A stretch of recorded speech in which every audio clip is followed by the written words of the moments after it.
AA tracking script improves. Hello, everyone. Thanks again for tuning in. World Combat Sports here. Bellator 251 on deck. Mixed martial arts affair, man. The main event, Melvin No Mercy Manhoef against Corey Anderson. Man, this is going to be a very entertaining main event. And also we're going to, like WCS will do, I'm going to take you through the prelims. You may recognize some fighters and you may not. But this is a pretty decent card. Definitely I'm going to give you a little bit of breakdown of the fighters that's on the main event. You know what I'm saying? Significance of these two fighters, the history that they have in mixed martial arts. Corey Anderson just was in the UFC earlier this year, and he lost to Juan Blachowicz. The one that is currently the fighter who is currently the light heavyweight champion over there at UFC. I mean, that was the second time they had fought. Anderson had defeated him the first time, and then he stepped in there second, and he was finished in the first round. So I guess Dana White said, you know what? We're going to release you from the UFC. And now he's at Bellator in the main event. That's how mixed martial arts work, people. That's what boxing fans need to, the boxing fans need to get a hold to. The mixed martial arts, man, they have multiple losses. And these guys will headline a card. No ifs, ands, or buts about it. No problem. Let me go up here right quick. So, as you look in the details of what I was able to put out there, let me go to it right quick.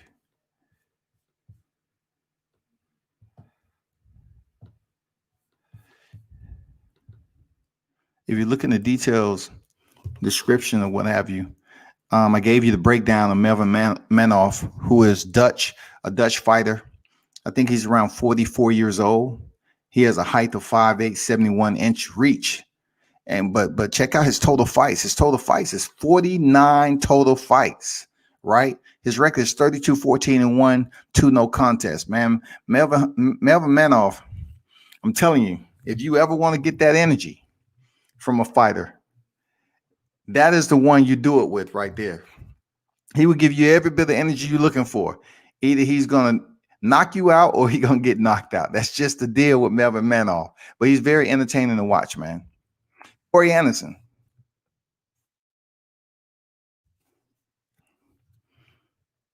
(6'3", 79 inches. So, of course, he has the reach and height advantage over Manhoef.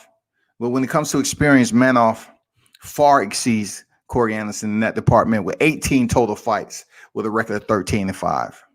Now, I must tell you, what I'm saying? I always got to do some comparisons with these fighters to kind of give you a clear understanding of, a little bit of history behind it. Corey Anderson, man, out of those 5 losses, he's been stopped 4 out of the 5.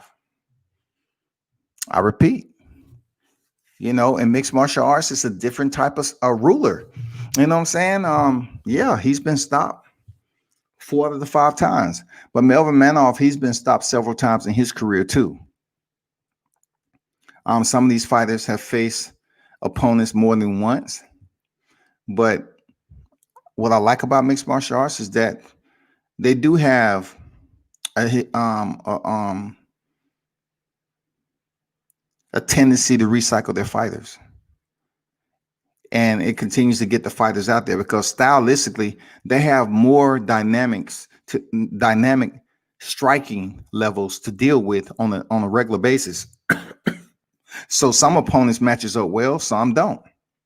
And you probably say that about boxing, but not so much, when it comes to MMA, because, you can go on a 3-fight win streak with opponents that match up with you real nice.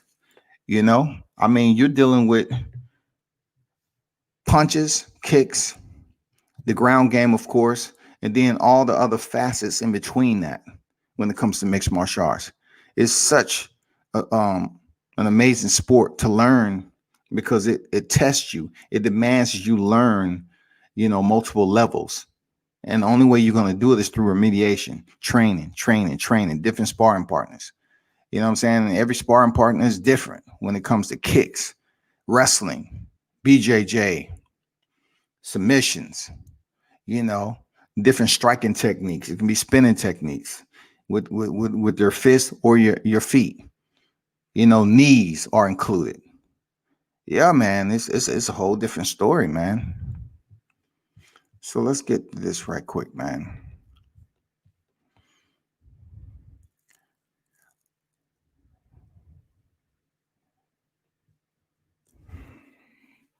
So right now, we're in the first round. Hold on for a second.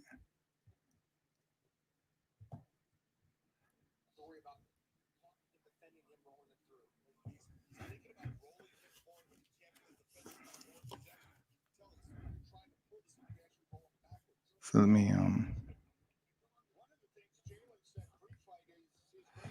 me go down here and see what fight is on deck right quick. Because not every fight is televised.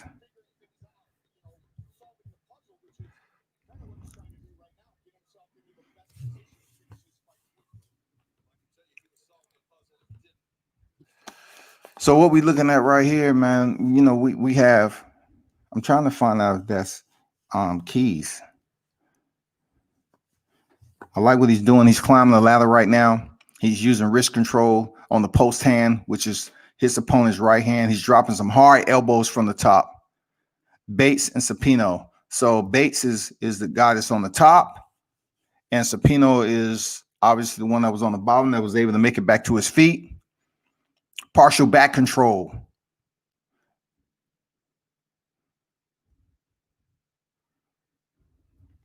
Bates takes him back down, lands some hard elbows, very hard. Now, look how he's driving the elbows in there. Elbows in the UFC 12-6. That means shooting your fist 12 o'clock and coming down 6 o'clock is illegal.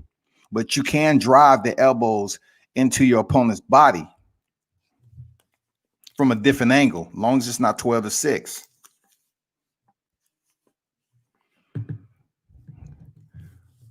So he has size control, a lot of wrestling going on right now. Just controlling his opponent up against the cage. He's doing a very good job. I have to say, Sepino that's on the bottom is doing a decent job with not allowing his opponent to take his back all the way. Now he's in a seated position, which isn't good when you have somebody that's controlling you the way Bates is. Now he has one arm around the neck to work for a choke. This is bad. I like what Bates just did. He let go of the RNC attempt, and then he thought about going to the full mount again. But now he's just dropping down punches. Bates is really landing some hard punches from the top position. Now he goes back to ride his opponent back down to the canvas, goes into immediate side control. Great control right here from Bates on top. Solid control. I like the way he's letting his opponent. He's flowing with his opponent's momentum. He's not, making it difficult for him. His opponent's trying to pull away, and he's going with his opponent's momentum. Partial back control by Bates. You can tell Bates has been wrestling. He's been wrestling in his lifetime. Real talk. You can tell he has some wrestling ability. He has a single hook on the far side while he's using his left hand to land those elbows to the rib cage. Outstanding work. Outstanding work. Those elbows are being felt by Sepino. You can believe that. Sepino is in the blue, Bates is in the red. More elbows to the rib. Now, Sepino slips off the back. Here we go. It gets interesting. Now Bates has to work from the bottom position, and Sepino is like, okay, I'm gonna get this back. 14 seconds left in the first round. Man, Bates makes it back to his feet quickly. Knee to the body by Bates. Body lock by Sepino. Both wrestlers, with an over-under hook. And the round ends. That was a dominant round by Bates. But good recovery from Sepino, man. Good recovery. Slipped out the back door. Was able to gain some striking control. to close out the round, man. Good job. Good job, man. Good job. Good job. Good job. Rap Star, what's good? What's good with you? What is good, Rap Star? Salute.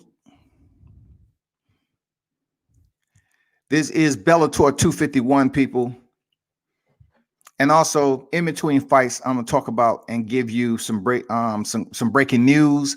It's been out for a little bit, several hours right now, but I'm definitely gonna touch bases on you from two different individuals. That's dealing with boxing, of course.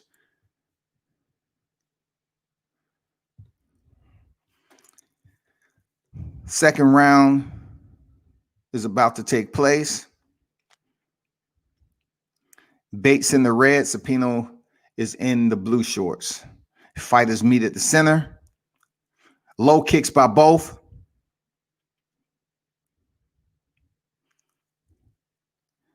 Feigning by Bates.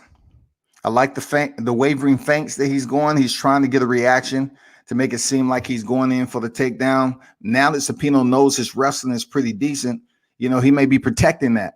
He may be lowering his stance a little bit so he can protect that takedown. Sepino pushes him up against the cage. Now we're going to see how good Bates' takedown defense up against the cage is in the second round after he put so much energy into holding Sepino down. So let's see how he works off the cage. I like that instep to defend. Oh, jumping knee on the inside. Dirty, dirty, dirty. I like that. Slick. He didn't see that coming. Another jumping knee on the inside. Like Uriah Faber, that we getting at Uriah Faber. Oh, man, good takedown defense by Sepino. Bates was trying to use his body lock to try to take him down off the cage, man. And good takedown defense for Sepino. But he does have to lift that head up. It is vulnerable to knees. Definitely. So both fighters are engaging on the cage, Sepino has the right arm of Bates. Just some jostling back and forth for position. Change levels by Bates. Scoops him out. Takedown. Awesome.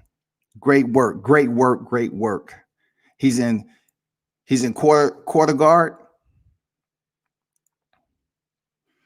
Whenever you go to the ground, the one thing that the fighter that's executing the takedown, one of his priorities is to avoid the legs at all costs, because it puts you in a better position once you are on the ground. So we're seeing Bates be able to work with another takedown in the second round with 2 minutes and 45 seconds remaining. Elbows from the top position. And you can watch this on CBS. The prelims are free. You can watch it on CBS. Good scramble by both fighters. Sepino is showing he's not a total, rookie or Tyrell on the ground. He's doing pretty decent off his back. But Bates is showing that, of course, he has a more superior ground game right now. He's being able to work pretty well from the top position. So let me see what Sepino's trying to do. It seems like he's trying to go for the right wrist. Nice pass. Nice pass. Nice guard pass. Automatic to knee on the belly.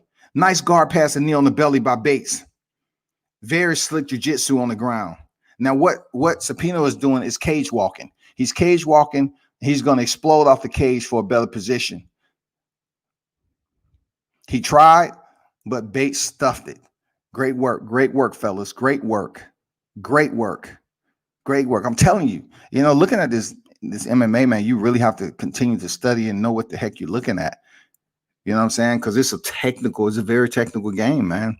I don't know everything about it, but, you just have to study it. It's not like reporting on boxing. Bates is controlling the head of Sepino. Sepino works his base back up. Now he's going to try for the takedown on Sepino's going to try to take down on Bates.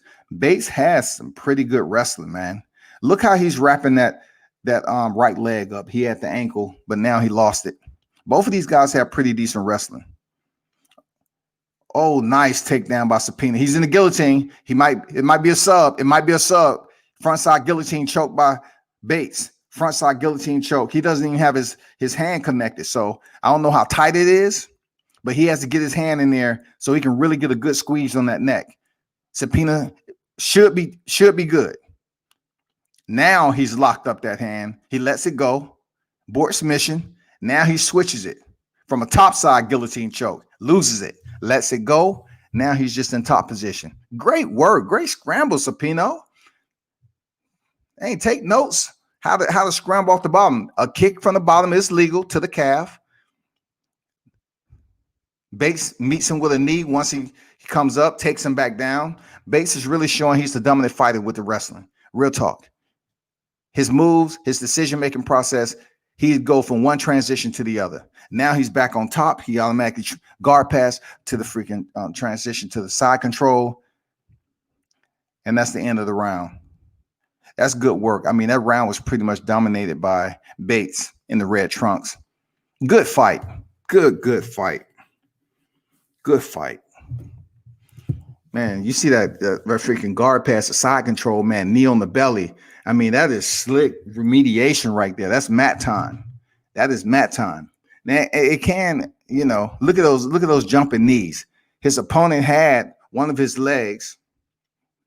He was holding on to one of his legs, and Bates said, okay, with my free leg, which is my right leg, I'm going to knee you in the face.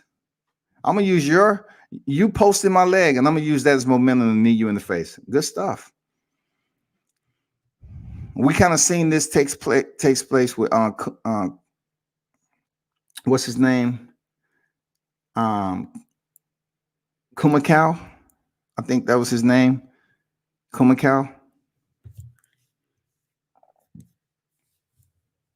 He was knocked out by holding on to his opponent's leg. This is the third round. Sepino knows he's behind. Sepino knows he's behind in this fight. So he's pressing the issue. He comes in, misses with the left hand. Changed level is Bates, takes him down easy. He's in a single butterfly guard. Takes his time. You see what Sepino is doing? He's controlling the posture. He has that right hand behind the head. He's trying to work a triangle. He's getting close. I know Bates feels it. Now he's trying to work that left hand, loses it. What he wanted to do is run that left hand back so he can run that right leg up and connect his left leg for a triangle choke. Good job by Bates in defending it. 50% guard right here. Light strikes from the top. Both fighters.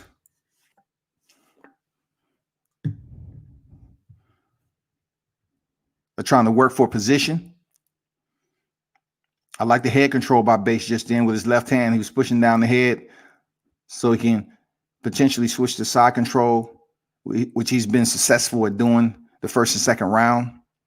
If you see Sepino from the bottom, he's controlling the posture. Posture is important while you're on top. You don't want your opponent to posture up and start raining down punches and make it difficult for you to actually make it back to your feet, or in the eyes of the judges that he's really doing damage while you're on the bottom, or even so the referee stopping the fight. So look how Bates is trying to transition to side control. It seems like he's trying to work for an armbar here. He's trying to work for a key lock. Kimura, what? Okay, nothing. Good work. Approaching 3 minutes in the final round. Bates versus Sepino. Bates in the red. Sepino's in the blue. Nice fight for the prelims. Nice fight. You see how Sepino's on the bottom? He's rolling on to his right side. His right leg is hooked on Bates's left leg, and it's preventing him from going to side control. So now Bates switches up. He steps out, switches to the other side. Now he has partial back control. Now he's going to try to work for what looks like an arm triangle. He tried, but Sepino saw it and rolled over to his belly. Now Bates is just working to restrain him, control the movement, to try to set him up for something else. He switches over again. This is some good scrambling by these two. I like what I'm saying, man. You know, this is good scrambling. You rarely see a fight on the ground as long as this without someone actually being able to successfully, you know, lock in that submission. Look how he controlled the leg. Look how Bates was controlling the leg. Then he goes the opposite way. Slick. He's controlling the leg, you know, by grabbing onto the ankle, and he was rotating clockwise and then automatically changed to counterclockwise. Now he has back control. He has time. Approaching a minute 35 remaining in the fight. One hook in. His right arm is trapped by Sepino, which is legal. That is legal. So now Bates is trying to roll him back into the seated position and free his right arm. Now his right arm is free. He's going to try to ride him out and work for a better position. Now, since he's on the back control, he's going to try to flatten out Sepino. He's landing some shots from the top.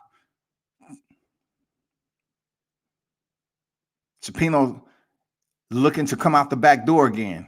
Let's see how Bates handles this. Last time he was able to get out the back door. Hard elbows from the top by Bates. Still trying to work for that submission. One hand around the neck, but Sepino defends it well. Elbows to the back. Elbows to the top shoulder blade of Sepino. Good, solid work from the back position by Bates. Solid work. Man, very active fighter. I like what I'm seeing from Bates, man. Very active fighter. He has Sepino thinking, what do I do? Left, right. Now he attempts to lock in the choke, which is not even seated. You know, it's not tight at all. So at least he's trying. 5 seconds remaining. You know, Bates works himself to a decision victory. UD. Easy. Good fight. Good fight. Oh, the fighters have words at the end. You know, so Bates just told him, shoot. You know, I don't know what he said because I got the volume down. He probably said, man, I worked you. I worked you. I dogged you. You couldn't do nothing with me. You know what I'm saying? You couldn't do nothing with me. I'm still good. My cardio's still good. We can go another 2 rounds. Look at those jumping knees on the inside. That landed, man. That landed. Nice low kick by Sepino. See how he changed levels? You know, Sepino should have been smarter than that from a guy who has been taking him down all fight. He should have been smarter not to overly commit to that left hand, but he did. And Bates changed levels and took him down easily, people. Easy work. Easy. Let me get back. Easy work. That's an easy win for Bates. Real talk. What's good, everybody that's in the chat, man? WCS, Mixed Martial Arts, Bellator 251. You know what it is, man. One of the only ones out here boxing and MMA. And I actually know what I'm looking at. I actually understand what I'm looking at. Okay? Don't get it twisted. Don't get it twisted. This is Bellator 251 with the main event being Melvin Manhoef versus Corey Anderson. That is for all the fight fans out there that understands that it's okay to switch up your view from boxing to mixed martial arts periodically, back from MMA to boxing. It doesn't matter. You know what I'm saying? You can stir it however you feel like. It's the holiday season. Let's go back into the 2021. Subscribe to the WCS channel. Share the content, man. You know what it is. Come on, man. Come on. I do this. Mixed martial arts and boxing, man. Grappling, whatever. You know what it is. Tune in, man. Let's educate one another. Let's look at this. You know, both sports, man. Be a multi-sport fan, enthusiast. You know what I'm saying? Let me see who wins this fight. Of course.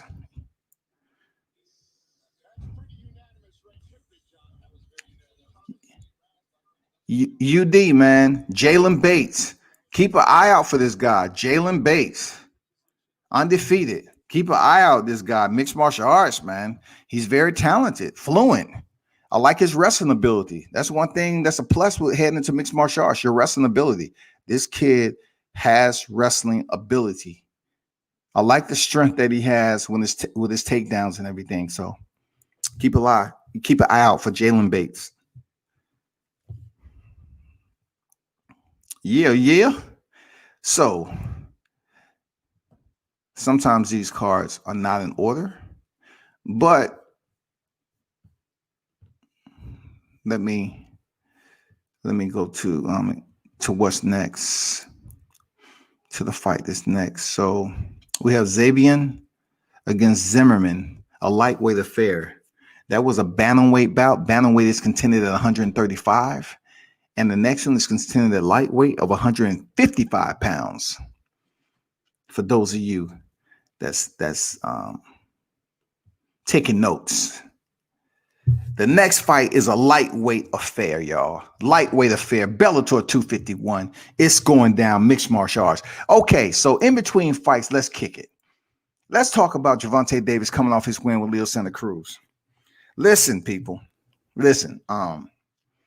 Gervonta Davis was reported by WCS in Baltimore that he was involved in a hit and run around 1:35 a.m. in the morning. Yes, Gervonta Davis, who just came off a highlight reel knockout, was supposedly ran a red light in the intersection, made contact with another vehicle, and left the scene. So allegedly, you know what I'm saying? Local law enforcement were called to the scene, and thus far, no arrest has been made. All right. I did put out an article on it, just a short, brief article. So they're talking about it was a multi-car. A multi can be more than one. The vehicle ran through a red light, struck another vehicle, then left the scene. Police would not confirm to CBS WJZ if Davis was at the scene driving the vehicle, but a source told CBS WJZ that Davis was driving the car in question that allegedly ran the light. I'm not sure how truthful that is, but that's what was told to CBS WJZ. Of course, you know, Gervonta is coming off a phenomenal victory in the Alamo Dome in San Antonio, Texas, where he basically, you know, catapulted his career to another level by fighting not only Leo Santa Cruz, a 4th division champion, but also on PPV. You know, that was a big deal for Gervonta Davis. I hope this is not true, because the residue of his past offenses are coming to the surface about him, you know, snatching up his girlfriend in public and everything else that he's been a part of. I have to wait till the remaining, you know, the collective media get together, and if there's a mugshot or arrest that's being made, then we'll take it from there. All right. That's unfortunate, but we'll just wait on the rest of the news to come to the light. That's all I can say on that. Now I want to touch bases on a topic that seems to have a lot of people up in arms. King Mitch in the building. What's good, man? What's good? I want to talk about a topic that seems to have some individuals up in arms for whatever reason. I don't know what it has to do with, you know, black and all this other stuff. People just want to continue to just throw stuff all over the place when, you know, people call each other names every freaking day. Teofimo Lopez, he spoke on a situation that has been making its rounds, of course, with Deontay Wilder coming out and speaking about his situation, glove situation, egg weight, dent in his head, and everything else. And people was asking for him to come out. So Teofimo Lopez, he basically came out and he made a statement. Okay. So, you know, a lot of people are taking offense to Teofimo Lopez statement because of who he said it to. I think it was fucked up for Teofimo Lopez to say what he said, because he wasn't the one in the ring that was taking the punishment. He fights at an entirely different division. And when you make comments like he did towards someone like Deontay Wilder, who defended his title 10 successful times, 11 against Tyson Fury rematch, and reigned over 5.5 years, you know, he has bragging rights for a legacy, which Teofimo is going to have to, you know, match up. He's going to have to equal. But Teofimo said, I think Wilder has had too much time on his hands. When somebody comes out and start a paragraph like that, it's to poke you, it's to be antagonistic, it's to just say, you know what? I'm gonna make this as petty as possible. Because all the fighters had time on their hand during the pandemic. So the last time I checked, you know what I'm saying? The last time I checked, most of the fighters had time on their hands. I think Wilder's had too much time on his hand. He needs to focus on his own damn self. Go back to the gym, get ready for a fight, said Teofimo. He goes on and says, stop talking about a dent in your head. You're a grown-ass man. Stop being a bitch, said Lopez. Now, listen, I'm going to tell you point blank, that's disrespectful. I'm a Teofimo fan. I am. I'm a Deontay Wilder fan too. But that's disrespectful, especially if, you know, Deontay Wilder has never basically directed that attention towards Teofimo Lopez in a negative light. Like, he never came at you, Teo. I don't know why did you take it upon yourself to go in deep, but we'll get back to that, man, because I got to continue on to the next fight, man. We're in the first round. I got to get back to the fight, but y'all just keep that and give me your comments a little later. I'm not sure why Teofimo went in deep, as harsh and raw as he did on Deontay Wilder, which Deontay haven't really been talking about anyone except Tyson Fury. But to say that a bitch, something's going on here. Like, what's going on here? Like, what are you talking about? Why would you call my man a bitch? Like, dude, I'm not getting where you driving home that blade for. What's going on here, man? You're a grown-ass man, has some. It's grown-ass men die every day. It's cats out there with bullet holes in them, and they talk about how much pain. It's cats with bullets still in them, and you talking about it's a grown-ass man. What does age have to do with, you know, talking about you have a dent in your head from a fight that you believe the fighter cheated? Zevian, and Zimmerman is on deck. Once again, lightweight.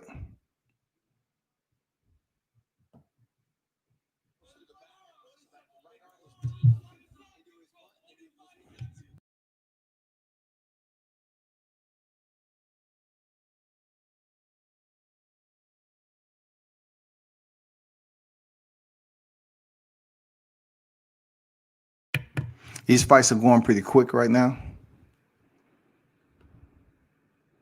Zevian is in the red, Zimmerman is in the blue.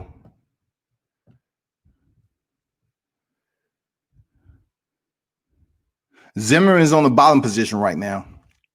Zevian is in the full guard, open guard of Zimmerman. First round has expired. We move on to the second in this lightweight affair, 155-pound division. But back to Teofimo Lopez. Let me read that again, because he says, stop talking about a dent in your head, you're a grown-ass man, which has nothing to do with age, my friend. Like, what the fuck is going on with that? That's disrespectful. And like I said before, what's up with men calling each other a bitch all the time? You know what I'm saying?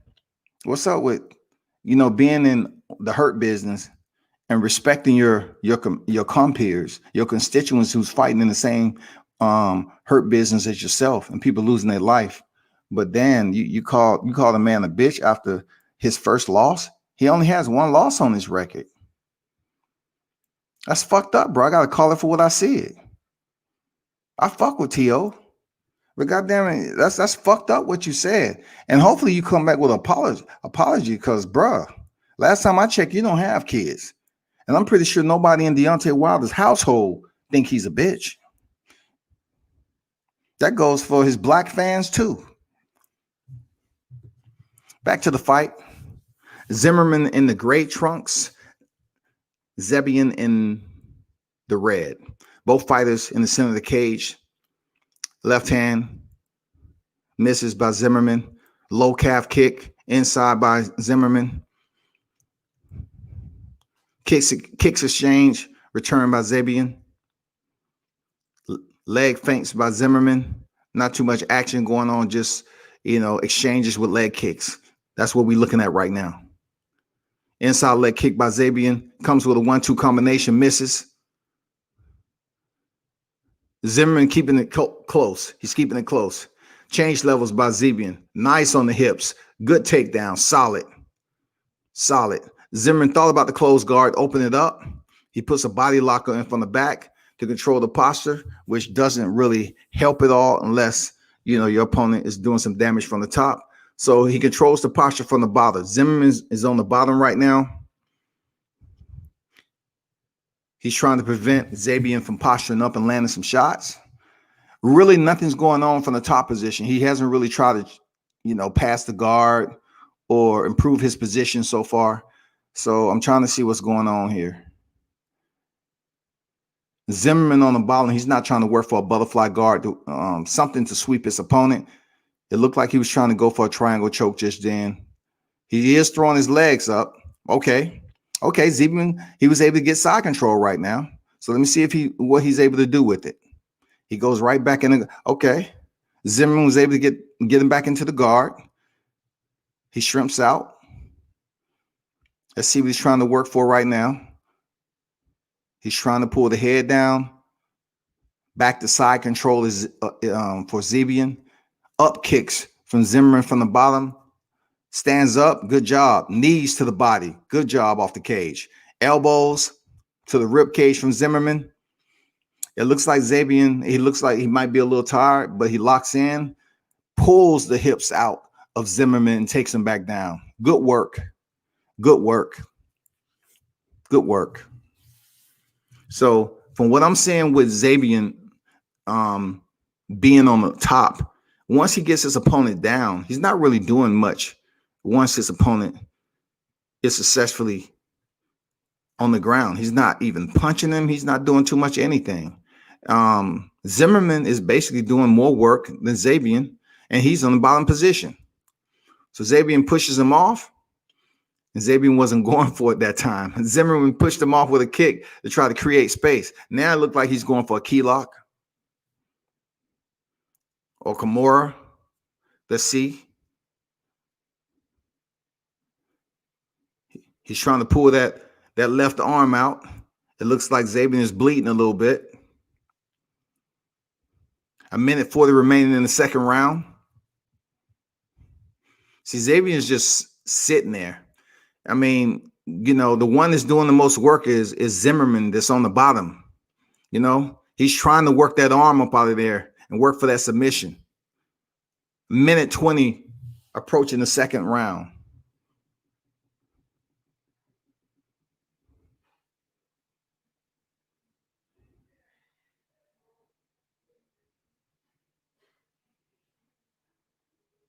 Punches from the bottom from Zimmerman.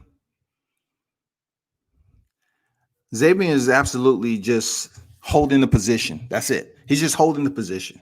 And according to what the judge is looking at, they're going to give him credit for the takedown. But they're also going to credit Zimmerman, who's on the bottom, for punching and putting in work. Now there's slight punches from Zevian. Solid elbows from the top. He's trying to put some work with 35 seconds remaining in the second round. Nice hard right hand lands for Zevian. Oh, good. Zimmerman kicked him off again. Zevian charges in, grabbed the hips, and he almost got another takedown. I mean, he's doing a good job with not allowing Zimmerman to kick him off and create space so he can work from the center of the cage. Because in my opinion, Zimmerman would probably have more success if he's striking from his feet. But Zevian is staying close, man. He is staying close to Zimmerman. Third round, man. Let's see. That was the end of the second. We heading into the third. But back to Teofimo Lopez, man. He's gonna have to, give an apology. I know people don't like to hear a word apology, but the reason why I'm saying it should be an apology because it seemed like it was unprovoked. It really seems like this was unprovoked. Deontay Wilder hasn't been in the media talking about freaking Teofimo Lopez is in a different division. I mean, these two have nothing in common.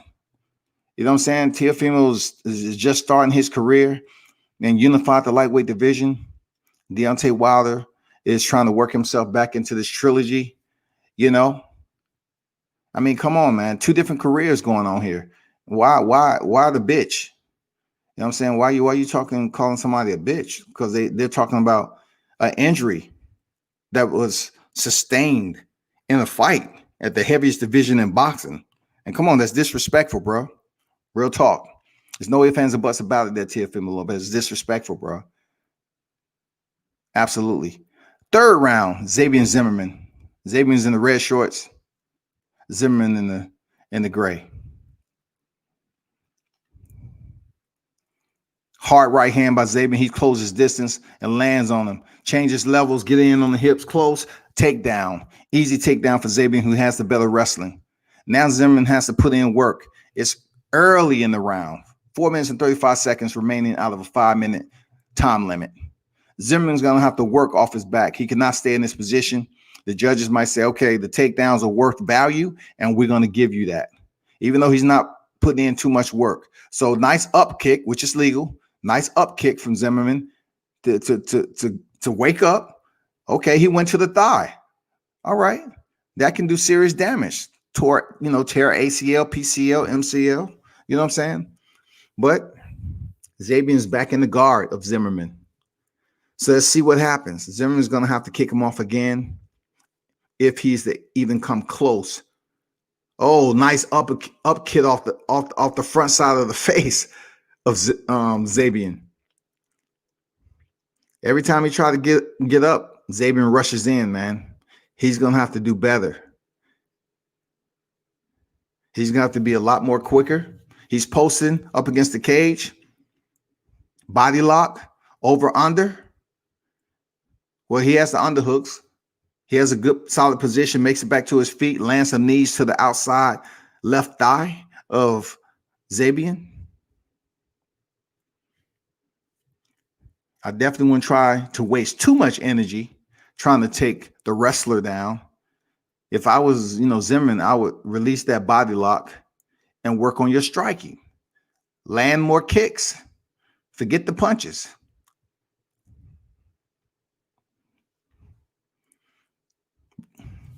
Zevian didn't do too much while he was on the ground, so he's not going to do too much while he's up against the cage except, work for position, hold it, let the time run off the clock. He seems to be ahead in the fight, man. Zimmerman's have to take advantage right now. I think Zevian is tired. His mouth is open. He spit off his mouthpiece. What? Okay. String came out of his trunks. Kicks. Work on your kicks. Throw some low kicks and then go high. But Zimmerman's just, trying to send punches down range, and that's been his downfall. Nice left hand by Zevian. Stiff left jab by Zimmerman. Up kick. Straight teep kick up the middle by Zimmerman. It almost landed flush too. Outside leg kicks by both fighters. Zevian goes in again. This time, Zimmerman did a fairly decent job. Picks him up and slams him on his back. Takedown by Zevian once again. Better wrestler. Solid takedown defense with 1:40 remaining in the fight. 1:40 remaining in the fight. Zimmerman has to work for a submission. He has to get out of this, the bottom position by all means necessary. He needs to go for broke. Time he decides to post up. Zevian gets in close and attempts to take him back down to the canvas. Zimmerman's in a bad place right now. 1:15 remaining. A minute 15 remaining. He's just getting outworked. You know what I'm saying? He's just getting outworked while on the ground. He's just getting outworked. Zevian is not even really, with a minute left. Zevian stands up, gets out the guard. Okay, Zimmerman's up. Nice right hand by Zimmerman. Zevian automatically gets in close with the body lock again. He's going to try to lock his hands. He changes level to a double. Scoops out the legs. 35 seconds remaining in the fight. Punches from off the cage by Zimmerman. Zevian is just holding. 25 seconds. He changes levels again. Takedown. The fight is done. If he doesn't get out of this position, it's a wrap. I like how Zevian changes levels, man, and get in on the hips. Very close on the hips. And then he doesn't waste his takedowns. Oh, the first sweep. Zimmerman did get a sweep, but hey, the wrestler, he was able to recover and get back partially in the guard. Fight is over. I know Zimmerman feels like crap because he said, you know what? The guy really didn't do too much damage to me, but he just controlled me. You know what I'm saying? He controlled him on the ground. He controlled him on the feet with the takedowns. He didn't even really want to engage with him on the feet. He will let Zimmerman continue to commit with his punches, and he changed levels, man. You can tell that guy's a wrestler.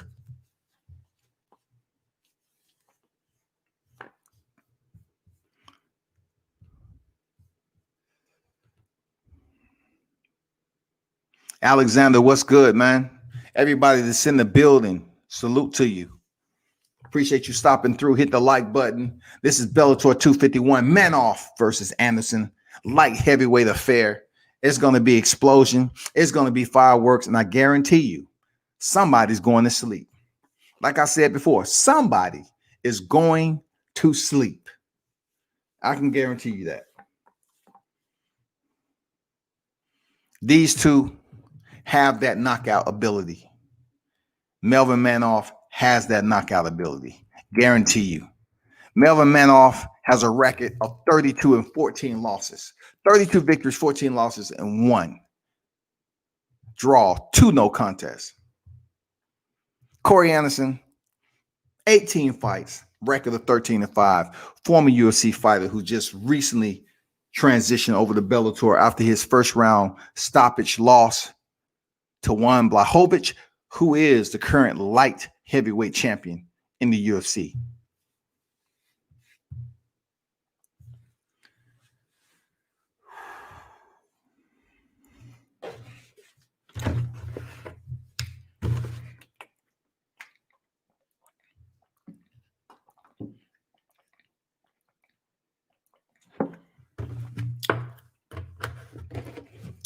Man, I don't know why it's taking them so long to read these scorecards. Unless we got some different type of judges on deck. Okay, they gave it to the right man. That guy don't feel like, you know, he was in a fight. Dude was laying and praying. He's so happy about this win. You know what I'm saying? Hey, he got to win, man. You know what I'm saying? I wouldn't be sitting up here jumping all around, you know, trying to act like it was somebody that was ranked in the top 3. You know what I'm saying? I mean, I don't know what to tell you on that. It was an okay fight. It was all right. Real talk. It was okay.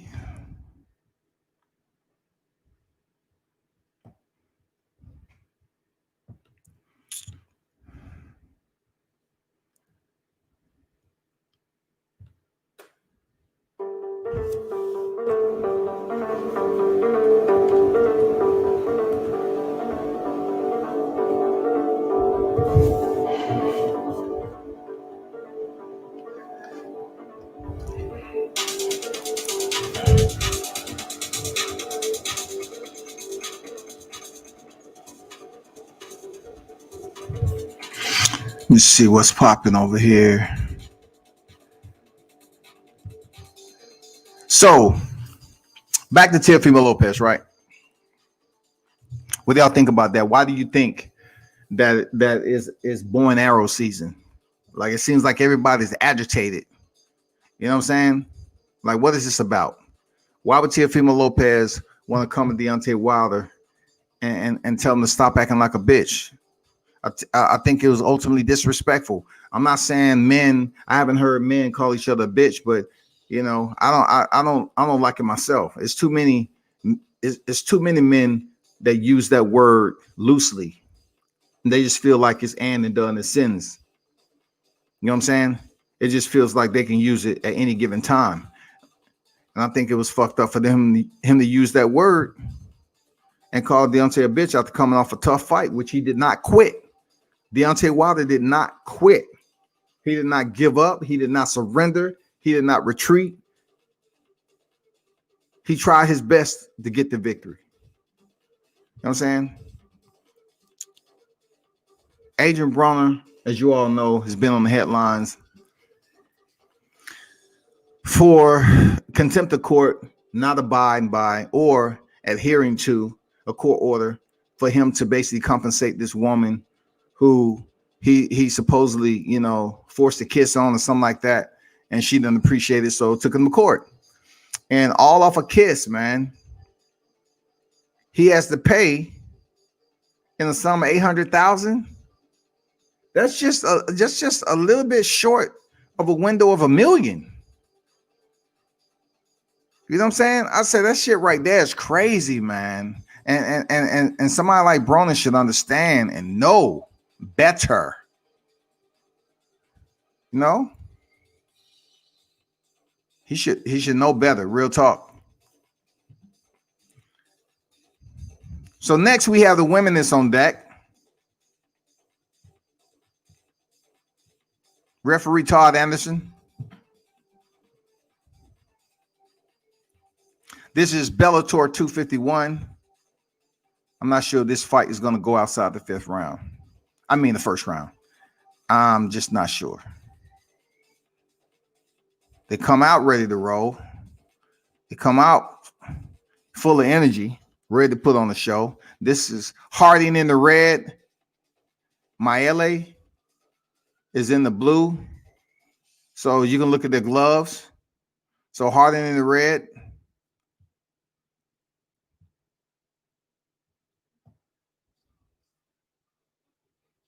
Man, her chin is up in the air.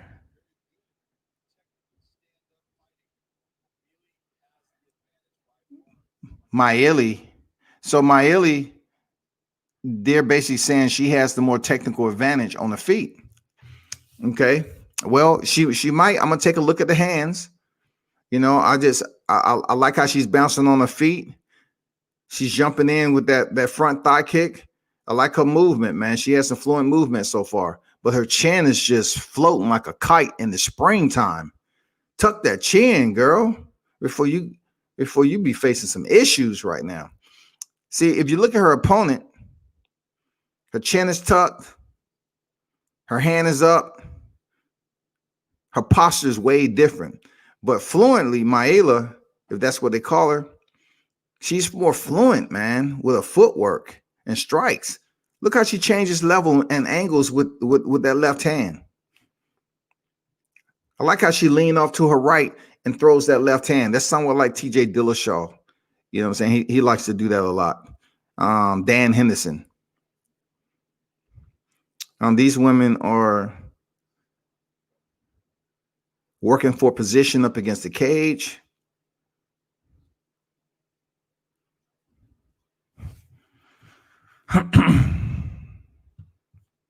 Knees, light knees.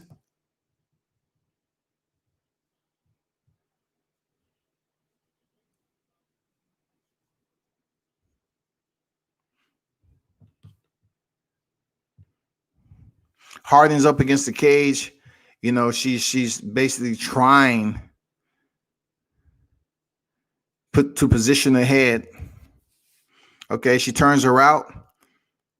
Mailei lands some nice knees to the body and up top. A lot of wrestling with these ladies, you know. but I don't see too much work. I know she's trying to gain head position in there, which is crucial. It's important up against the cage, the position of your head.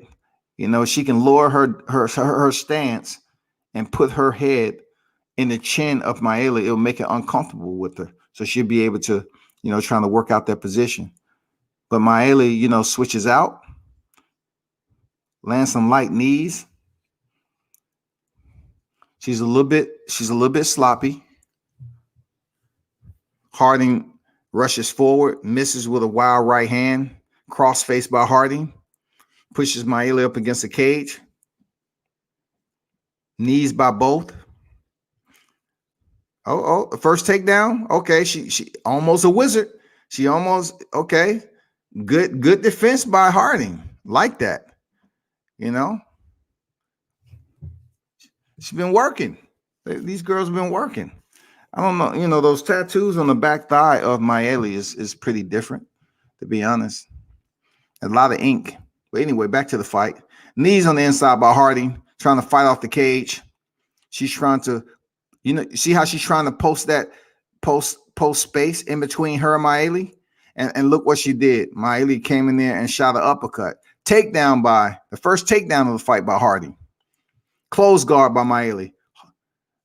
Nice elbows. Let's see if she's going to open up this guard and try to work for a submission or work to post up and get back to her feet. Just think about it. Years ago, time a fight went to the ground, the person that was on the bottom was in close guard. That's how BJJ has grown since. Back then they was falling to the ground, close guard, and they felt that was the proper way to control their opponent. And then they try to work it from there. But most of what we see today, man, open guard, shrimp out, work the post up. I like from the punches from the top by Harding, the round ends. No, the referee stands him up. No, the rounds end. That was weird. The round ends. This is okay fight. Every one of them can't be fire or barn burners, but this is okay fight. Sorry. But back to Adrian Broner, man. He was in court for contempt, and someone was filming him in there without an attorney speaking for himself. He's basically telling the attorney he only had $13 in the bank, and he borrows money from Javante, Al Heyman, and Steven Espinosa. I'm not here to say if he was telling the truth or not.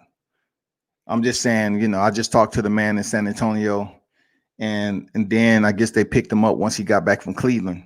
Got back to Cleveland. Cincinnati. My fault. Cincinnati. Because that whole incident is from a judgment in Cincinnati, Ohio. So we'll see what come of that, man. From what I understand, he's out of jail right now. The second round on deck, man. Harding against Mailei. Mailei is using a touch jab, really not trying to do anything with it. She's trying to bait Harding in so she can counter with the right hand, which, I don't blame her. Do what you got to do, man. You know what I'm saying? Just make it more effective right now. You just putting your touch jab out there, which it has no point at this time. You outside distance. Time she closed in, she really not, leading with anything. Okay, she catches the left leg. Let's see what she does. Lets it go. They lock up again. Back and forth, up against the cage.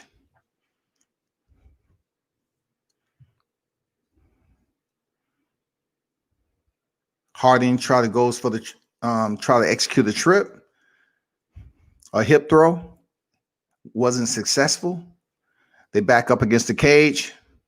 Underhooks by Mailei. Harding still working. She's still working.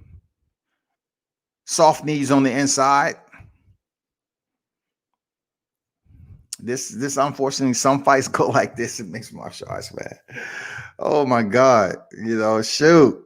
A lot of wrestling, man. If there's a crowd in there, they'd be like, boo, boo. They're actually getting bloodied up in this exchange.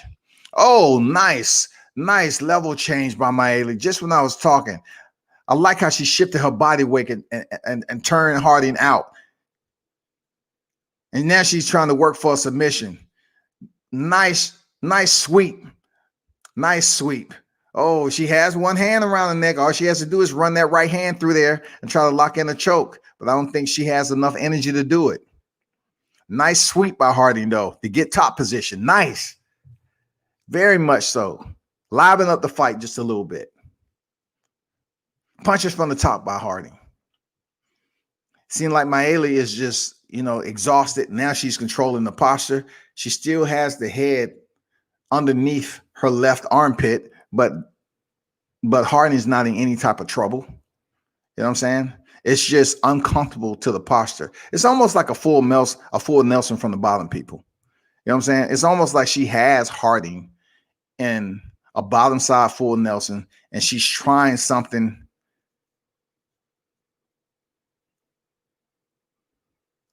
Okay, let me see if she try to work this submission now. I would be surprised if Harding tapped from this. Seriously, I would be surprised if Harding tapped from this. Okay, she's putting the hand over mouth. She's pushing the head down to try to break it. She's good. Head pops out. She's good. Harding starts to go to work. 1:40 remaining in the second round. She's going to have to break that. Posturing up, elbows from the top from Harding.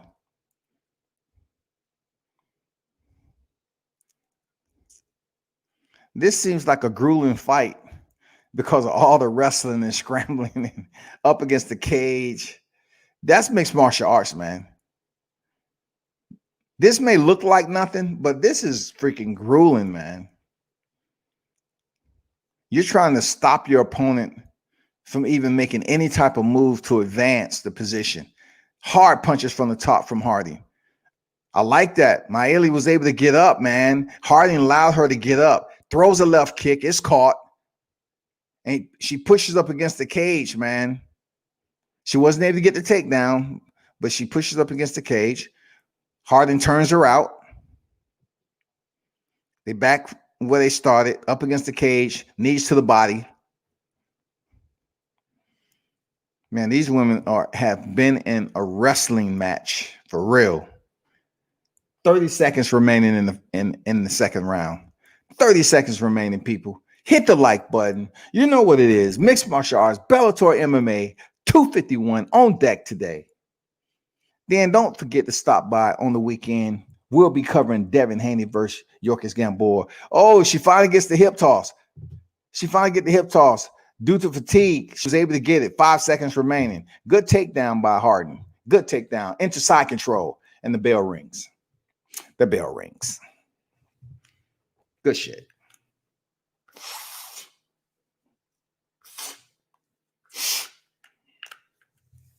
Sinuses are bothering me.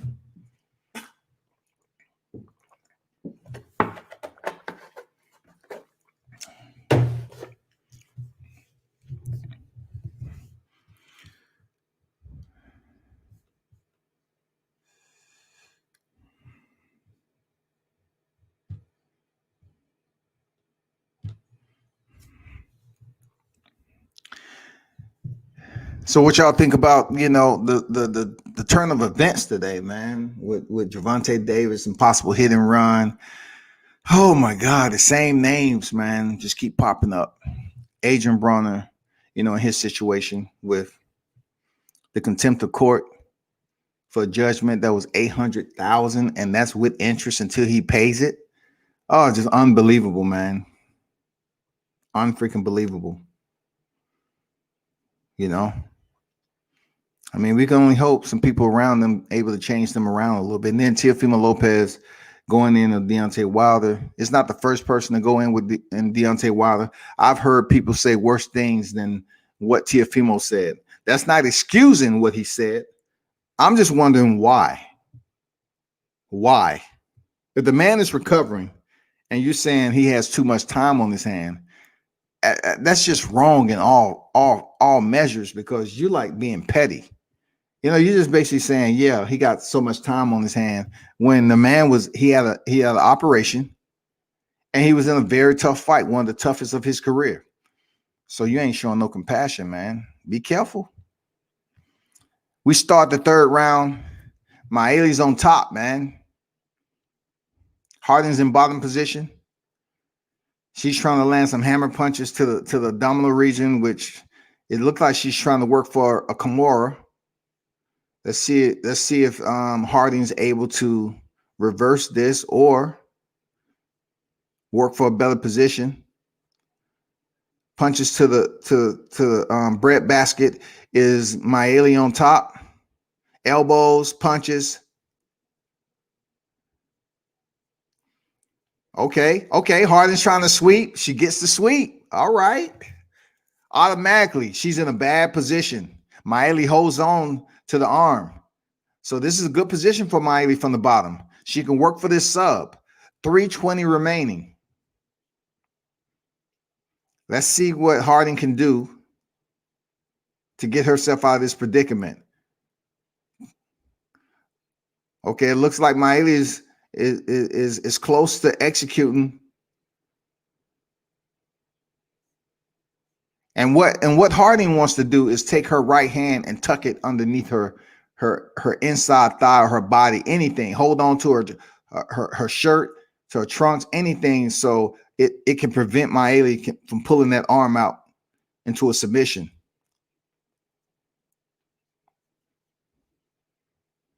Ground game in full effect, y'all. Ground game right here in full effect. She's trying to do a high body triangle. She's trying to multitask from the bottom position. I ain't mad at her now. Harding needs to land some knees, something to open this up.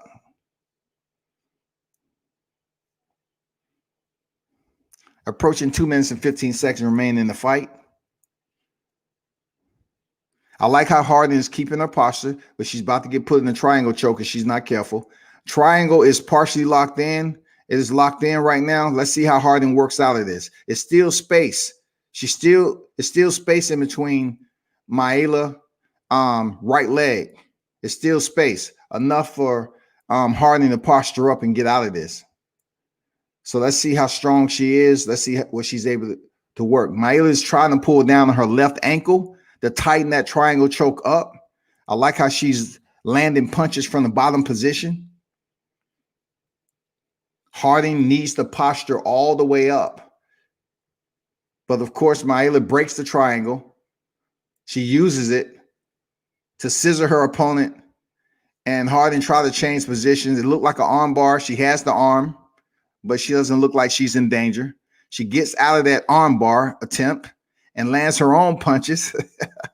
Man, the ebb and flows of this fight is crazy. Oh, she gets back control. She drops in both hooks, man. She's trying to work for RNC.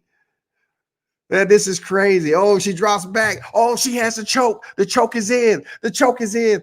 How much energy does she have left? 55 seconds remaining. 55 seconds remaining. She's trying to work for the choke. What a comeback. She's trying to work for this RNC. She's trying to work for the RNC. Mailei is turning red. She's turning red. Harding is squeezing, but she's not in the perfect position. Her arm come out. No danger here. Now she's going to try her best to try to work that arm in a different. Oh, she locks it in from the different side. Smart. Okay, Mailei is tough. Mailei is freaking tough, man. Both of these chicks are tough. Damn. Submission attempts from the back position from Harding. Good stuff from both fighters. 10 seconds remaining. It'll be difficult to get a submission right now. Especially. Oh, she has the choke lock in.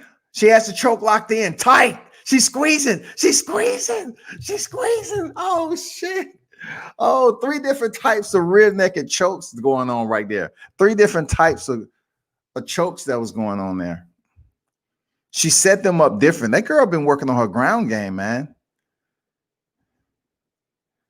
Man, Mailei is tough. God damn.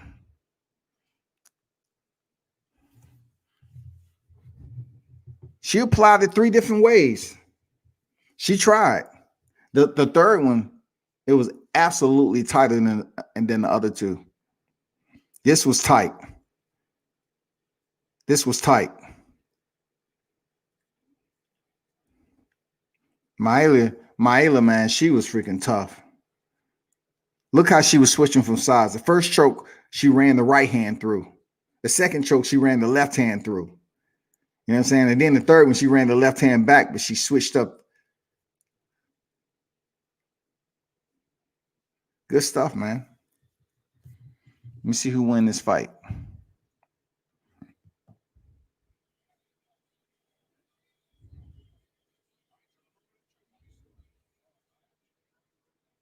That was a good fight, man. Yeah, I mean, it got cooking. I know it wasn't a lot of punches, but it started cooking up in the mid second round to the third. It started cooking pretty good. Them women right there, man, they are tough. There's some tough girls right there, man. Shit.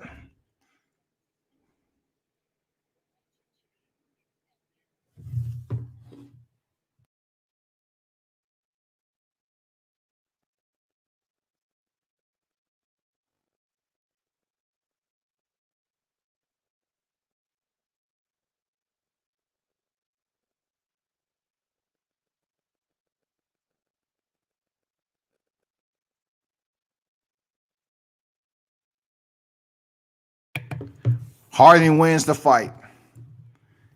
Harding wins the fight. I like her transitions. I like how she was, working off the cage. She was trying to stay active with her knees. She was able to execute some solid sweeps. I think two from the bottom position to the top. Once she was on top, she did, in my opinion, land some significant strikes. Stay busy. Keep the judges interested that she's not just laying on top of her opponent. It wasn't too much a stand-up game. This was mostly up against the cage, on the ground. And from there, the third round, man, she was able to try to attempt 3 submissions. And that last one was tight. But give it up to Mailei for making it to the final bell, man.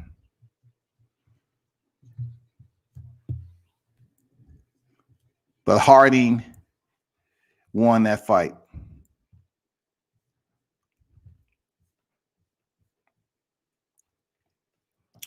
What's good, everybody? The next fight that's on deck.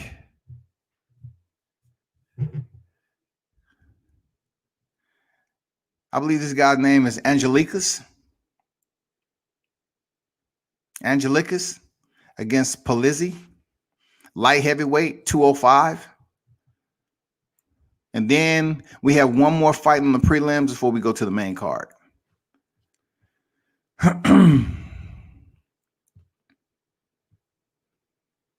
They're running these fights pretty damn quick.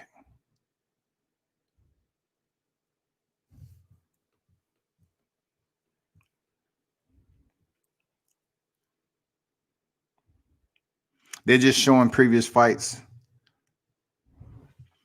Oh, that was a nice slam right there, man. This is going to be an exciting fight. I remember this fight with Polizzi. I remember this fight. This guy is freaking entertaining. Okay.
So Angelickas, I just call him Julius Angelickas.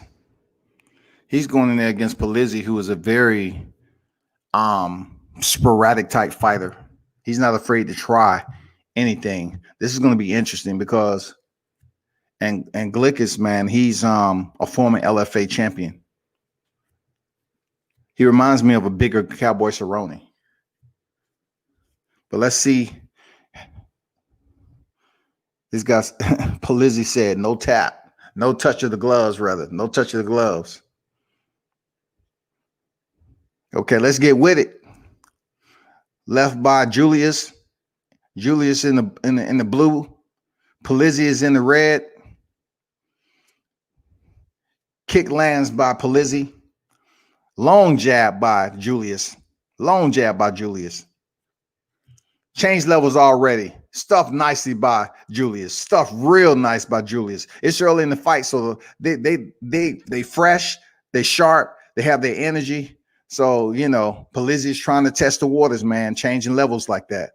But very solid defense by Julius, man, who's in the who's had the blue gloves on. Polizzi is in the red gloves.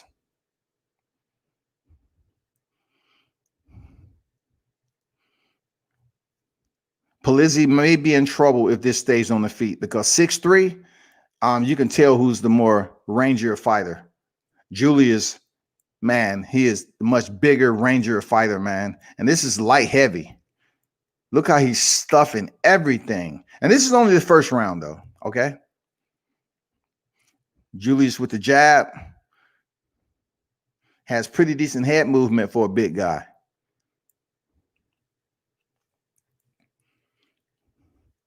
Outside kick lands for Polizzi. Oh, solid right hand down the middle by Julius.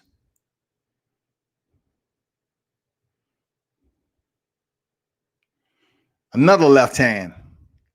Right hand lands for Julius. He's having success early on, man, landing some solid crushing punches. And those punches are going to have effect. Another right hand off the chin of Polizzi. Polizzi changes level. Stuffed easily by Julius. Easily stuffed by Julius. Outside leg kick by Polizzi. That's his only go-to right there is landing. And that's because Julius not even worried about it. They have speed. Man, left hand lands. He's lining Polizzi up with his punches right now. Another left hand bounces off the damn nose of Polizzi. Polizzi tries to switch it up and come over the top with a right hand. Did not land. Success right now with the punches on the feet is absolutely Julius. He kind of has that Cowboy Cerrone fighting style, for real. Just in a heavier division. Polizzi staying active, though. Outside leg kicks. He tries to goes up high to the 6'3". Julius just lands it right up over the rib cage.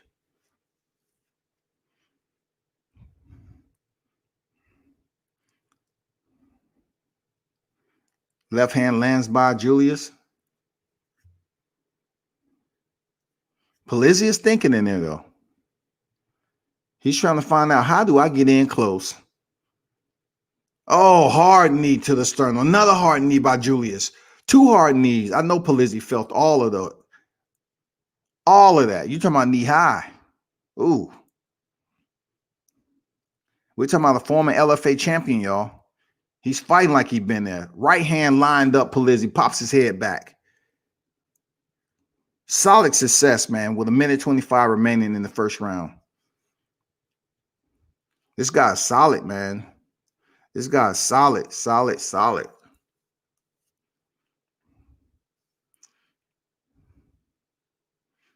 Hard left hand by Julius. Polizzi nose is already leaking, already bleeding. You know what I'm saying?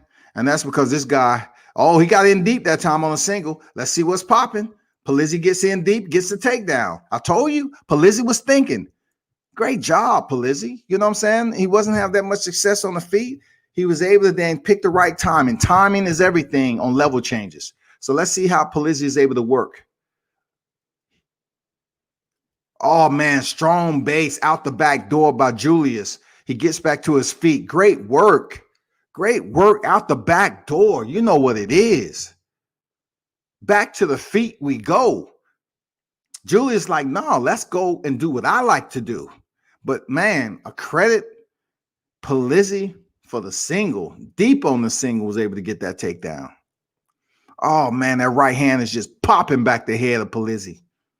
Now that Polizzi's taking Julius down, Julius seemed more upset and agitated, and he's just walking in the front door of Polizzi.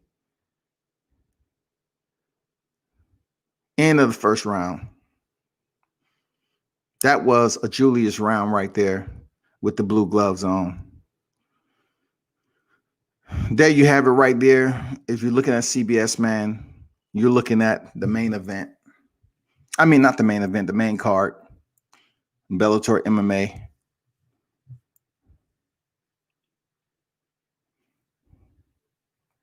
The betting.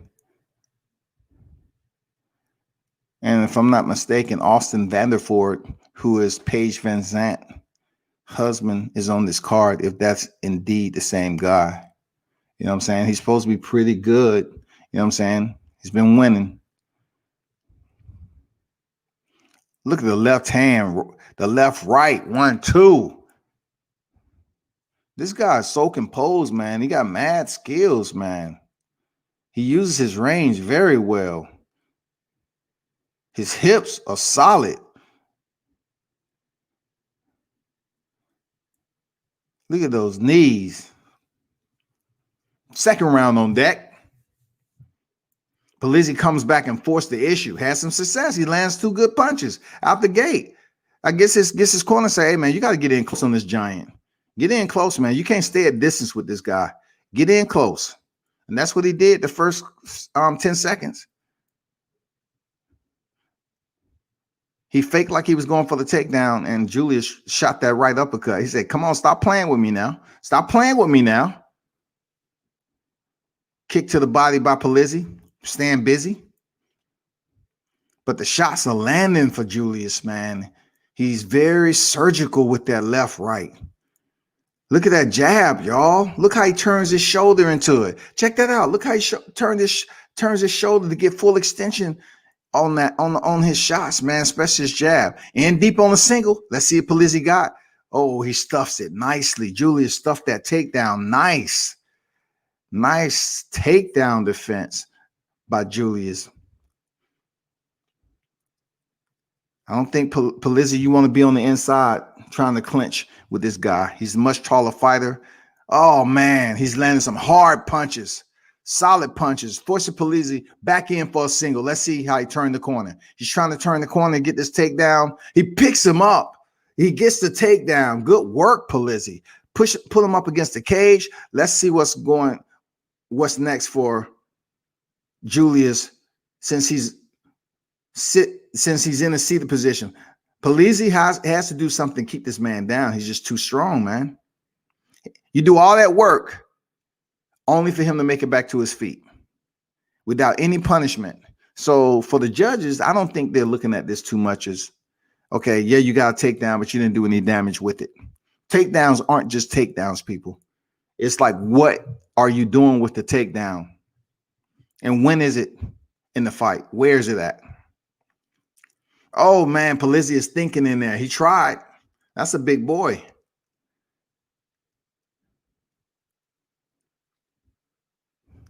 Polizzi is tough, man. Both of these guys are tough. Straight right to the body, man. He's going up top with the jab and to the body with the right. Oh, man, he's lighting Polizzi up with that 1-2. Lighting him up.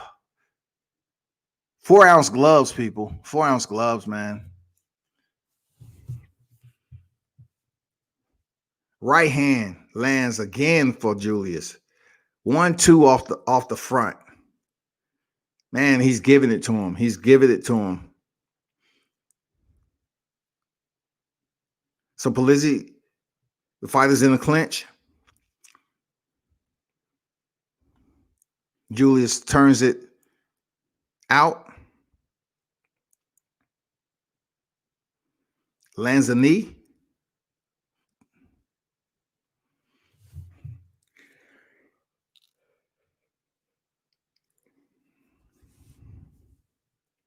Both fighters are up against the cage.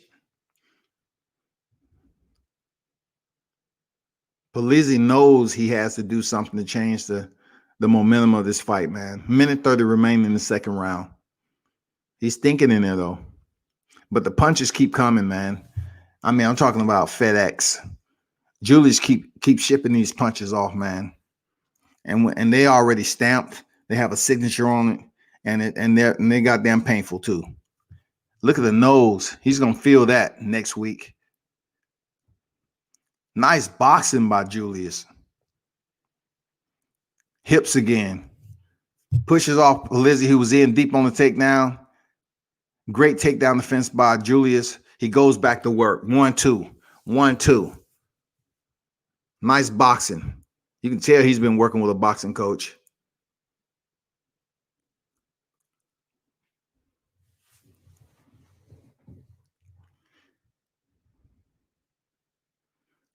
Oh, man, he's landing that right hand, getting full extension. Polizzi changes level once again.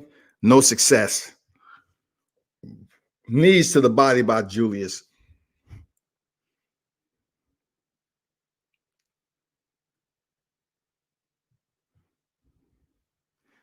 Look at how the chin tuck. Look at the rhythm of Julius. Superb rhythm, man, in the stand-up game. Superb rhythm. I like it. Superb rhythm, man, in the striking. Man, Polizzi is just trying to power this guy to the ground. And he's deceptively strong, Polizzi. Very, deceptively strong, man. We head into the third round.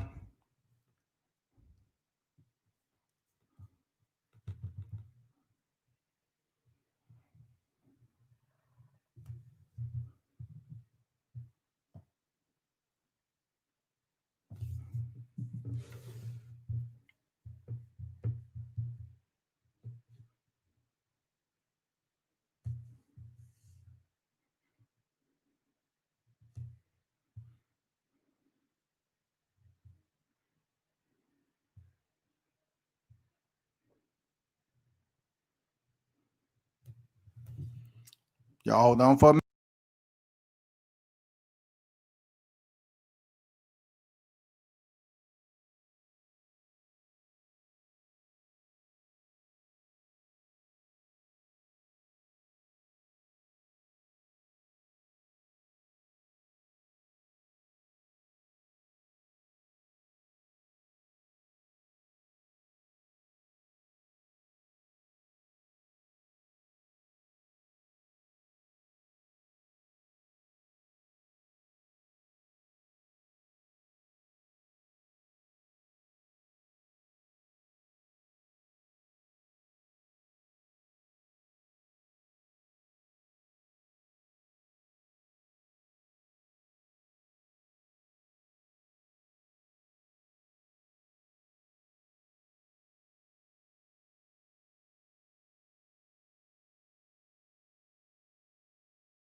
Let's go into this last round of the prelims.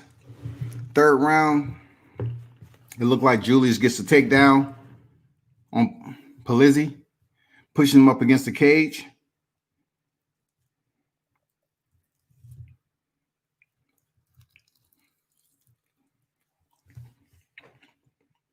Takes the back.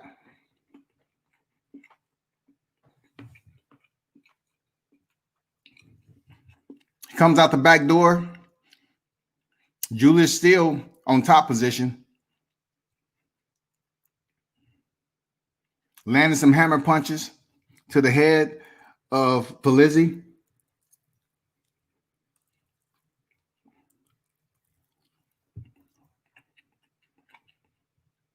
Two minutes and 45 seconds remaining, man. Polizzi have to get off his back. He has to make a drastic move, else he's already losing the fight. And being on your back in the third round is not going to help.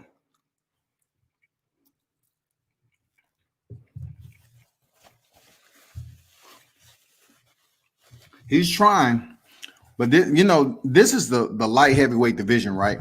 But it looks like Julius is just in a whole nother weight class. I'm not going to lie. But give it up to Polizzi for making him back to his feet, man. Tough dude. He just ain't having success in the clinch right now. Every time they're in the clinch, man, Julius just overpowers him. Get the takedown again. Polizzi has a partial, choke. Nothing serious. Nothing serious.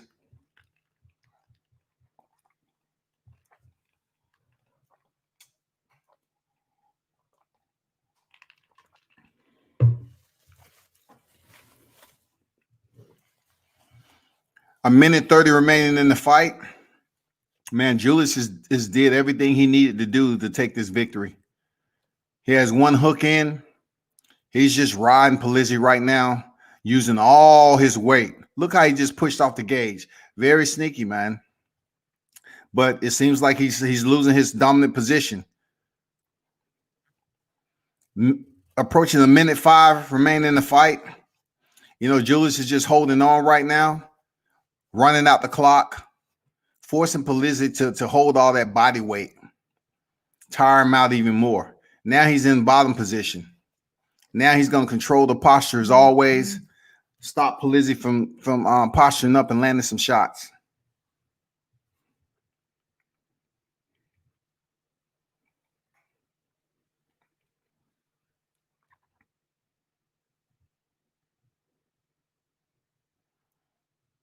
$30 seconds remaining, man. Polizzi needs a freaking knockout. He needs a knockout to win this fight. It's done. It's absolutely done. 15 seconds remaining.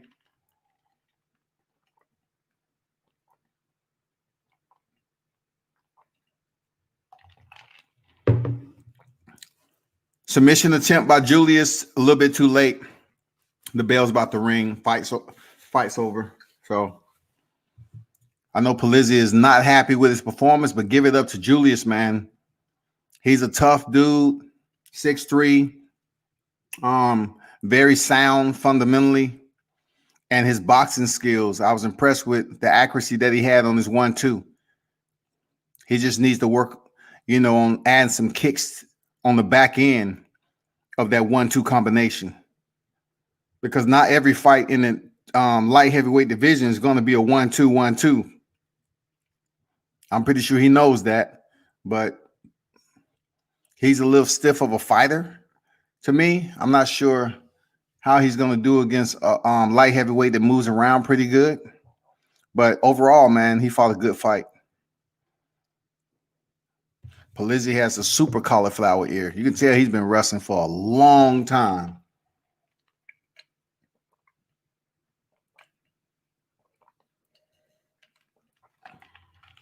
Julius is fatigued. That man is tired. That man is exhausted.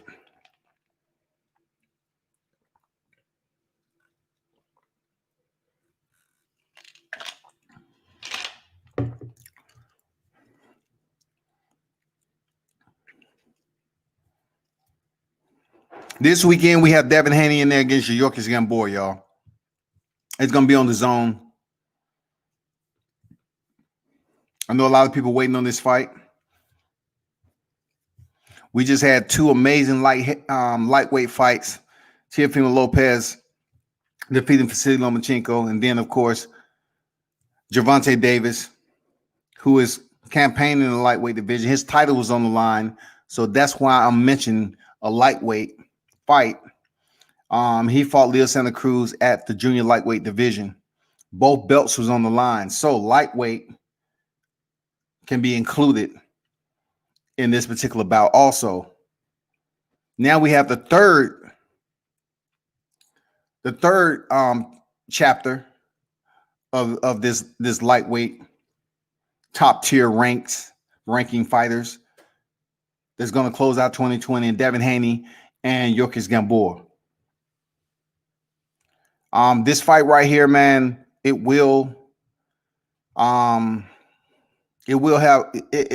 have the vested interest of boxing fans to tune in to check it out, of course, because you do have two names, one fighter in Gamboa who's on his way out of the sport, and a fighter like Devin Haney who has such a broad landscape in the sport. So a lot of people is gonna, tune in to see Devin Haney back from his injury, of course, to check out the shoulder and to absolutely see him box. Devin Haney can box. He's a very technically advanced boxer in this division.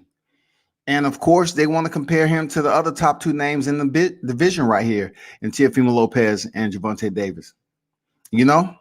Period. I don't care what anybody say that Gervonta Davis is not top. He is top 3 in the lightweight division. He is. He just has to fight another top name, which you have to look at it this way. If a man is putting his title on the line in a different division, he's still contending to keep his title as a lightweight fighter. Now, a lot of people are going to say, well, he needs to fight somebody in the lightweight division. Well, I can say that for everybody outside of Teofimo Lopez, because Teofimo Lopez did indeed fight the top pound for pound guy, the unified champion in the lightweight division. So you got to give him his credit. Everybody else outside of Teofimo Lopez, they have to step up. They have to step up in their boxing career and in the division, and to be considered, for individuals like myself to place them in certain rankings in the lightweight division. And of course, it doesn't matter what I rank them. You can look at other ranking systems and see where they have the rankings also. Coming off that win over Leo Santa Cruz, he has a 4-division champion on his resume. So that's why Gervonta Davis, in my opinion, ranks above Devin Haney in the lightweight division. That's just what it is with me. But ultimately, this weekend, man, we're looking for him to go ahead and dominate Gamboa. I've heard some of everything and anything about this fight. But you have to understand, man, he cannot play around with Gamboa too long to the point where people get the impression that Devin Haney is unable to go in there and finish Gamboa. I know on one side of the spectrum, he wants to go in there and put on a show. And then the other side, people are expecting him to go in there and get this guy out of here. So what goes along with both of them? If he goes in here and put on a show, he has to make it so much it's a lopsided performance. He has to put on a boxing clinic. No ifs, ands, or buts about it. It's clean, sharp, and it's a lopsided division. A lopsided performance. Then on the backside of him going in there and cleaning Gamboa, it's going to fall along the lines of what I know already. And what I know about Gamboa is that he's been down around 14 times in his career. His losses have been stoppages. And right now, in my opinion, he is like a C-level fighter, because he's been knocked down several times in his career. He's coming off a stoppage loss to Gervonta Davis. So if Devin Haney goes in here and stop him, it was what he's supposed to do. And he would get a check in the box for getting it done. And that's what it is, people. He would get a check in the box for getting it done.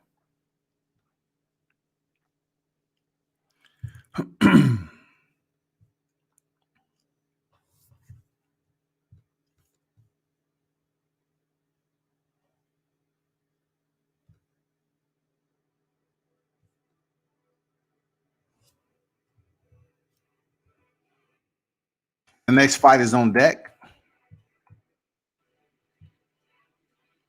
Already back control, man.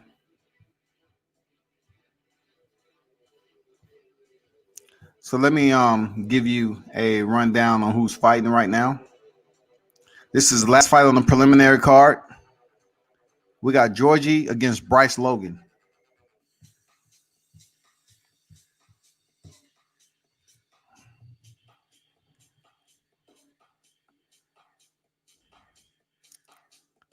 Red gloves is Karakhanyan.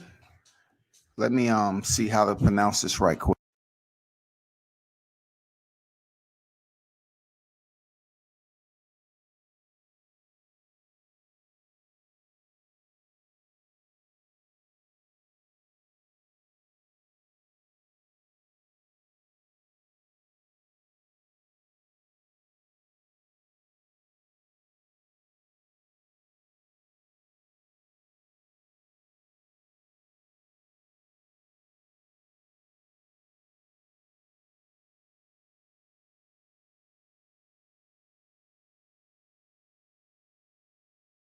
Okay, they call him Giorgio. Oh, nice spinning kick.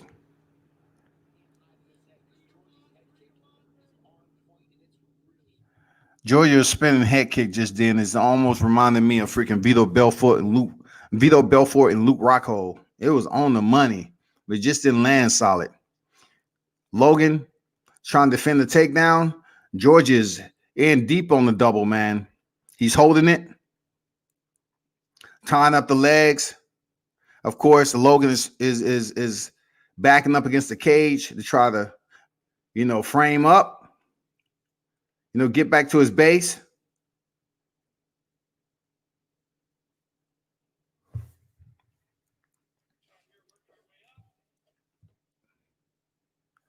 Thirty seconds remaining in the first round. Giorgio is in the red, Logan in the blue gloves.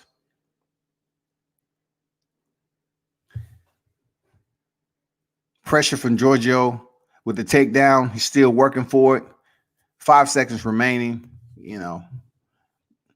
Elbows landed from Logan. He scoops him out again. That ends the first round. Giorgio looks like the stronger wrestler, but once again, that was the first round. And, we'll see what the second round brings as far as, the cardio and everything. And plus, whether Logan wants to keep that distance or exchange and allow somebody like, Giorgio, who's a wrestler, to get in close on his hips. That's what they do. These wrestlers will wait till you commit to a punch and change up on you quick. And before you know it, they in on your hips with a single or double, and you're seated, or you on your back, or you're taking a ride. You know what I'm saying? A 5-point, slam. You never know. They up there doing you like Michael Chandler did Ben Henderson.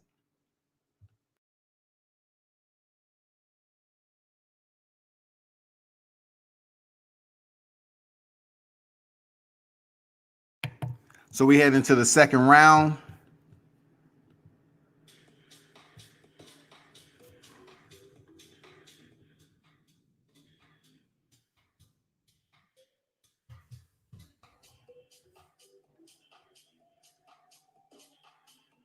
Inside leg kick by Giorgio.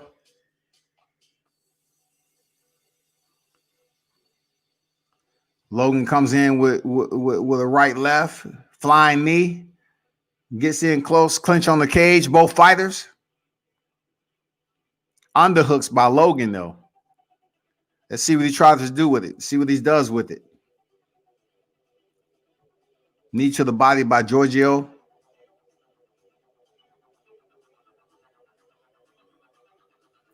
Yeah.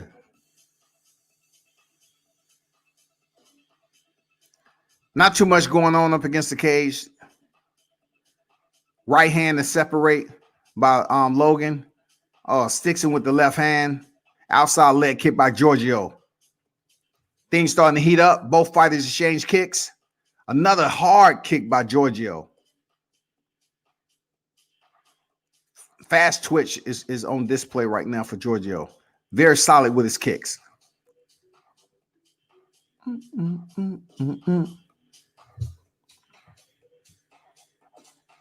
Inside leg kick by Giorgio lands.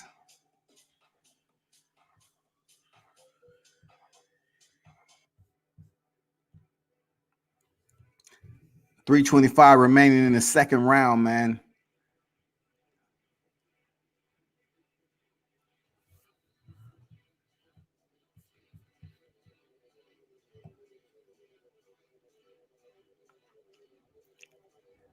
And these are lightweights. Light heavyweights, rather.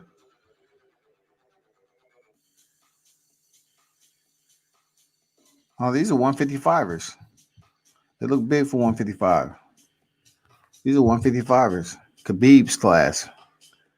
Straight left to the body by Logan. He thought about another flying knee. He's giving some damn leg feints right there. Left hand down the center by Logan.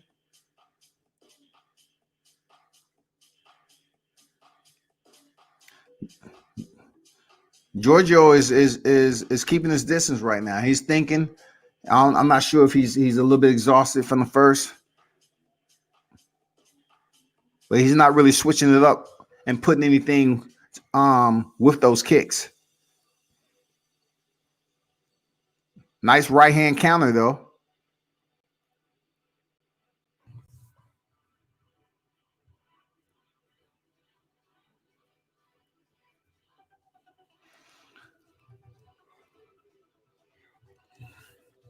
Man, Logan is unleashing his damn combinations, though. That's what he needs to do. Oh, he stepped in with that right uppercut. Just missed, man. Slick. Dance with it. Nice foot movement by Logan.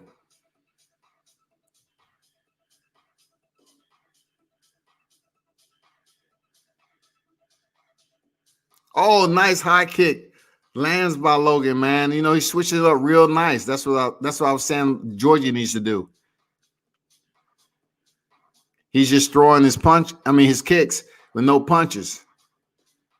Man, Logan is loading up and landing and scoring. He's using his hands and his feet. Of course, Giorgio gets in close, goes in for the single. Right now, Logan is trying to defend it. He switches to a single. I like how Logan switched up that defense, though. Switch sides. When he seen Giorgio switching to a single to his right side, he switched over to his right side to defend it. Good stuff. He gets the takedown. Giorgio gets the takedown on Logan. Elbow from the top from Logan. You know what I'm saying?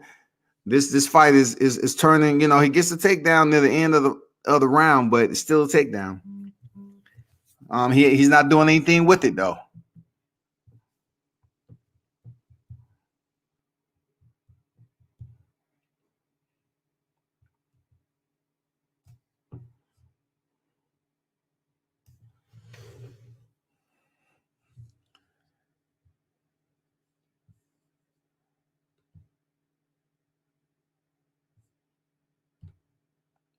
That ends the second round, man. Pretty decent fight. Everyone that's in the building, man, hit that like button for me. Bellator 251 MMA. I know it's not a huge card, but it's still mixed martial arts. And they have fighters that's on the rise, just like they do boxing.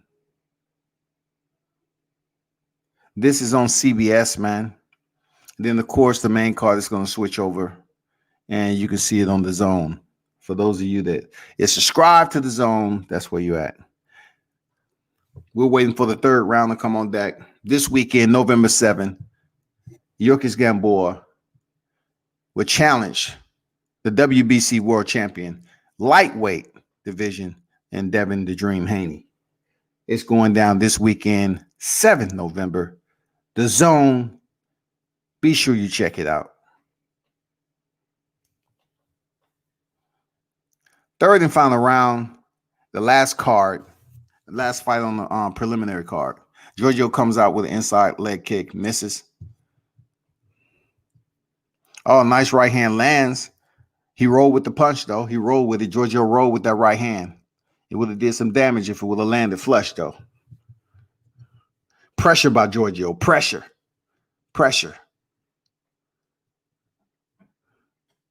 Fighters clinch in the center of the square. Knee up the center by Logan. I like how he separated. Good job. He shoots the jab out there, man. Ducks under that right hand. Nice footwork by Logan. Oh, man, look at those hips. Look at that sprawl right there, people. Look at that sprawl. That is time and times of training, man. Look how quick Giorgio shot in on the hips, and the sprawl was presented. The doorstop. Logan put the doorstop out there. Like, no, man, you're not catching me like that, man. He put the doorstop out there, people. Shut it down. See how he got his right hand and he's putting the chin of Giorgio in the palm of his hand. He's trying to push his head back to create space, you know, to make it uncomfortable for him to go for that takedown, because Giorgio is trying to, you know, work for that single leg takedown. So now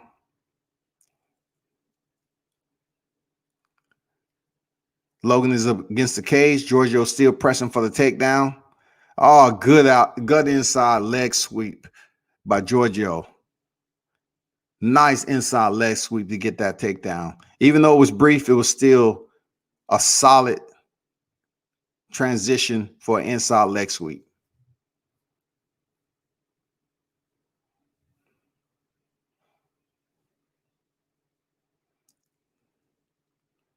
Logan is still trying to defend with 2 minutes and 45 seconds remaining in the fight. Pushing down on the head of Giorgio, trying to create space, make it uncomfortable. Take down the fence, take down the fence. There you go. He gets the underhooks, turns him out, pressing him up against the cage. This way he wants to be. Now it's time for Giorgio to defend. Inside knees.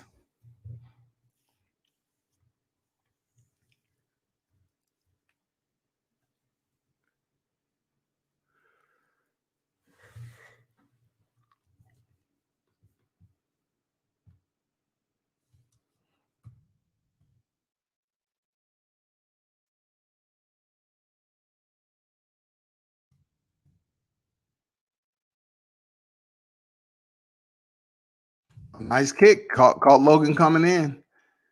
Giorgio goes back in deep. Gets the takedown, locks his hands. Easy. Look how his head is off to the side where he's going for the takedown. So his head is off to Logan's right side. Scoops up the legs. Makes it difficult for Logan to even attempt the damn base, frame up, stand, whatever you want to call it. It makes it difficult when your legs is tight, straighten up like that. So now he works to get back to his feet, and Giorgio scoops his hips out once again.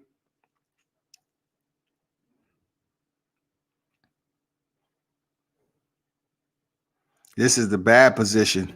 When he has those hands locked, man, it's just a bad position. You know, he just motioned over to his corner and something like said, man, what do you want me to do? He can't do anything. Why? Because this guy has, you know, Giorgio has his arms locked.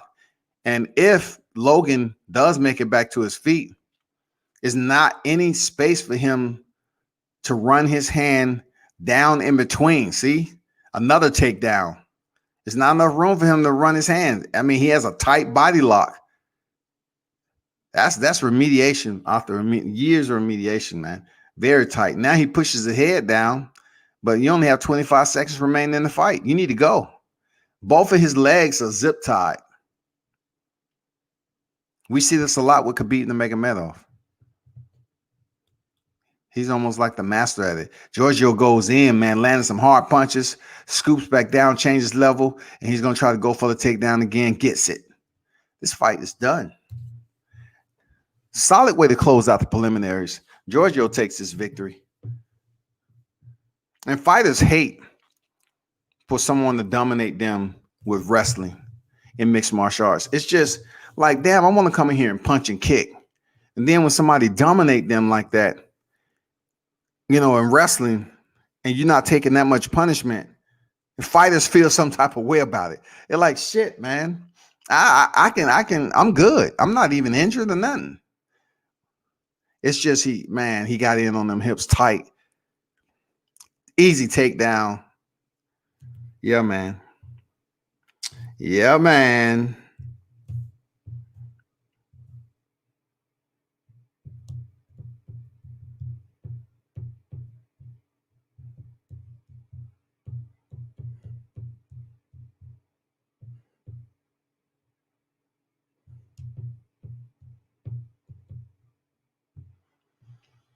Let's see who they give it to. I know Georgi won. I'm not gonna lie to you. I know he won.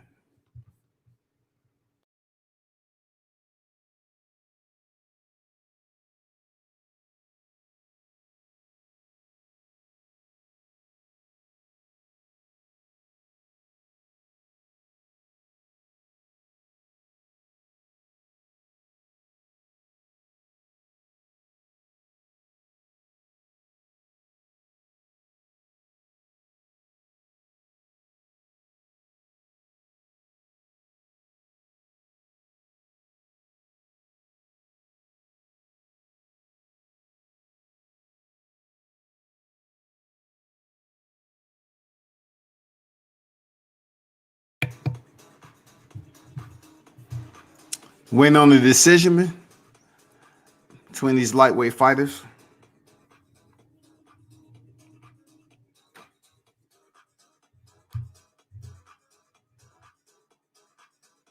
Yep, Georgi won. I mean, we know that was gonna happen. We knew that. That was a no-brainer right there. Now we go to the main card. We go to the main card. You look in the description, you will see the entire fight card of the main card.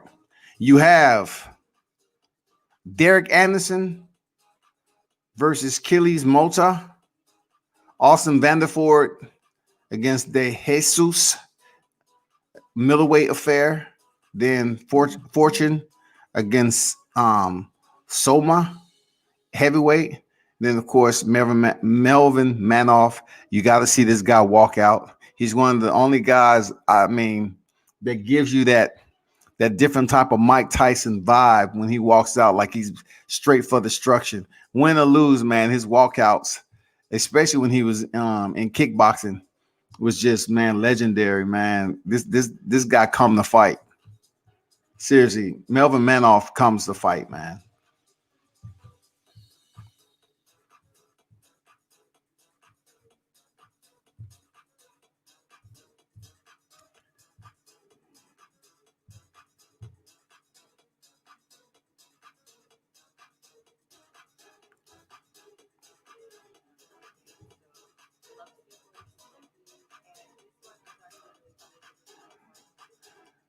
So what I'm seeing now,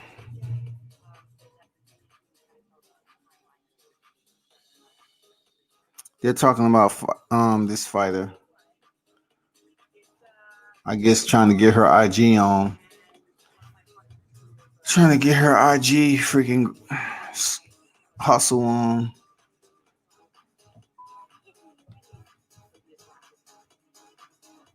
Okay, while they take that, I have 5 minutes before they even come on.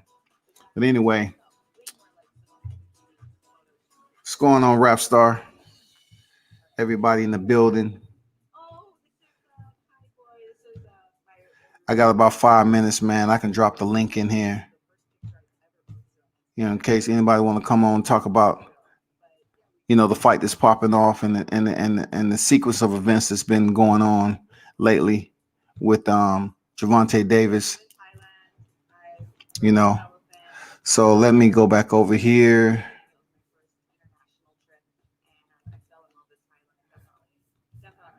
Let me go shut this off.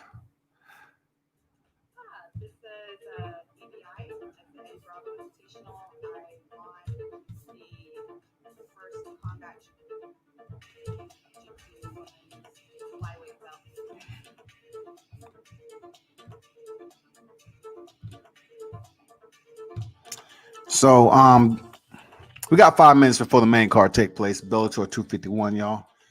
So this was going down this weekend. Like I said,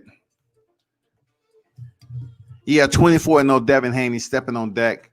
Is his best opponent to date of the current names that he have on his resume. He's going in there against the Olympian and a guy in Gamboa who's been in there with some big names. Everybody wants to link him up to Crawford. And of course, lately, they want to link him up to Gervonta Davis, who he fought last December. And he came up short, even though he showed toughness and everything, man. He showed toughness and everything, durability to go in there and fight to the 12th round with a hurt Achilles. People can't use Achilles as I don't know if the Achilles is healed or not. I truly couldn't tell you if the Achilles is healed up or not. Achilles just don't heal up like that, to be honest. It don't.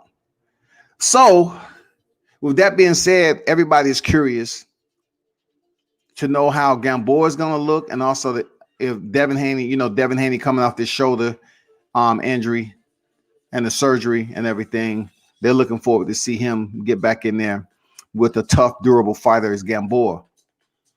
Me, I was saying that it will be good if Devin Haney goes in there and get this job done early and don't really play around with this guy. Forget giving a show to a Cuban fighter like Gamboa, who has shown to be tough. Like Gamboa is tough, man. Serious, Gamboa is tough, man. So, if I had any advice for Haney, I wouldn't tell him to go play around with it. Play with his food just to give the people a show. Forget that. If you can get Gamboa out in one round, get him out in one round. Don't play around with him. If you can go in there and get him out in one round, go to the showers. Shit. Go on about your business. Get ready for the club. I mean, celebration. However you're going to celebrate. But I wouldn't go in there to give the crowd 4, 5, 6 rounds, just to show them you can box. They already know you can box. You're the WBC champion. You really don't have to go in there and put in rounds unless you really want it. Unless you really want the rounds. But that's going down, man. That's going down this weekend on the Zone, November 7th. Check him out. Devin Haney, Devin the Dream Haney. Man, he's going up here. Rising star in the sport. One of the top-ranked lightweight champions in the world right now. Go check him out this weekend on the Zone, man. You know what it is. Go check him out. Watch him get this work. Watch him go in and get this work and probably, get Gamboa up out of there. I'm thinking early. And then go on to big and better names in the lightweight division. That's what he has to do to further build his stock. Go in there and get him up out of there and then move on. That's all you got to do. Don't play around with a Cuban fighter like Gamboa who's tougher than what people give him credit for. You know what I'm saying? Gamboa's he's tough, but I think, deep down inside with his stoppages and him being on the canvas like multiple times in his career, he's still right at this point like a C-level, B-level fighter. There's no way that Gamboa is an A-level fighter right now. You know what I'm saying? I mean, you can't say that. You can't sit up here and say that.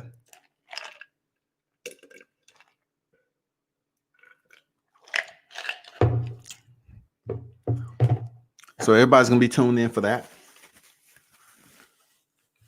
What does this do for Devin Haney to go in there and get this guy up out of here? It puts a more notable name to his ledger. And also it sets him up to face a bigger top tier opposition in 2021, of course. And that's what we're looking for. Potentially, if we're able to see the Teofimo Lopez versus Devin Haney in 2021, great. For all the titles, great. That's what we want to see. You know what I'm saying? If not, there's other fighters in there like, Ryan Garcia, Javier Fortuna, whatever he gets. Felix Verdejo, he's coming up the chain. Richard Comey, he's not done. Just because he got stopped in the second round, he's not done. You got to get these guys. You have to let these guys work, man. You have to allow these guys not to be discarded. You know what I'm saying? Just because they get a loss, that doesn't happen for everybody. You know what I'm saying? So Richard Comey still has some fight left in him. Still a good name to have on your resume. He's not a slouch, even though Teofimo Lopez destroyed him in 2 rounds. He's a good guy, man. That's all I have to say about freaking Richard Comey. He's a good dude, man. Okay, they still in the process of working themselves up to start this main card, people.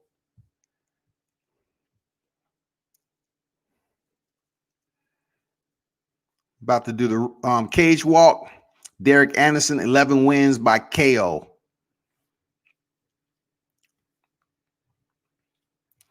Let's get it. Main card on deck, Bellator 251. Let's get it.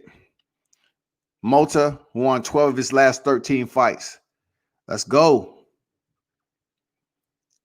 This looks like it's going to be a very entertaining fight. Mixed martial arts in the building. And of course, World Combat Sports, boxing, and mixed martial arts. For those of you that follow grappling, I'll definitely be at a grappling tournament this weekend. I definitely have to go, stop on deck, get educated, talk to my grapplers, do some media footage over there, and keep it moving. Be sure to check out my interview that I did with the father and son, who his son is now 9-0. They did a ringside documentary on this family that's on Showtime. Look it up. It was a very solid documentary, man. I'm talking about real life. His son is actually a 9-0 undefeated boxer right now that was going through trials and tribulations. Him trying to raise his son, his son being 1 foot in the streets, 1 foot, in the boxing. I mean, you have to check out the documentary. It's really a solid documentary, man. They got my boy Douglas, man. Let me see what they're talking about.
Look at the look on Derek Anderson's face. He's like, forget all the bullshit you heard. Mike Beltran in the building. From what I understand, I think he used to be a Marine, man. I believe so. Mota versus Anderson. Let's go. First round on deck.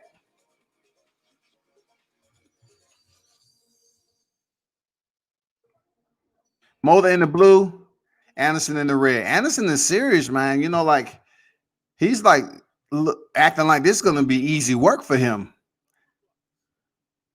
Mota's on the outside. He's giving them respect already. You know, Anderson looks like that hard-nosed fighter, man. Let's see what he got, man. You know, he's like nonchalant, like, hey, come on, dude, let's go. You don't have nothing for me. Let's go.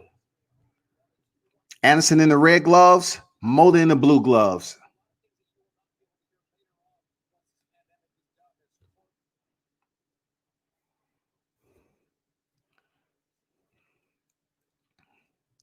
Okay. First explosion, you know, comes from Mota. You know, pushes Anderson up against the cage. Okay, they a little bit of body grappling on the cage. Outside leg trick by Mota takes Anderson down. Already showing his BJJ prowess. That's what we're talking about. Pins the arm down, but Anderson, he works back to his guard, try to move back up against the cage so he can post up, of course. But you're talking about Brazilian now. Look how he scooped the legs up and extend them out. Look at that work, y'all. Look how he has those legs. Look at that. Check that out. That is very difficult if you're on the seated position to attempt to base frame up with your legs extended like that. Look like he's working for a front choke. Okay. Anderson looks to be okay. He's stacking them heavy with his hips up against the cage. Changes levels again. Goes for the crotch lift. Didn't get it. Hard knee to the rib cage by Mota.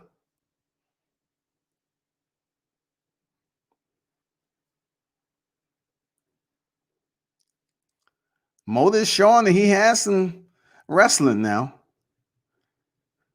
Oh, he's trying to lock in that choke. He's a little high. He gives it up. That's real quality BJJ right there. He's not rushing it. He said it'll come. He's not rushing it, man. Very, very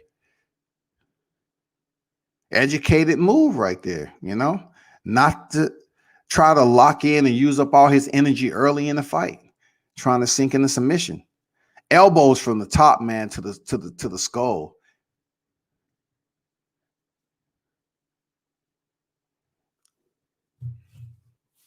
Anderson is pressuring Mota up against the cage to try to get his own takedown right now. Let's see how that works. Let's see if Anderson got that inside knee. Mota goes in for the front side guillotine, man. This seems tight. This seems tight. This seems tight. It seems tight. Mota has this guillotine. It seems tight. Let's see how Anderson works out of it. He seems okay, though. He seems okay. It seemed tight initially, but Anderson seems okay. He has his hand inside like you're supposed to. Create a little bit of space to breathe. Now he postures up, man, and gets a little bit tight, head out. Anderson switches over. Good. Back to his feet, man. Good transition out of that choke, man. It looked tight from the beginning. Good transition out, man. Like that. That's why, you know, I call it the muddy flats, man. Mixed martial arts. It's just the muddy flats, dog. It's just a lot goes on with this sport. Whether it's on the feet or the ground, man, it gets dirty. Nice right hand over the top by Mota. Anderson has a whole different demeanor now, huh?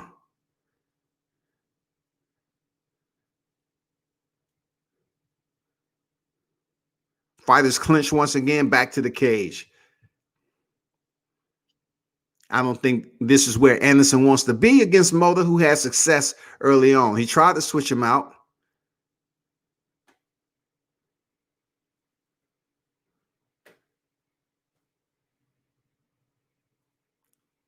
Mota with the body lock.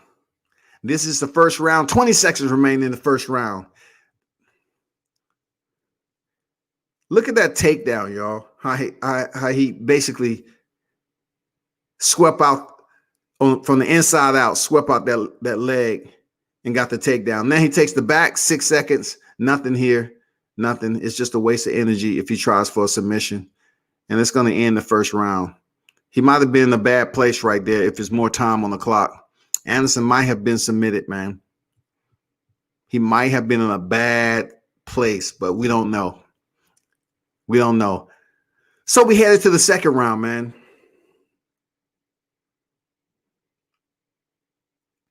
Anderson needs to stay off the cage with this guy, Mota. He needs to stay off the cage, real talk. But I'm not his team. You know what I'm saying? Shout out to everybody to Build It Bad. Make sure you hit the like button. You know what I'm saying? Bellator 251. World Combat Sports. This is mixed martial arts. MMA. Muddy Flats. Main event. Manhoef, Anderson. Light heavyweight division. It's going to be exciting.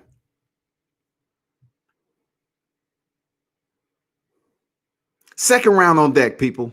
Mota versus Anderson. Anderson in the red gloves, Mota in the blue. Come out. No touching of the gloves. Once again, sweeping the outside is Mota. Mota is sweeping the outside, waiting on Anderson to come in, making the fight just a little bit boring. Once Anderson comes in to engage, he comes over with that right elbow with authority. This was like a lights out elbow, man. That shit would have landed, would have been a different type of feeling for Mota. Oh, nice head kick. Makes Mota stumble just a little bit. I think he felt that on the backside of his left ear. Good shit.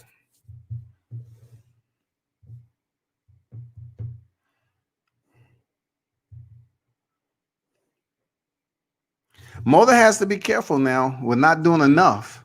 Even though he had, dominant position for last round to end it, he has to be careful with just sweeping outside and making it a boring fight.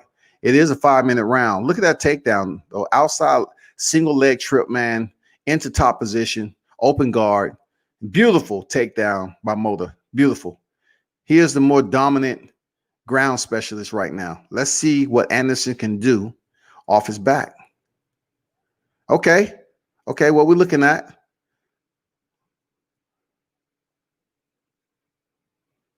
Okay, I like what I'm saying from Anderson. But once again, look how Mota straightens the legs out, zip tied him, prevents Anderson from having that mobility to scramble the way he was. But give it up to Anderson, man, working from his back. He's trying to switch those hips out. There you go. Now he has to be careful about Mota taking his back again. Mota is good with controlling that. See how Anderson turns over to his right?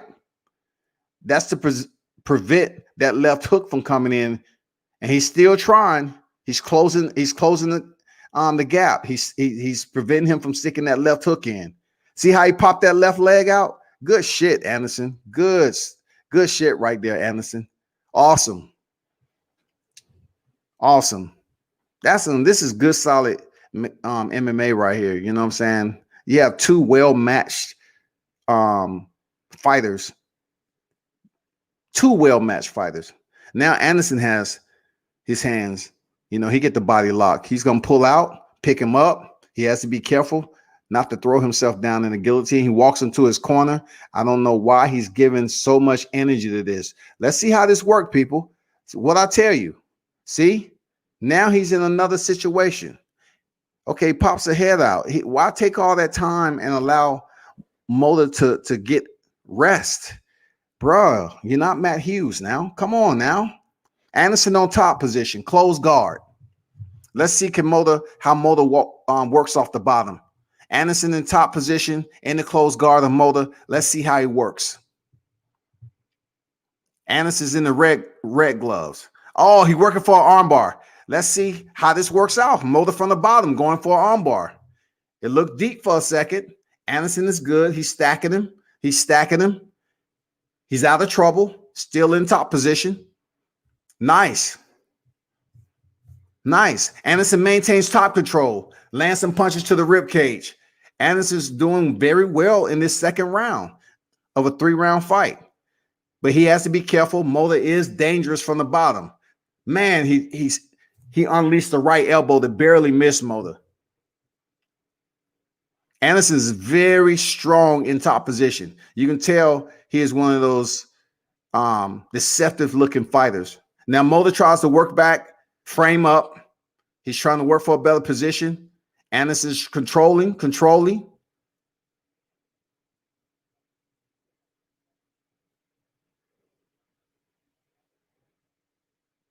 Halting the action, and both fighters are just idled. Now Mota tries to pull in the hip. Oh, he kicks him in the body. Okay, it must have been in the head, man. Illegal kick to a down opponent. Illegal kick to a down opponent is going to allow Mota to now get rest after. I hope he doesn't bow out. Let's see the replay, people. Let's see the replay. I hope it wasn't as flush as it looks. Let me see. Well, he called him in the mouth.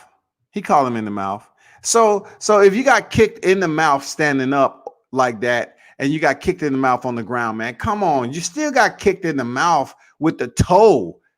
You was kicked in the mouth with the toe, bro. Why are you trying to milk this to the damn dog? Don't try to. I guess they say take as much time as you want. But he kicked the down opponent, and I'm not sure if Beltran is gonna freaking take a point away. But this guy's milking this shit, man. Mota is milking a kick that it didn't even have all that mustard on it that you was looking for. It didn't even have that mustard, relish, sauerkraut, hot sauce, pickle juice. Man, it was just a freaking light kick to the damn face, man. And this dude is milking the shit out of it. Look at this kick, y'all. He's coming up. He steps forward. Wasn't even a lot of torque on it. He kicking with the top of the toes, the top of the foot.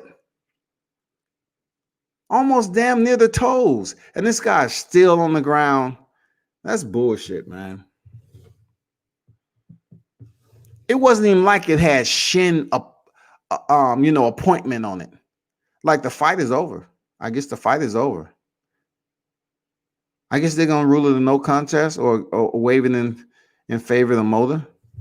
Let me see what they're talking about right quick, people. Let me see what they're talking about.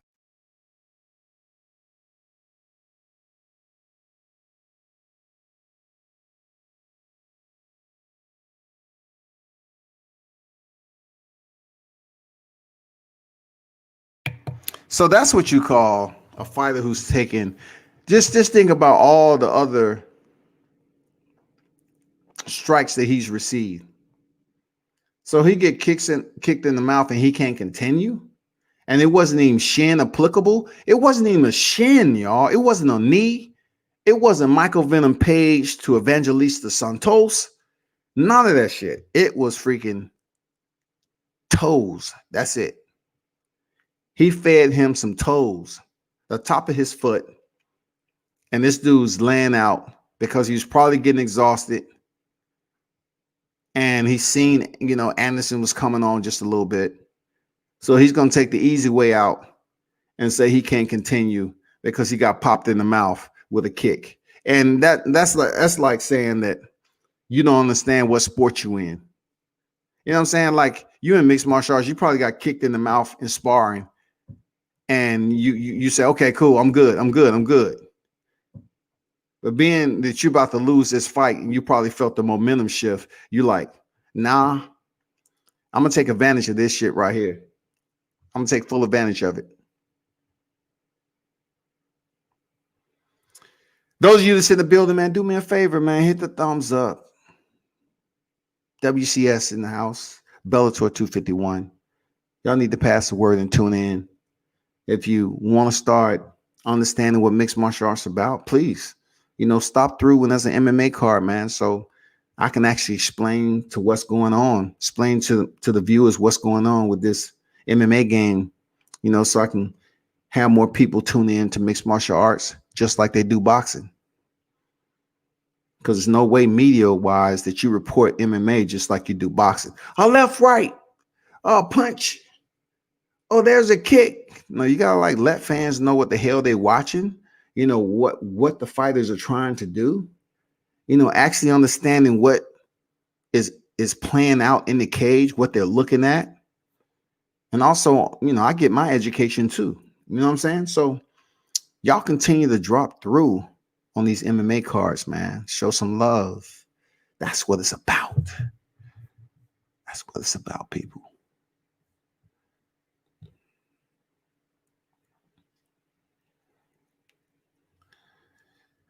Alexander, appreciate it. So you broke it down well. Appreciate it, man. Appreciate it. It's all education for me, man, to get these cards, to try to deliver these cards to you, the viewers, and try to get some boxing fans to kind of switch over and understand that it's better to know more than one combat sport than just a single combat sport. There's no one out here in their right mind that'll say, well, I don't want to learn that. I'm gonna stick to boxing. Man, boxing is a part of MMA. You know what I'm saying? It is. It's a part of it. And a lot of boxers are basically taking up. Let me see what they got to say about this decision.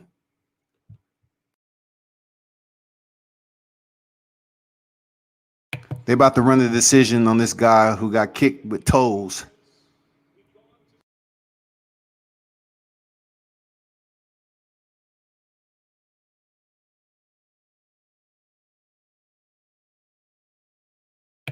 Yeah. See what I tell you, y'all? The fighter was ruled not to be down, and he wanted to take the easy way out. Anderson ended up winning. I'm telling you, man, you got to analyze these fights, man.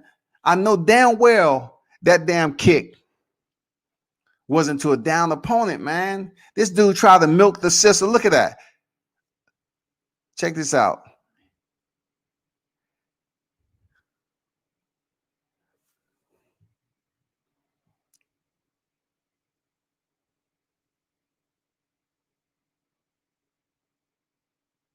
Just showing the instant replay in slow, super slow motion. So this is what they're saying, okay? Just to break it down to you, okay, what actually happened? It looked initially like Anderson kicked a downed opponent, all right? But in order for him to be considered down, it must be a hand and his knee touching the canvas, and both of his knees were off the canvas. Just one hand. One hand is not the rule for a downed opponent. You know what I'm saying? His other hand was off the canvas, and his knees was off the canvas.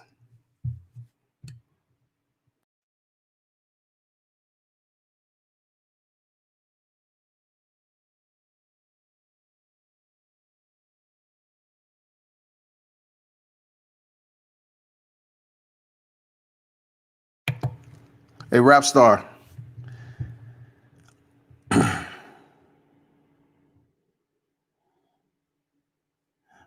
Ricky, rap. Rap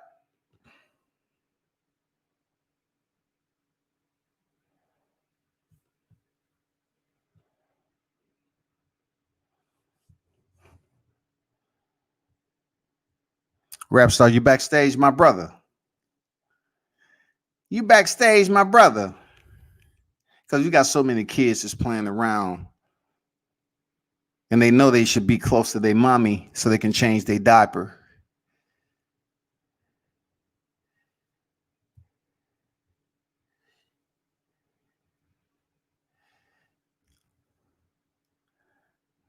Drop it in the live chat, that rap star, you backstage, my brother.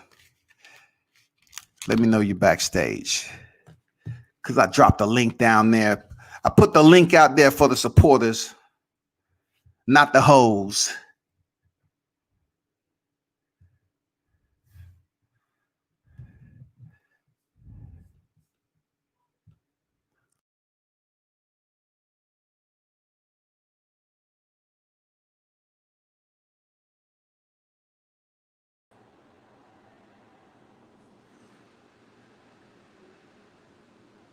Yo, can you hear me? No? You can't hear me? Yeah, I can hear you. Hey, man, I got to take everything back, World Combat. When I first came on YouTube, you warned me that some people don't have integrity, bro. So I got to tell you, you're a real one, man. When you told me about this, I thought everybody was just against each other. But I'm just going to come on record, man. That hate show, dude, he's the fakest show in the whole game. He tries to play like he wants to be your friend and get all your credentials. But when shit he doesn't want to hear, which is facts, he just goes and turns his whole personality and acts like a bitch. So Who? that H guy. Bro, you warned me about this dude, and I kept giving him credit because he kept letting me speak to some of the people like Bill Haney and some of the fighters, but only when I'm on the same conversation, he want to be my friend. But when I tell him certain facts, he wants to avoid the facts and try and mute me and try and make me look stupid. Absolutely, man. And you know, it's just one of the obstacles that you're gonna deal with out here on social media. I don't have anything to say about the dude. It's a waste of my time, rap star. It's a waste, bro. But now you know, man. Now you know that, rap star. You told me there's no integrity with some people. He got no integrity, no dignity. He's riding on a one-way street, and the guy's not about boxing. His whole thing is making friends and trying to be in a certain narrative. I just realized what he's all about. And I'm not gonna send none of my London subscribers. We all just unsubscribe to this guy because this guy's full of shit. World Combat. Yo, man, I try to tell you they out there, bro. If you don't co-sign and kiss their ass for the narrative, you know, if you don't co-sign and kiss their ass for the narrative, man, you know, they got to be in control with the mute button. They can't debate you because they don't know shit about boxing. Well, you know what I told him? I told him in about a couple months, I'm going to call him out on social media and put him into a corner. And when I do get to America one day, I want to put his ass in the ring for 1 round so I can smack him around. I told him. I said, I'm going to find a way to smack you around. But I said, because you got no integrity, you're never going to make it in the ring, even if I pull you up on social media. You know what I mean? Yeah, man. Anyway, fuck him. Anyway, he's a little kid, bro. But how's it going with you, bro? It's good, man. Just covering this Bellator card, my brother. I just got it, man. I got the Bellator card. I'm going to watch it in a bit with you. So, yeah, man, we got it on Channel 5 over here.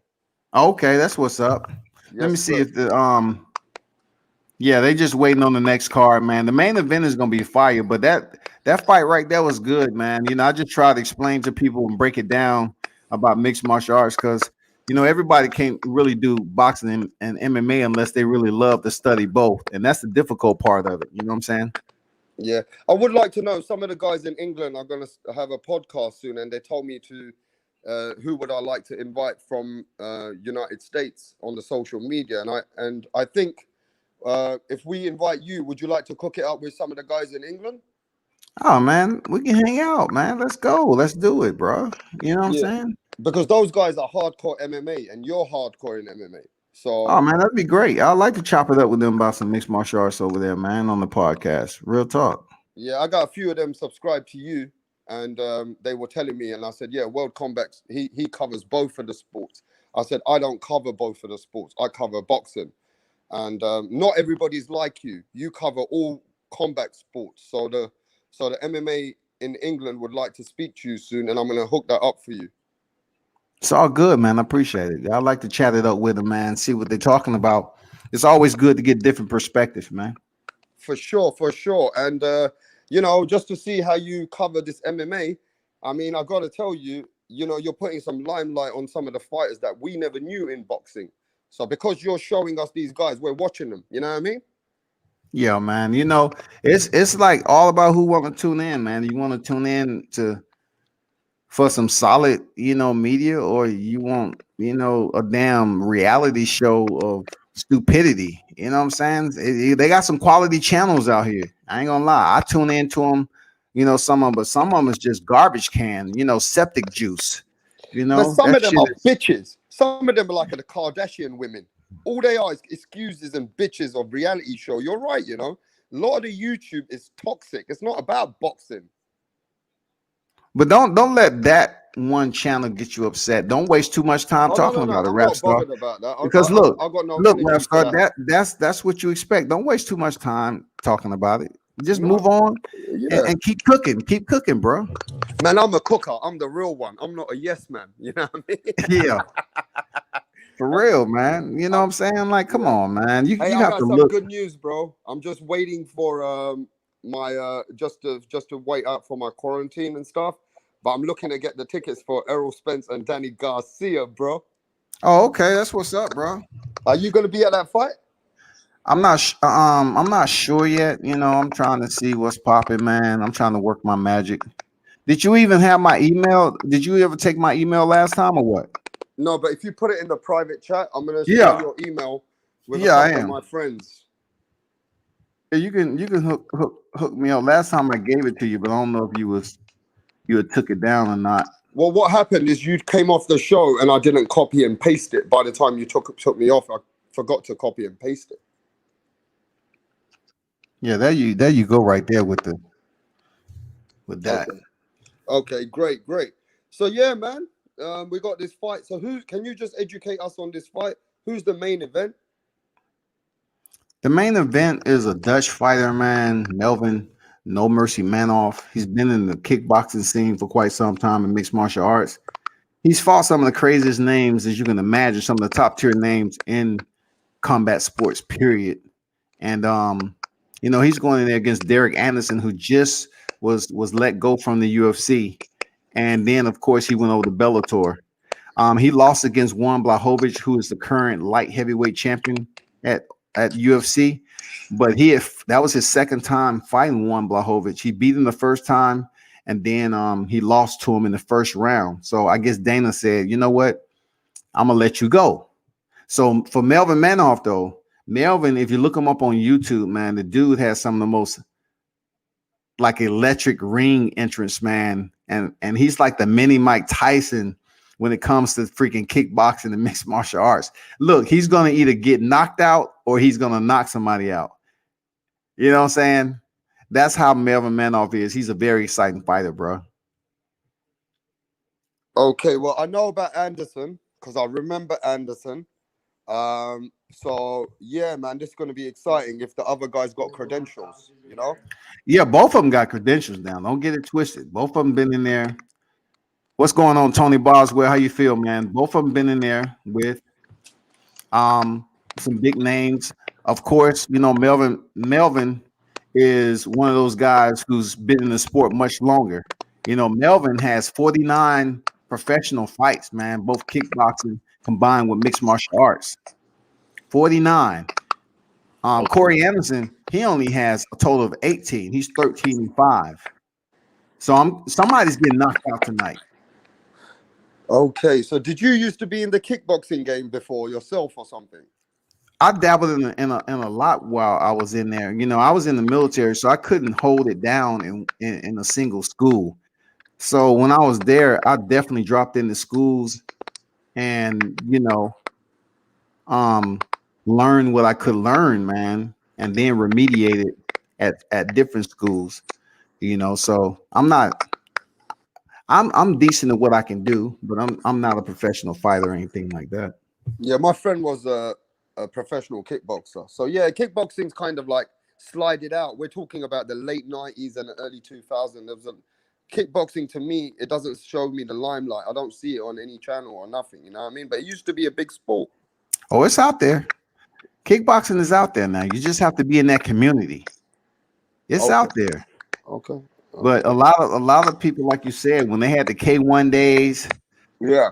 man, they had the glory days. I mean, that shit was amazing, bro. Like the tournaments that they had. Like I remember seeing Alistair Overeem when he was supposedly eating horse meat, and the dude was chiseled like an Adonis. Man, he was huge. Mark Hunt, Sammy Shield. Yeah. Who else? Manhoef, man, Badahari. Oh, Remy you remember that Jackson. Badahari was the man. He still fights, right? I think so, man. He was just a little bit off the rocker. He just could control his temper, dog. But I like seeing Badahari fight, man. He had some good fights with Overeem. Oh yeah, they had a rivalry, man. They did not like each other. Yeah, they were great days, man. And I gotta tell you, man, I used to watch those kind of fights too. But it's just like at that time they used to play them on ESPN or certain platforms that we were able to see them. I don't know what's happened. What channels are covering that shit anymore, bro? Yeah, you have to really search because most of this is basically is relegated to the apps, man. The apps who cover it, like for grappling. You Okay. know, you have to, they're on the apps now. If you want to follow Nogi and freaking BJJ, ADCC, EBI, you know, all those areas where they basically have grappling tournaments. You got to have the app. Gotcha. Okay, now we got a fight coming up. I've just seen two guys have come in the ring. One's got tattoos everywhere, and there's another guy with a beard. Are you watching the same fights? Yeah, you have De Jesus and you have Vanderhorn, I believe his name, Vanderford. And see what I like about Bellator, they still allow the fighters to put the banners over the top. You see that sponsor banner that's behind them? The UFC used to have that until Reebok took over. Hey, that American Dream logo looks like World Combat Sports logo, bro. Yeah, that's American Top Team. That looked like a little bit like your logo for some reason. No, it's AT&T. They just have the US colors, the USA colors. I got a globe. I have a globe behind my guy. Oh, okay. I said you might get done for copyright. No. My shit is trademarked, man. I can't get messed up for copyright. Austin Vanderwood. That's one of the guys. Austin Vanderwood. If I'm not mistaken, I'm gonna check before I say it. But if I'm not mistaken, I think that's Paige Van Zandt. I have to check. Van Zandt. Her boyfriend? Yeah, I think so.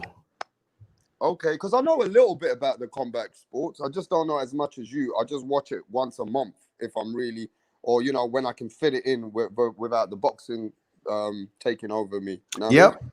Vanderford. That's him. Okay, so he's Paige. I remember him. He was at Paige's fight just recently. Correct. That's him. Yeah. And Paige just lost that fight to get into the Bellator now.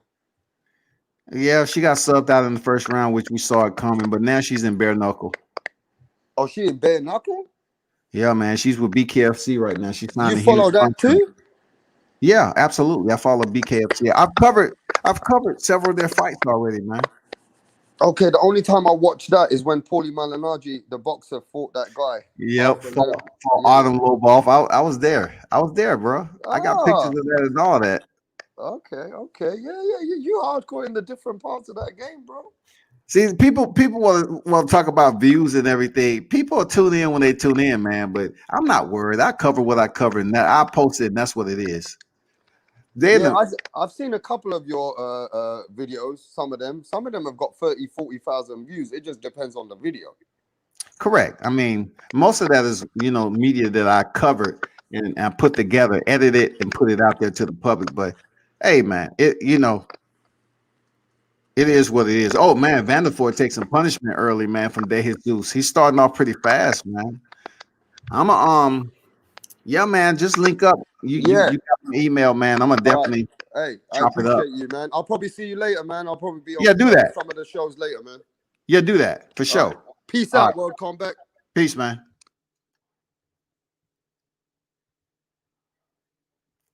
So we have Vanderford, who looked like he was in a situation of a leg lock, but De Jesus is coming out strong right now with the punches. So he's out.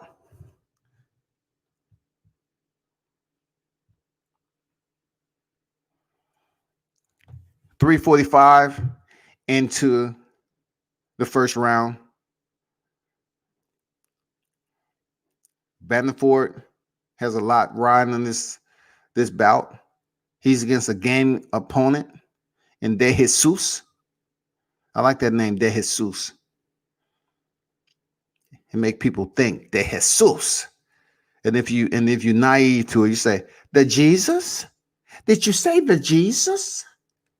The Jesus? Did you say the Jesus? Praise you, Lord. Praise the Lord. No, De Jesus. Oh, nice overhand right by Vanderford lands. Jesus seems to took it well though. Vanderford is in the red gloves, and Jesus is in the blue gloves. Good fight so far. 2 minutes and 45 remain in the first round. Good fight so far.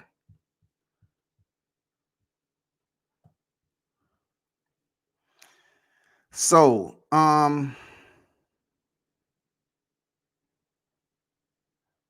this is a middleweight fight. For those of you that's tuning in, this is indeed a middleweight fight. Oh, nice straight left hand down the center from Vanderford.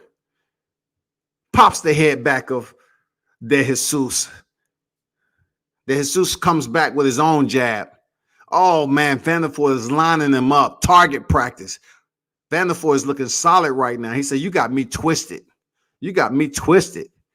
You trying to think because, you know, my girl is Paige. I'm not in the gym working hard. You got that shit twisted. Oh, right hand drops De Jesus. Another one catches him on the way down, bounces his head off the canvas. Vanderford is in top position. He looks to try to pass, guard pass. Now he's in the open. Butterfly guard by De Jesus. He's looking for the sweep. Let's see what happens. Let's see what the transition is going to be. Who make the first move off this position? Elbow from the top from Vanderford. Close guard by De Jesus. He pushes him up against the cage. Now he looks to posture and lands some elbows. De Jesus knows what's coming. He knows what's coming. He's in a bad place right now. Close guard up against the cage. Close guard up against the cage. Let's see. He's trapping Vanderford's right arm to prevent him from posturing up and landing strikes. Let's see what happens. Let's see what happens. What is pending, y'all?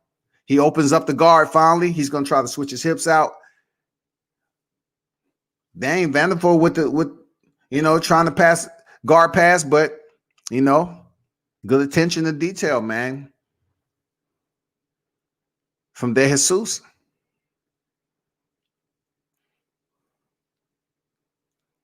Up against the cage.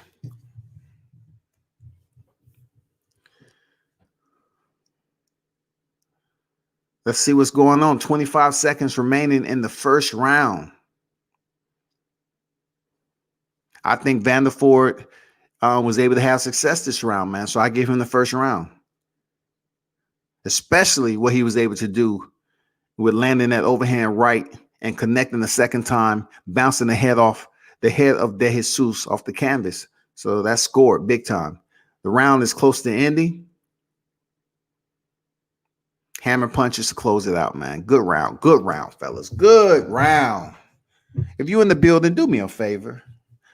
Elbow that like button. Let you know. Look, let that like button know that you paying her attention. You know what I'm saying? Give her a nice hug. AT&T reach out and touch. Let the like button know that you absolutely adore.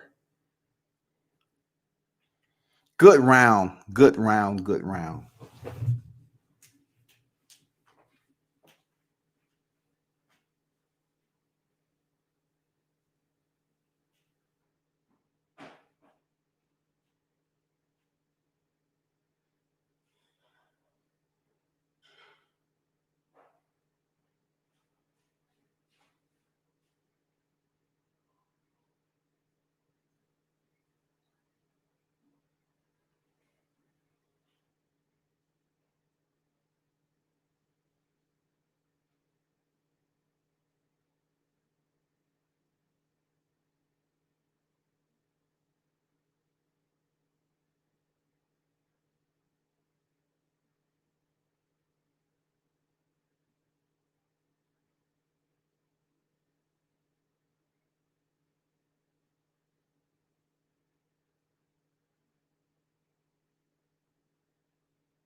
We're in the second round of this middleweight affair. Vanderford is on top position again. Total strikes thrown, 39 by Vanderford, 48 by De Jesus. Landed 20 by Vanderford, 16 by De Jesus. Slight edge, but not too much of a disparity. So Vanderford is showing his top pressure. Oh, man, some solid elbows from the bottom position. Those can cut you up. Vanderford needs to do something about that. I like Vanderford's aggressiveness, though, as far as when he's actually in the dominant position on the ground. He's not just laying there and praying. He's actually trying to work to inflict damage. And then you see him try to guard pass several times, the advanced position. But De Jesus is doing pretty good with those opposite, those indirect elbows he's throwing, man. I'm like, damn, that's an awkward way to throw an elbow. It's almost like a 12-6, but on your back. So it's really a 3-9. You know what I'm saying? Those elbows can cut you up.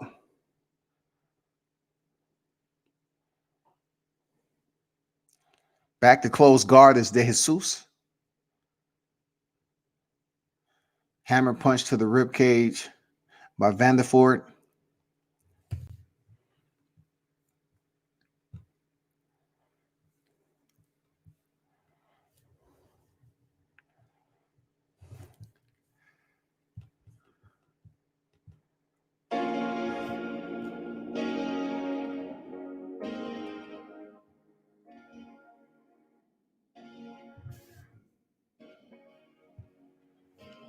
Good round so far. Dominant round by Vanderford.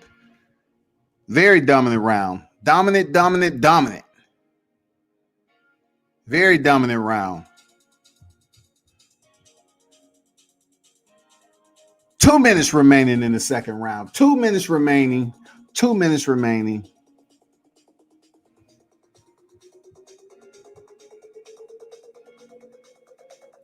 Appreciate you, Tony, for stopping through, my brother. He said, stop by to show support, work as a double. Much respect, World Combat Sports. Appreciate you, man.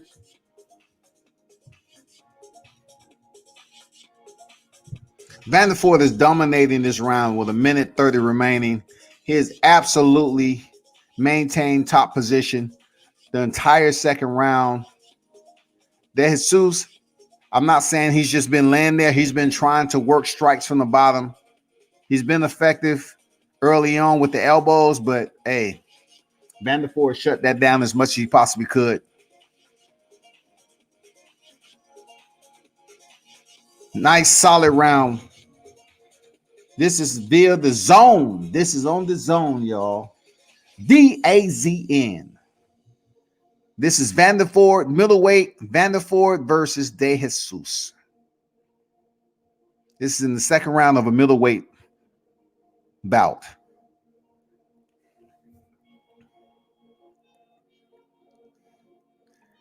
Half guard by Vanderford, man. He's just basically kept De Jesus on his back the entire round. 35 seconds remaining. Not too much action, though. I'm surprised the ref hasn't stood him up this round.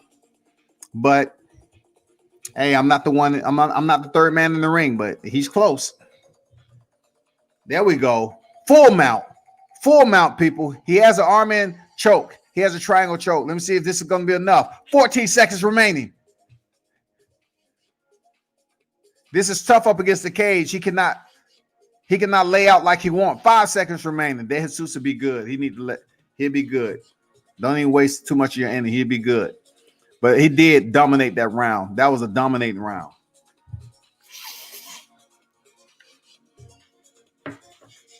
That was a dominating round. Let me tell you.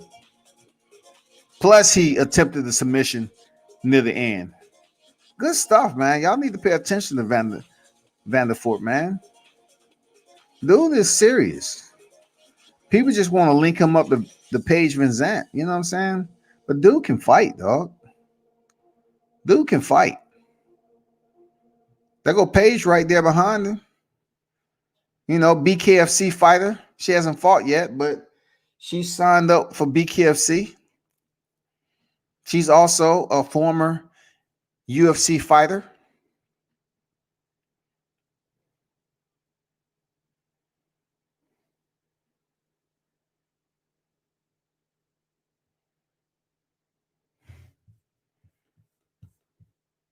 Third and final round, people.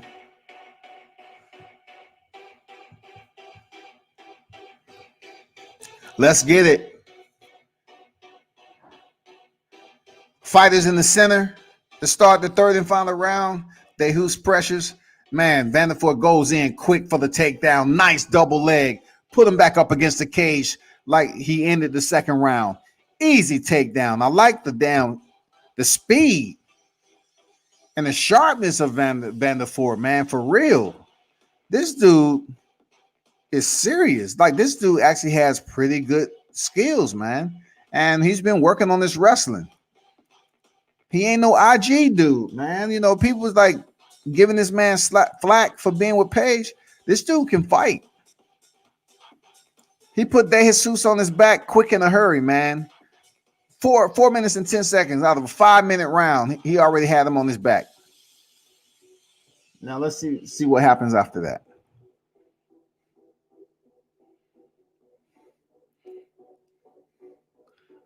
So he works for half. Trying to land some elbows from the top. Look, De Jesus is not attempting to improve his position because he can't. That's compliment to the top pressure of Vanderford. Solid elbow across, rips across the face of De Jesus. He's basically had this man up against the cage with nowhere to go. He's restricting and limiting any type of movement from De Jesus on the bottom. Solid elbow from the top again. Dog.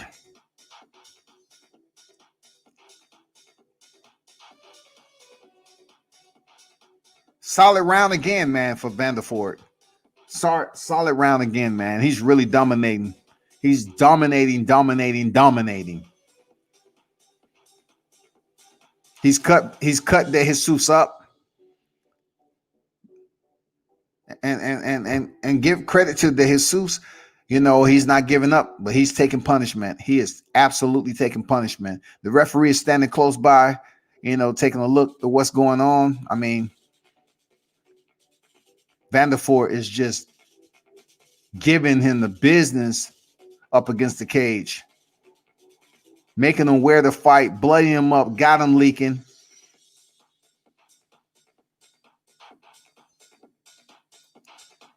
Look for Vanderford to try to pass this guard and work for full mount like he did last time. He's going to try to finish this fight, man. Punches from the top position. Salute to Sir Ken in the building. What's good, man? World Combat Sports. Salute to the wrenches. Salute to the chats. Smash the like, man. Appreciate that, man. Bellator 251 on deck. We are just one fight away from the main event, which should be an all-out, full-blown firefight where there will be a casualty. I don't think it's going to the final decision. There's no way possible. I'm calling this no way possible. The main event is going to a decision. It's absolutely, in my years of following mixed martial arts, I cannot call a decision out of this fight that's going to be taking place in the main event. So right now you have Vanderford and De Jesus, man. And Vanderford has really shown, man, that he has solid top game. And his freaking shot, his speed, his entry speed. Oh my God, dude is quick. He's legit, man. People's giving him a little bit of flack for, you know, Paige Van Zandt being his girl, but man, he's legit, dog. This dude is dogging this cat from the top position. The control, look at those hard punches from the top. It's just Vanderford's picking up fans tonight, dog. This dude's a dog. He say, forget what you heard. I ain't no IG dude. I'm just chilling with my girl. But I'll fuck you up. Vanderford ain't no goddamn punk. He dogged this dude tonight. Look at that hammer punch from the top. Elbow. 5 seconds remaining. This dude say, please, look at the puddle of blood that this dude is in.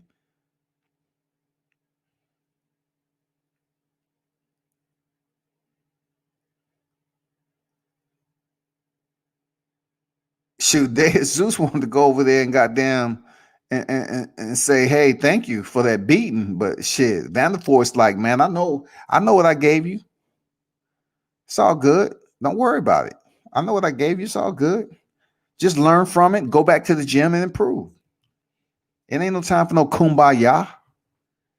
Kumbaya. Oh, kumbaya.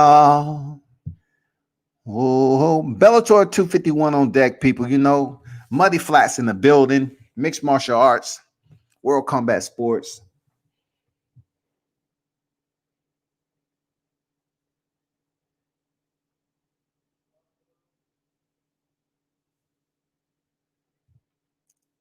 If you want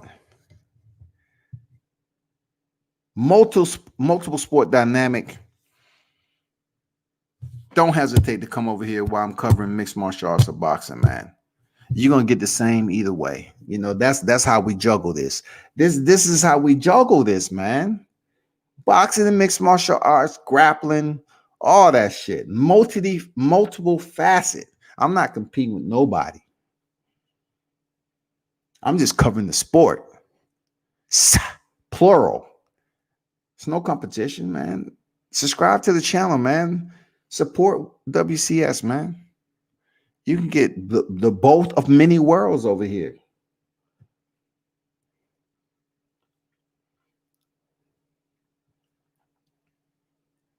Combat sports is a beautiful orchestra.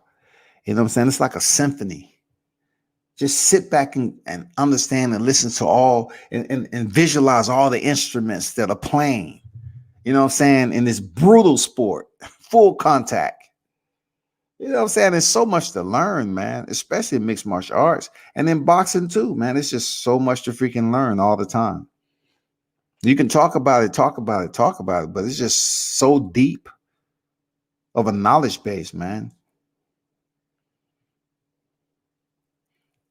Man, look at that beautiful takedown, Vanderford. Slipped under his right, spent around, took the back. Easy takedown, man. This dog, this Vanderford earned some freaking fans tonight. This dude's a dog, man. He's not to be played with. He said, don't you dare say he's an IG dude.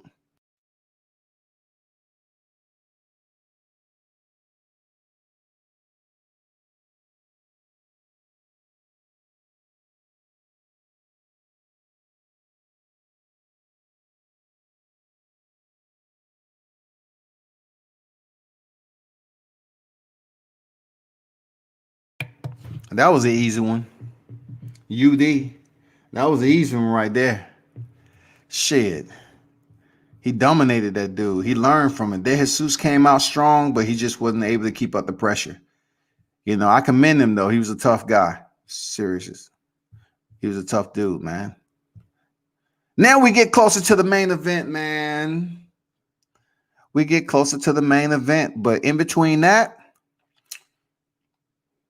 I want to kind of give you some boxing news.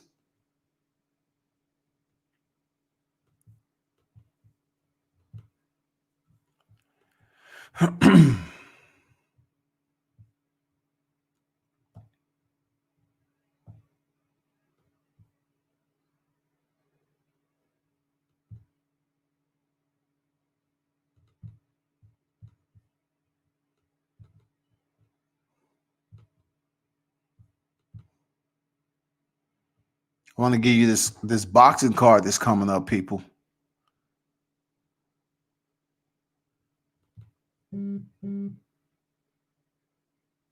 Crawford Brook, it is going down, right? It is.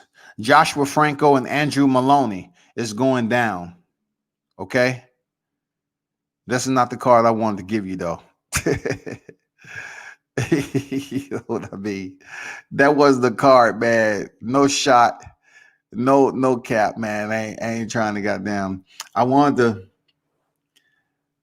to kind of talk about the big news.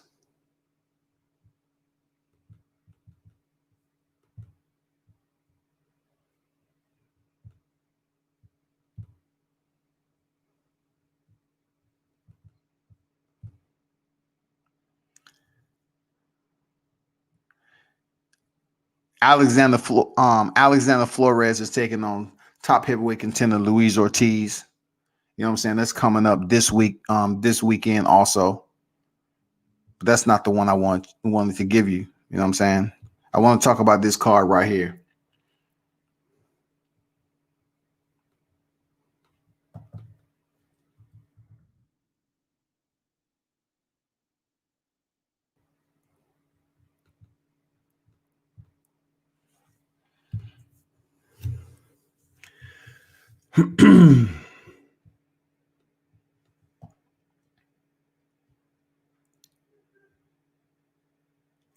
Elvis Rodriguez is coming back again to audition Terrence Crawford versus Kell Brook undercard with Franco Maloney. Elvis Rodriguez is 10 victories, 0 defeats, 1 draw, and 10 KOs. He has won all 5 of his fights in 2020. All 5. And this guy is contending at junior welter.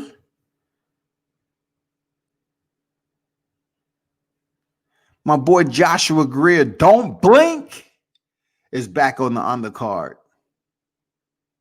He's going in there versus Edwin Rodriguez, 11-5, 1-5 knockouts. This is going to be 8-round bantamweight. Salute to Don't Blink for getting back in the ring. Look forward to seeing you get back in there, Don't Blink. You know, he's coming off a loss to Mike Planier, but, you know, we're going to get back in there and get it right. Don't worry about it. But, yeah, I wanted to let y'all know about this card right here. Keandre Leatherwood out of Alabama. He's stepping there against Tyler Howard. 18-0, 11 knockouts is Howard. Keandre Leatherwood, 22-7-1, 13 knockouts. I've actually covered him on the regional card before, man. I'm looking to see him step back in there also. Yeah, that's on the Crawford Brook undercard, man.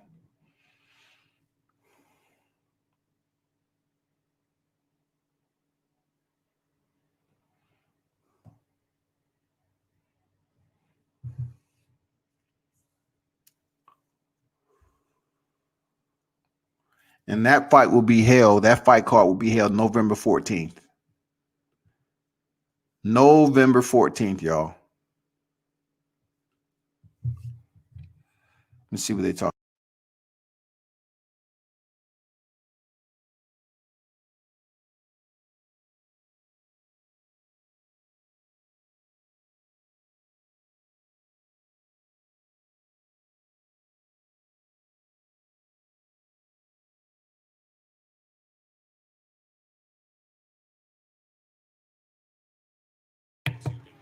They're just going through promo right now. But if you look in the description of my live, basically, let me unmute this or whatever.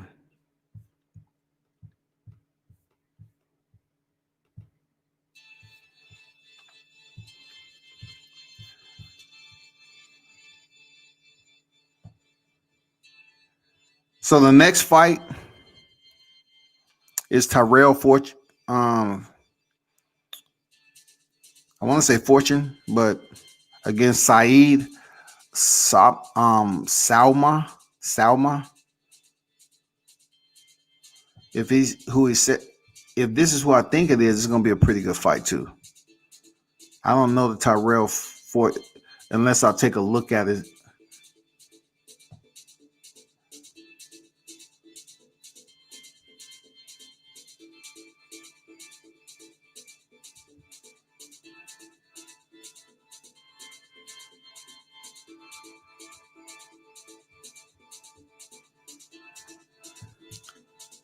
So we're waiting for the next fight. It is the co-main event. Co-main event on deck. Bellator 251, man. Yep. Cage walk. Seemed like the cage walk is upon us. Let me see.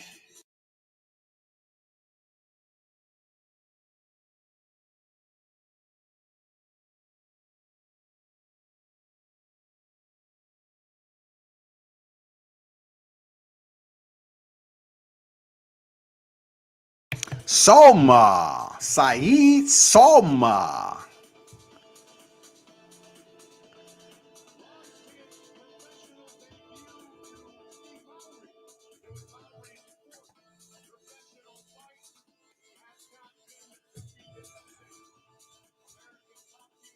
ATT fighter.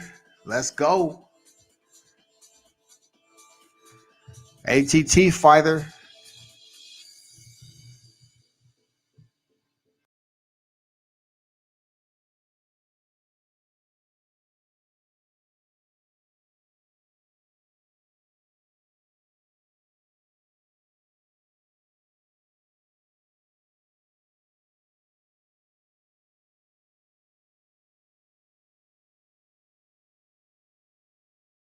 Tyrell Fortune making his cage walk.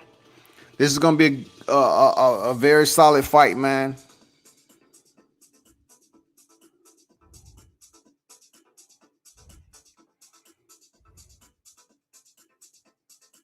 Saeed, man, he hasn't lost since his defeat when he initially joined Bellator. You know what I'm saying?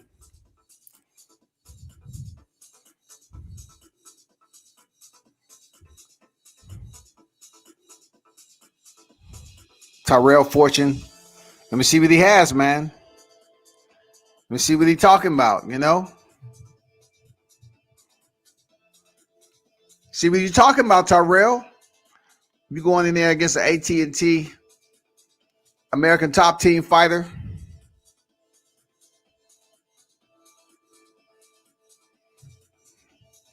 And if you want to know who's fighting next, you know, just check the description of the YouTube channel and you will absolutely see the main card I have presented, you know, to the supporters. This is a heavyweight fight. Heavyweight. The big boys are on deck. Heavyweight. That means somebody, somewhere might be looking up at the lights tonight. Somebody. Fortune against Sowma. You know what I'm saying? Saeed Sowma. So they're introducing the fighters right now in the cage. We're about to have a heavyweight contest. Fortune is 8-1 to Sowma 6-1. Height is pretty much the same. I mean, you know, 6'2" to Fortune. Sowma's 6 feet. You know, it's not that much of a difference. They both heavyweights. So we're gonna kick this off, people.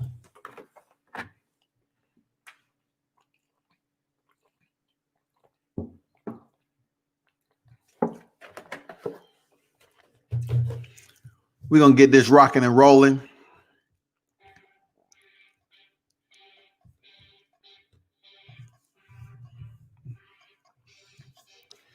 Let's go. Let's go. Ring the bell, man. Let's go. Let's get it. We're in the co-main event right now, man. Before the main event, I don't see the main event going the distance. It's going to be absolutely a freaking rush. Guns blazing, kick down the motherfucking door, windows being blown out, fists flying, kicks. It's going to be the whole repertoire.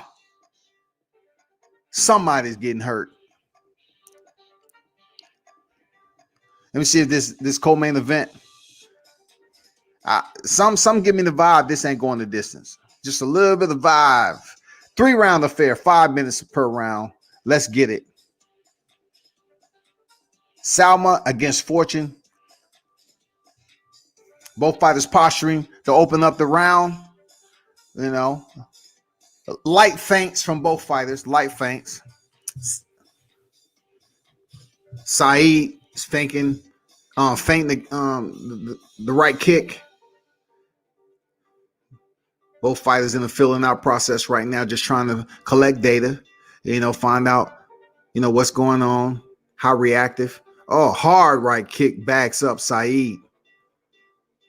He's heavy on the lead leg is Saeed.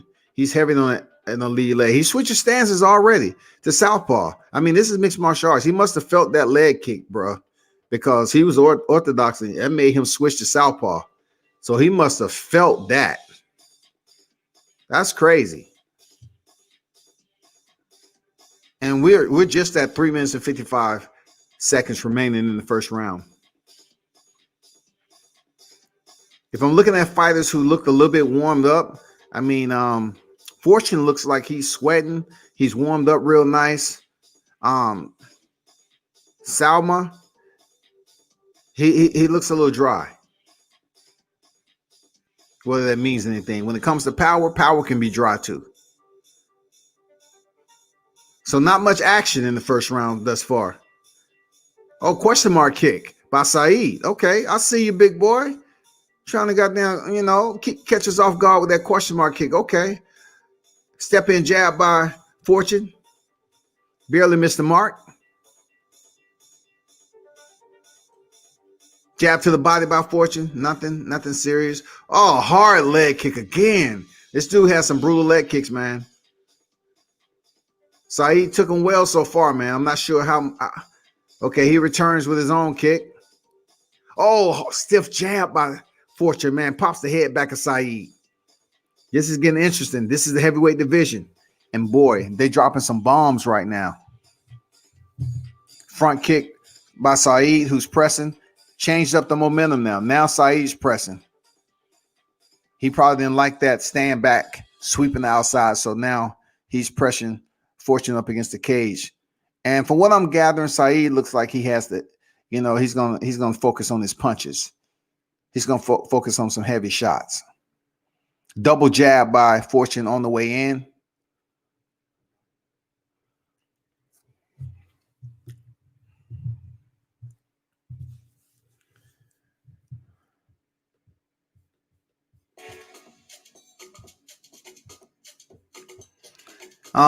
Light action, people. It's not like I'm not watching a fight. It's light action. Leg kick by Fortune. Both of the guys are exchanging leg kicks. Really no punches, exchanging, like combinations thus far, just jabs. Single leg kicks. I'm not saying they're not doing their job, but that's the quantity of action that's going on right now. It's definitely going to heat up, though.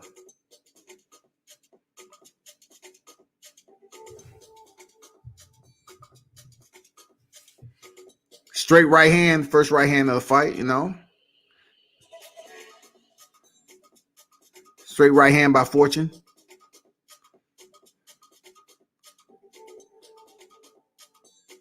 Left hand. Another jab to the body by Fortune. I like how he's going to the body. Okay, closes distance, dumps Saeed down. Okay, first takedown of the fight. This is the heavyweights. So that's pretty quick, still fresh. 50 seconds remaining in the first round. Fortune has partial back control, man, of Saeed. Let's see what he does with it.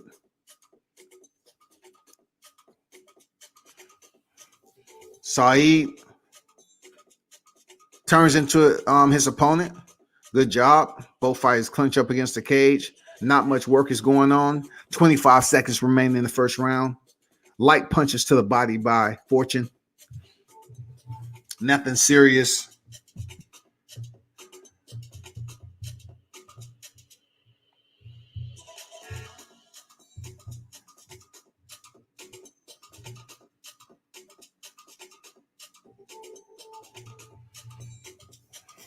Fortune takes him down again, lands a knee. Hard knees, man. I have to give Fortune some credit. He has some explosiveness in it, man. Like he's an explosive type dude. That first round, in my opinion, goes to Fortune. He came out here. He looked like he warmed up well. Saeed looked a little dry. So let's see how Saeed looks coming into the second round. Let's see if he's able to make it more of a forceful contest with Fortune, who had pretty much an easy go in the first round, to be honest. He was able to get 2 takedowns, land some low calf kicks, and then, you know, he landed several jabs to the body. May not seem like much, but it's a lot when your opponent did not basically complement it with any counter shots. I had very limited offense that round. So let's see how the second round is looking.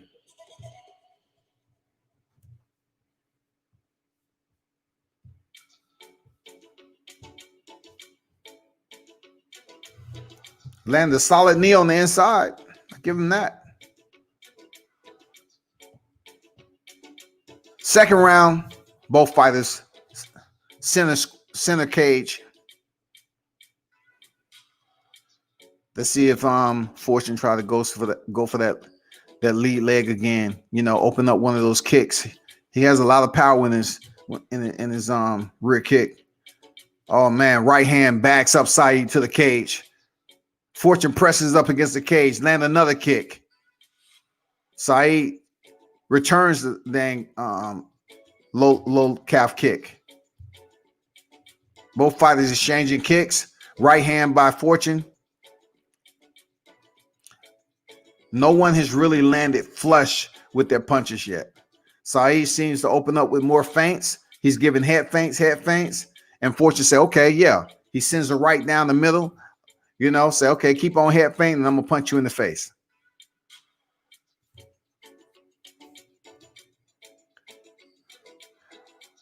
Nice leg kick by Saeed. Fortune has some powerful leg kicks, man. That dude has some powerful leg kicks. I'm going to see if it's going to slow Saeed down in this second round enough. Jab by Saeed. He steps in. Overhand right blocked. But at least he threw it. Overhand right blocked by Saeed. At least he opened up with it.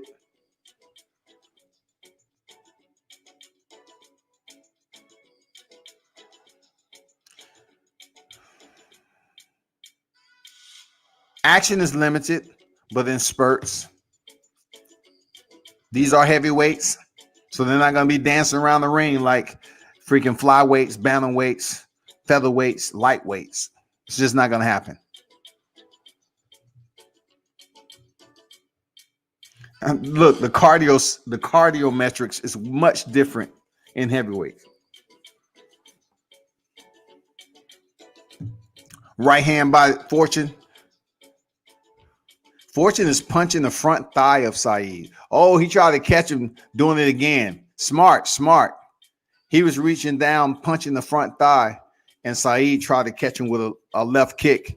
He almost landed too. He almost landed the counter. Fighters up against the cage.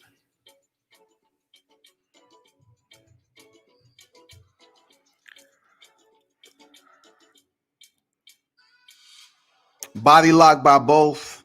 Not too much action going on as far as punches. And Saeed lands a low blow to the cup of Fortune. So let's see how long this takes. You know, Saeed might have wanted a break, you know, to kind of catch the second win. Oh, okay. Okay. Fortune say, okay, let's go.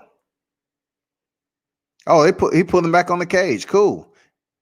He put him back in the position for which he split once the low blows landed. Cool. That's what's up. So they're up against the cage, man. Body lock by Fortune. He has the unders. Crossface by Saeed. I like that crossface, man. It will get the attention of your opponent. High knee. He tried to land a high knee on the inside, which is legal. Push his opponent's head down while he tried to land the high knee. And look, Fortune just tried to crotch lift and picks him up. This is heavyweight now. He tried to pick up Saeed, who is not small. He tried to pick him up and slam him. It didn't go well. You know what I'm saying? That's a heavy lunchbox to try to carry out and for a body slam. It's just a lot to deal with. Fighters up against the cage again. Really You know, the only thing you can say is Saeed has the underhooks.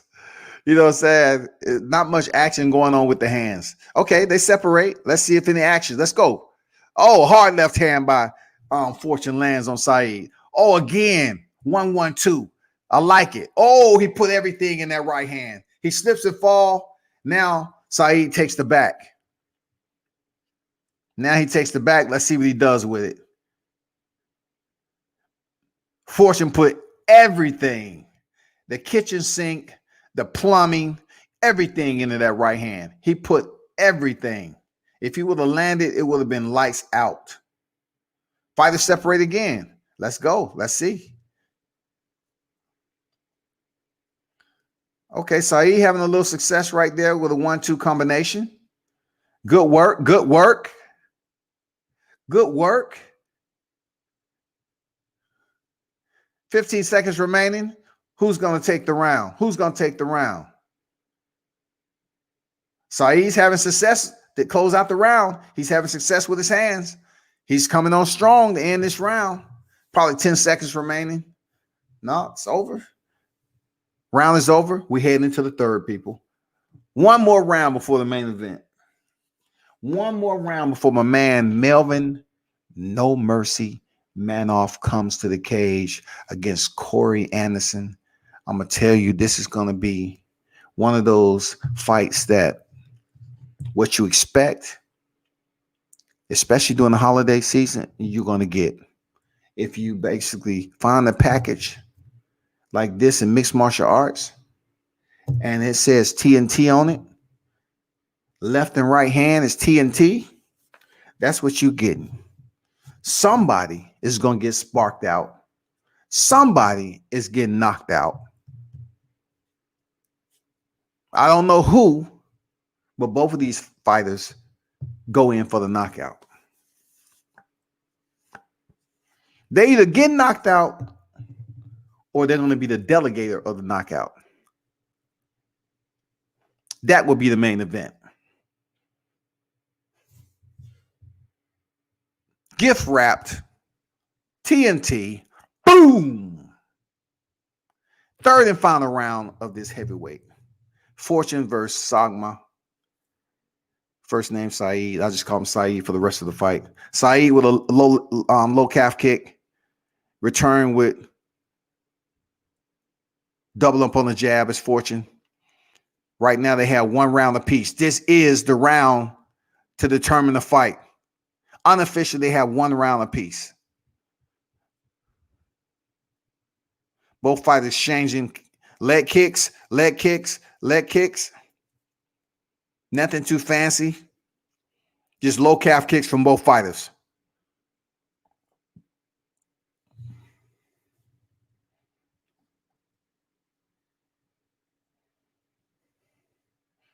Who wants it, fellas? Who wants it? Come on now. Who want it?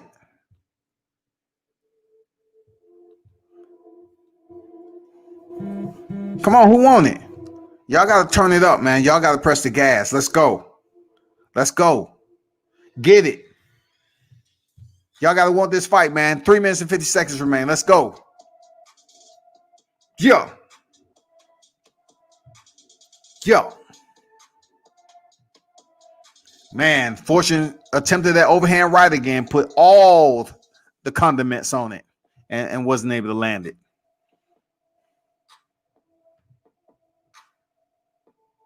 Back to the body is Fortune with a jab.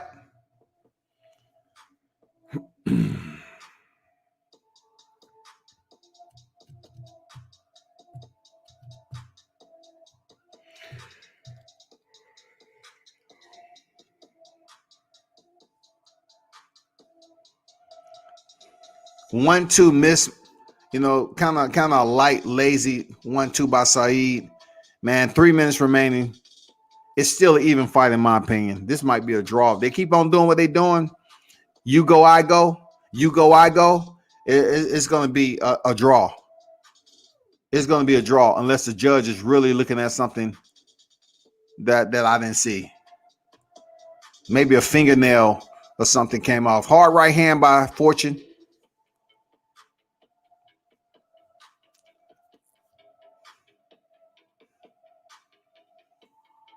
Both of these guys are being very cautious. They don't want to get stopped. They don't want to throw away the fight. It's a very close fight right now.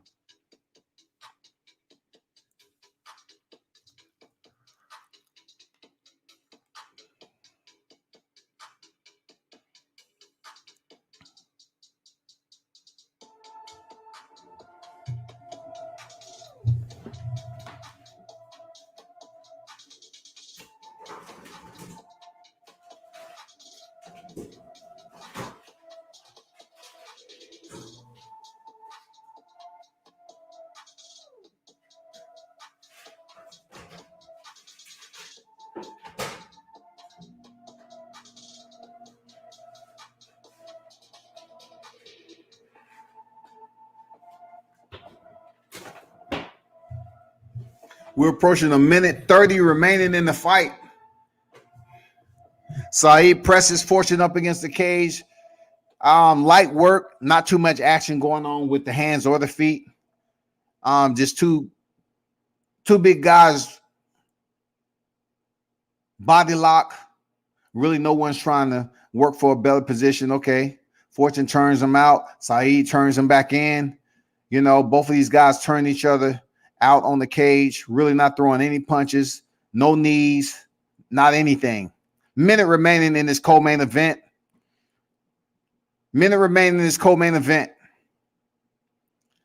No punches, no knees. This could very well be a draw. It depends on who gets a takedown right here. Land some significant strikes. I don't know, but it's not too much going on right now. You know, Saeed's pressing Fortune up against the cage. He attempted a foot stomp for whatever reason. 30 seconds remaining. He's foot stomping. Okay, got it. Got it. Saeed is trying desperately to get this single leg. And 20 seconds remaining. He dumped Saeed on his head. That could have been a little bit more entertaining if he got some flight time. But that might have did it for Fortune. He dumped. Okay. Imanari roll. Saeed attempted an Imanari roll. Okay. Heavyweight attempting Imanari rolls. I got it. Fortune might have did enough, man, from dumping Saeed on his head. It might have did enough to earn him the dub. We will see. We will see. We will see. We will see. We will see.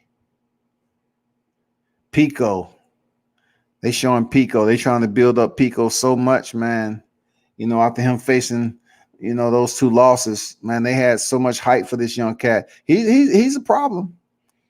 You know, it's a lot of pressure pushing him for these big fights, trying to have him recover, you know, and be this superstar that they know he could be. There go Freddie Roach. Shout out to the legend Freddie Roach, man. Freddie Roach is everywhere, man.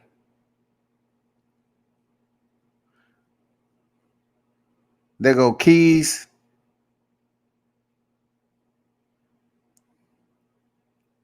They got a lot of hype behind this kid, Pico, for real. He's an exciting fighter, too. He is an exciting fighter, man. Look at that with the crowd. They showing him walking to the cage with the crowd and everything, with the lights going on. Oh, man, they showing when Pico got knocked out. This was the fight. Pico got knocked out. Damn. This was the fight. Pico got knocked out. Let me try to get the audio right quick. Let me see what they're talking about exactly.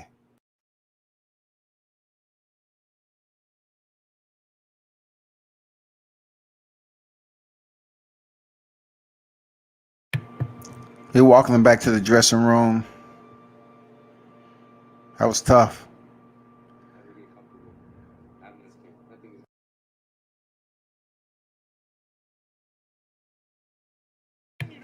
Okay. I mean, they were just showing him, I guess, going through his adversity when he was knocked out. I figured that was a fight. I remember the trunks he had on and everything. Yeah, that was the fight he got knocked out. But oh man, let me see who gets this fight between Fortune and Sowma. Let's see who wins it. I mean, it was a lack of energy from the second round to the last. Let me see who wins it.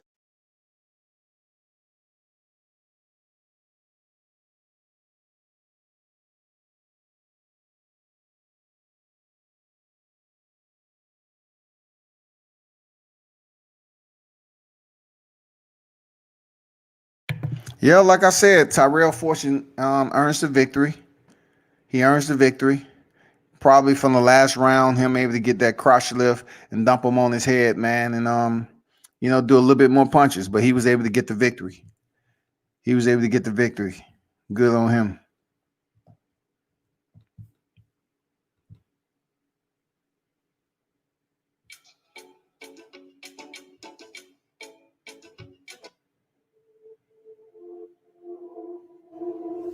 The main event is on deck, people. For those of you that's tuned in, the main event is on deck. Hold tight.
The main event is due to be on deck.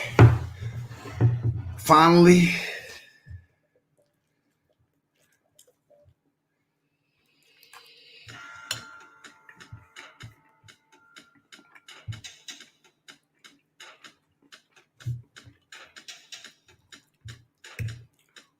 Just waiting for the in-between.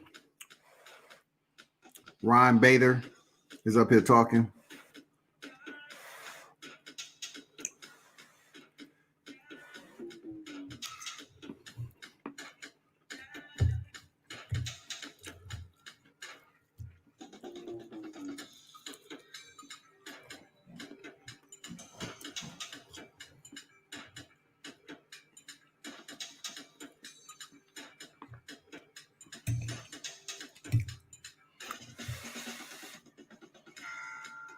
You should have time. Main event on deck. It went the distance, so I think it's gonna be up here sooner or later. Next 3 minutes or so. I don't know.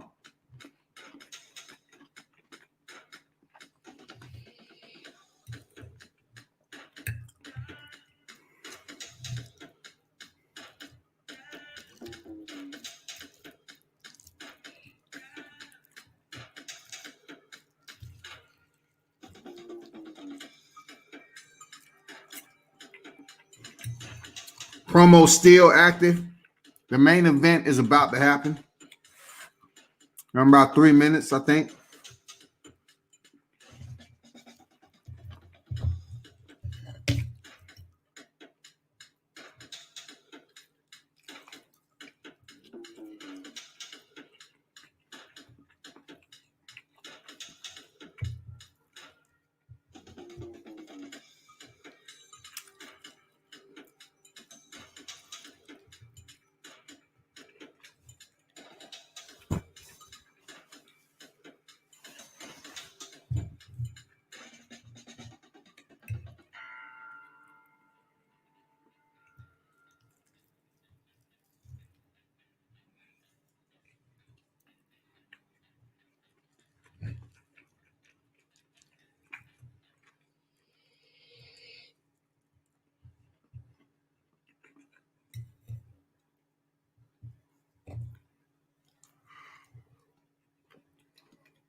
Corey Anderson about to make his way down to the cage. About time. Yeah. Gonna be a big fight for Corey Anderson.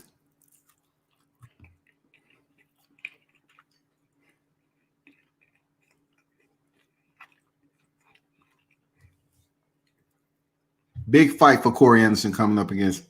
I mean, if he is able to withstand the first round onslaught of Melvin Manhoef, man, he might be able to knock him out.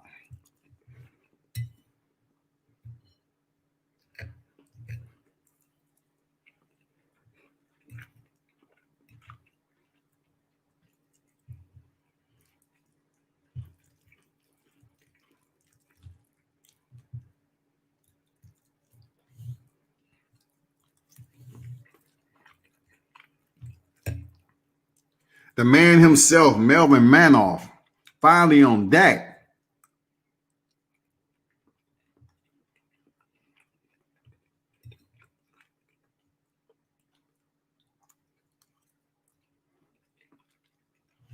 Doing his patented cage walk, man.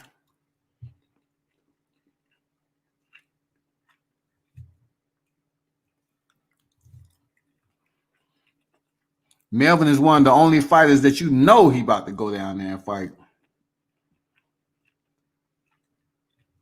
He give you all that energy on the ring walk, cage walk, whatever you want to call it.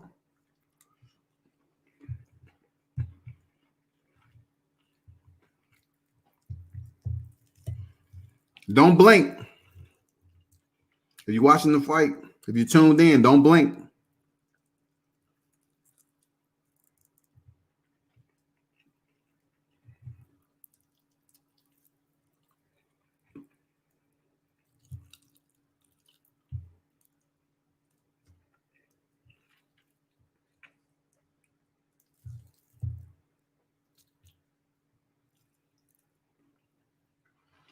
"44 years of age to Corey Anderson, 31. 6'3" goes to Anderson, and 5'8" height Manhoef.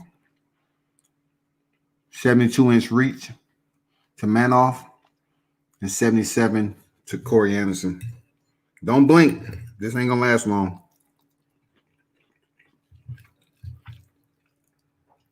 That's what I'm assuming.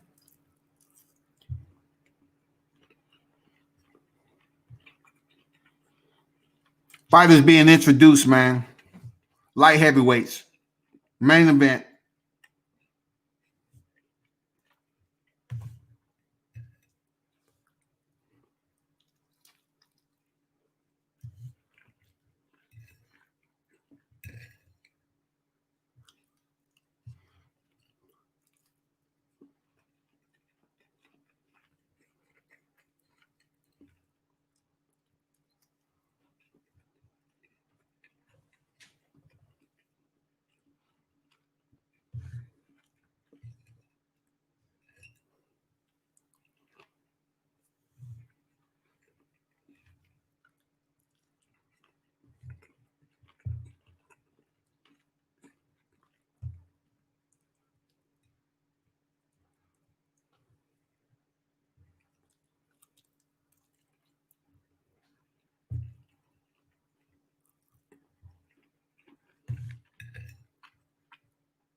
Here we go.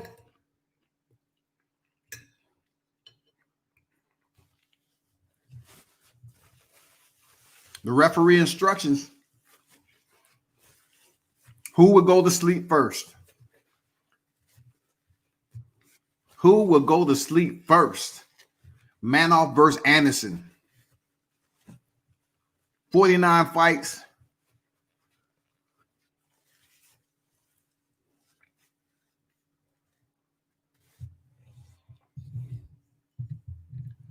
Start round one.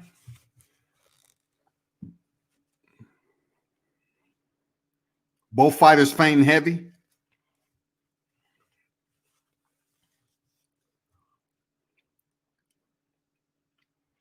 Manhoef fainting the kicks heavy.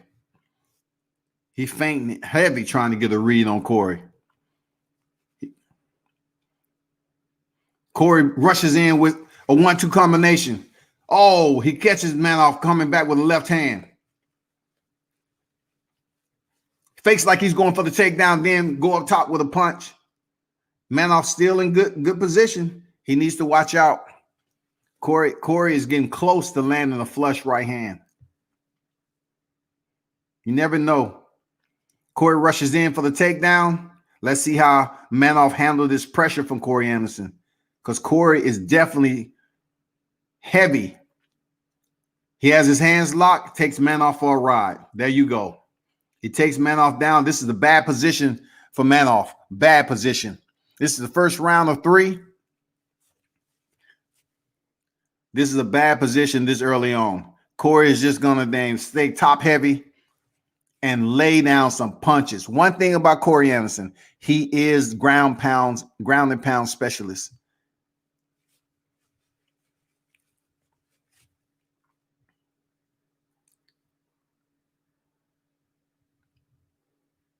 .320 remaining, man. Corey is right where he want to be. This is going to be a difficult position for Melvin to get up from. I don't see him. I don't want to take it away so early, but, you know, Corey Anderson is very top heavy on the ground, and this is his specialty right now. He might even knock Manhoef out or get a referee stoppage from this position. Melvin knows it. He has to do something about it. Hard punches from the top from Corey. Hard punches. He ain't letting up. Hard punches, man. Melvin can only take so much. He tries to switch out.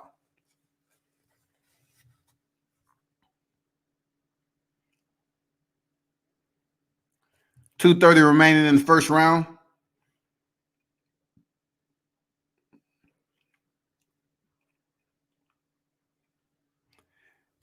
Melvin has no answer. He has no answer right now to improve his position to make it back to his feet. Corey Anderson, this is what he do. This is what he do. Top heavy position. This is what Corey Anderson do. Okay, Melvin was able to sweep and make it back to his feet. Yeah, that's what I'm talking about, Melvin. Show you've been working on your ground. That's what I'm talking about. So how long? Okay, fighters separate. Let's go. Let's go.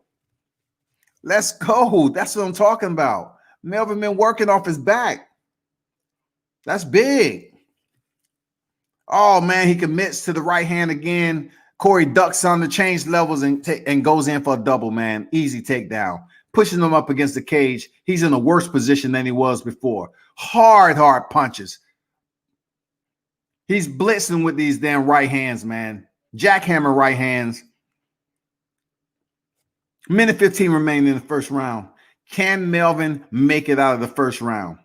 Can he make it out of the first round? He seems to be in good condition. Corey still landing those right hands.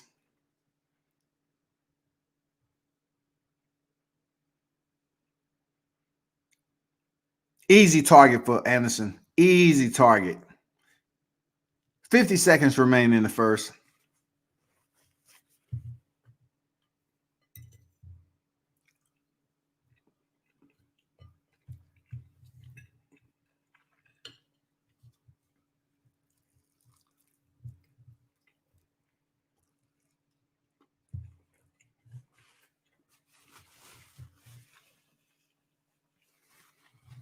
Corey pushed him up against the cage. Melvin tries to stand up. 20 seconds remaining. Man, this is a one-sided affair in the first round. And it should, this is what Corey say he does, man. Hard punches as the fighters separate. Hard punches. 4 seconds remaining. He makes it out of the first round. Solid first round goes to Corey Anderson, man. Easy.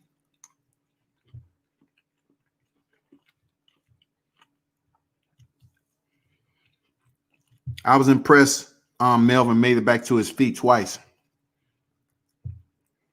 He's been working.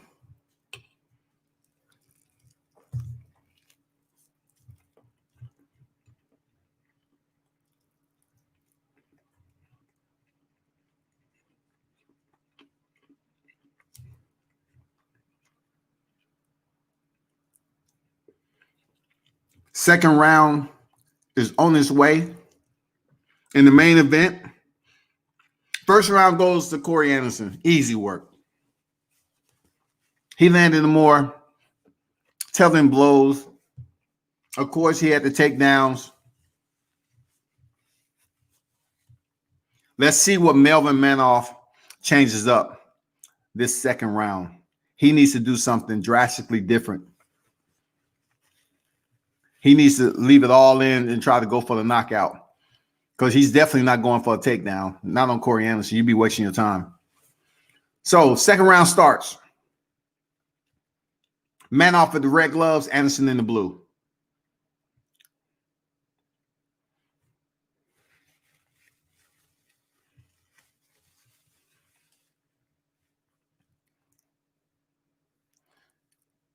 Posturing by both fighters. Manhoef landed one punch that first round. One punch. Anderson landed 38-1. Okay, Manhoef tried to go for his leg kicks, but he ain't trying to get taken down. He's trying to stay away. Okay. That good defense right there from Manhoef. He was able to get out of that takedown. Corey comes right back with serious head fakes. Man, his head fakes are serious. He's drawing a crazy reaction out of Manhoef. Manhoef don't know when he's coming in to close distance. Shit, Corey with those damn theatrical head fakes, man, gets the takedown once again. Manhoef's on his back. Right hand again, man. He better hope he don't break his right hand, because he's landed. Look, he landed 38 punches, and most of them was with his right hand in the first round, man. Seriously. That's what we was looking at. Now he's in half guard, and he was in the same dominant position. So let's see what happens. If Manhoef, with 3 minutes and 30 seconds remaining, will he be able to make it back to his feet?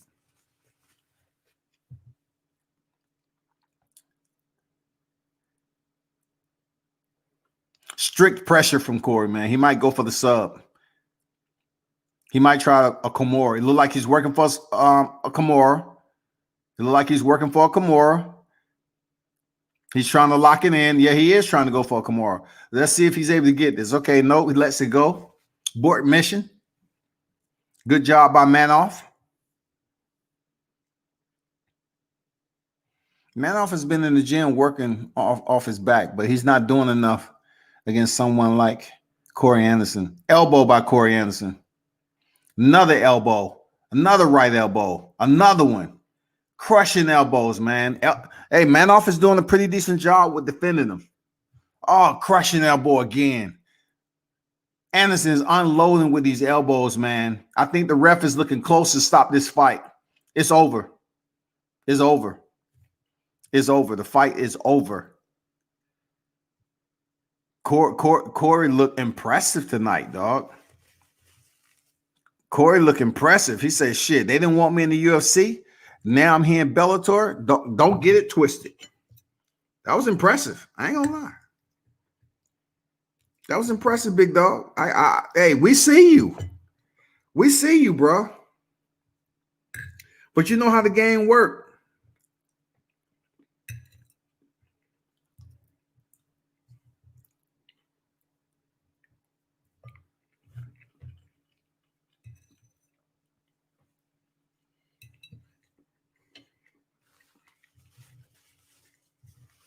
Manhoef was in a bad place from damn round one. He was in a bad place from round one.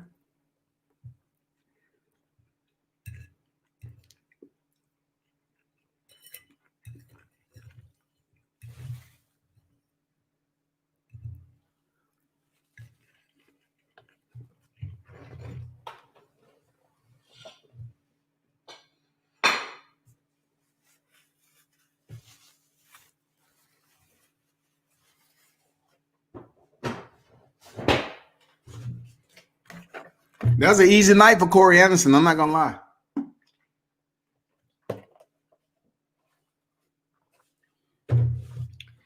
I told you somebody wasn't gonna make it to the final bell, and it was Melvin.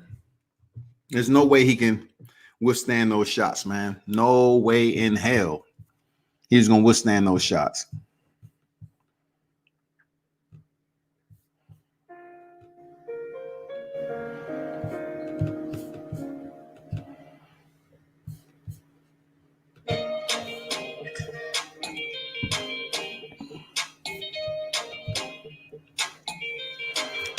Melvin a tough dude though, man, but you know, give it up to Corey Anderson with this victory, man. That's a tough dude.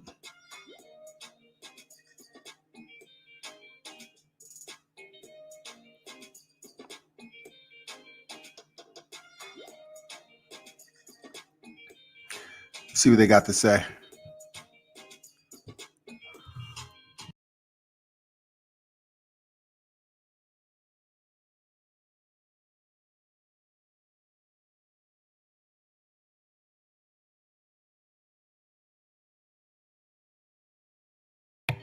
Man, Corey Anderson outstruck Melvin Manhoef 54-1, y'all.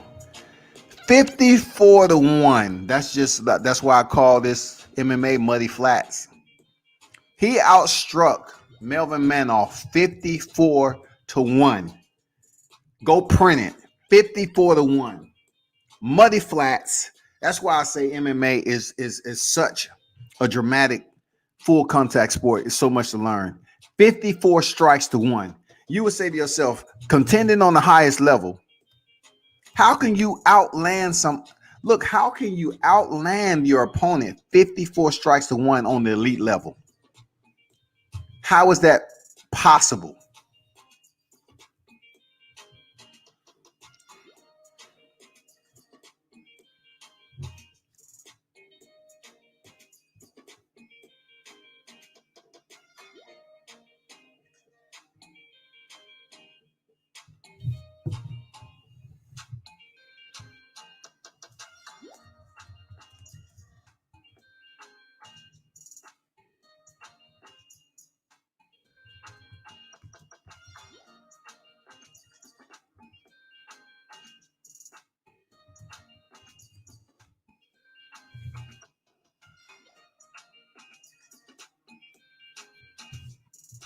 Cash, the fight is over, man. The fight was on the zone. The fight is over. Now it's just post-fight interview. Of course, you got man Chael Sonnen, retired. The mouthpiece of MMA. One of the dirtiest fighters in the MMA. I'm talking about pads, everything you can imagine. He'll tell you himself, shit. No. But he can fight, though.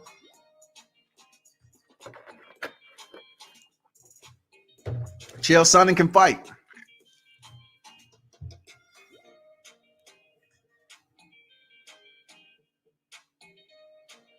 Corey Anderson looked impressive against Melvin, though. That's Melvin we talking about. Melvin No Mercy Manhoef. That's Melvin we talking about. You know?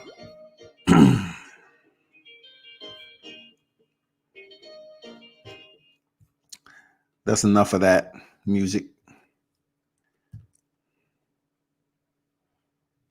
But those of you that's in the building, what's good, man? That was the conclusion of Bellator 251. Manhoef versus Anderson, light heavyweight main event. That was the end. That was conclusion Once again, Bellator MMA was on deck today, World Combat Sports. I'm just going to touch a little bit on what I've mentioned earlier about boxing. Gervonta Davis was reportedly involved in a hit and run accident, which the police didn't report, but Baltimore News, CBS, WJS reported that Gervonta was driving. That's what they reported. But the police did not put out a report that Gervonta was at the scene, nor was he behind the wheel. So we have to wait for further news to come out on Gervonta Davis. Yes, Gervonta Davis, who is fresh off a San Antonio knockout, Aleo Santa Cruz, back at home, now is accused of a hit and run. Man, I tell you, I just don't know. I just don't know what to say, man. It's just not. I know what to say, but I'll save it for another day because it just doesn't make any sense to me, man. Damn. It's like the streets be calling. The streets be calling these. And when you build up a fan base and then you go out here and do something or allegedly do something like this, it's just people look at it like, damn. But boxing is one of those sports where they somewhat embrace the villains. They embrace the non, like the unsavory characters, like the bad guys. They do it. Combat sports has always been like that. But like I said, I have to wait till the reports come out, man. It's just unfortunate, you come off a high. Floyd probably said to himself when he heard the news, he's like, "What? Man, I'm trying to get him paid and make him the cash cow of boxing." So, allegedly all this stuff that he potentially might have had something in the system or whatever. I'm not going to speculate. 10 freaking extra freaking, possibilities of what potentially forced him or influenced him to leave the scene. I'm not doing that. But that's where we at. Adrian Bronner, as you all know, he was, incarcerated temporarily in county jail because he refused to acknowledge a order to pay a defendant.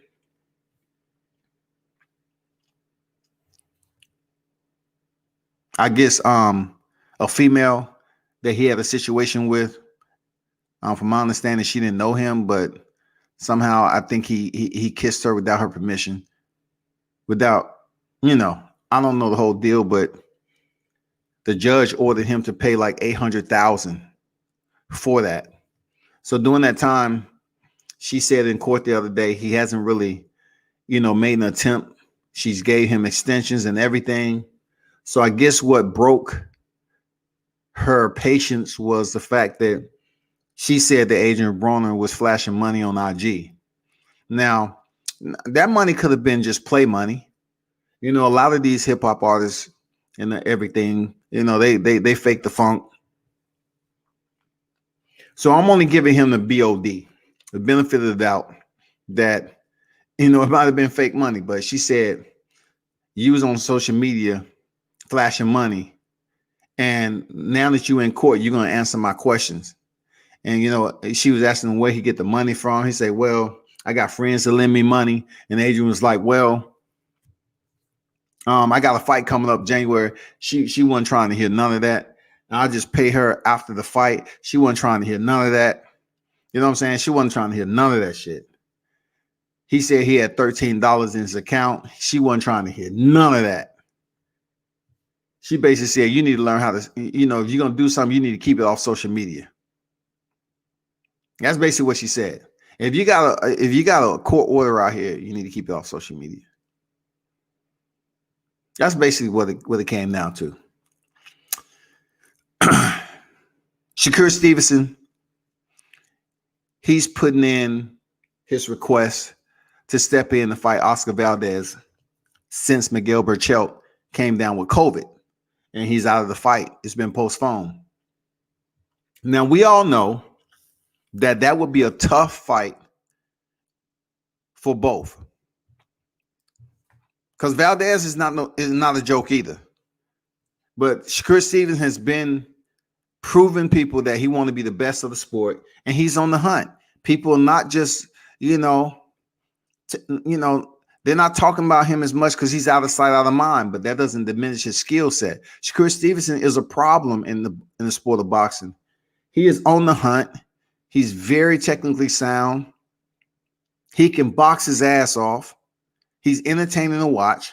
And if Valdez accepts this, I would be shocked. I would be shocked if Oscar Valdez decided to fight Shakur Stevenson. I'd be absolutely shocked that he just stepped up to the plate and say, you know what, I got a title shot, but since he's out with COVID, I'll fight Shakur. I don't think it's going to happen. I think his people's looking at him like, no, we're going to hold out and fight Miguel Berchelt and take our chances up there. Because Shakur Stevenson is a dangerous opponent for Valdez to step in there with and give up that title shot. Valdez is a previous champion at featherweight.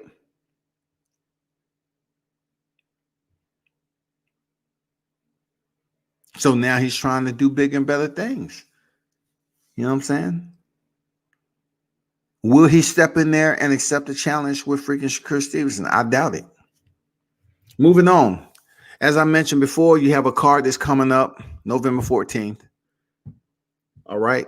Terrence Crawford and Brooke. And also on that card, returning is Elvis Rodriguez, who is 10-0, 10 knockouts. You know, it's a big deal right behind this guy, junior welterweight fighter that they're building up.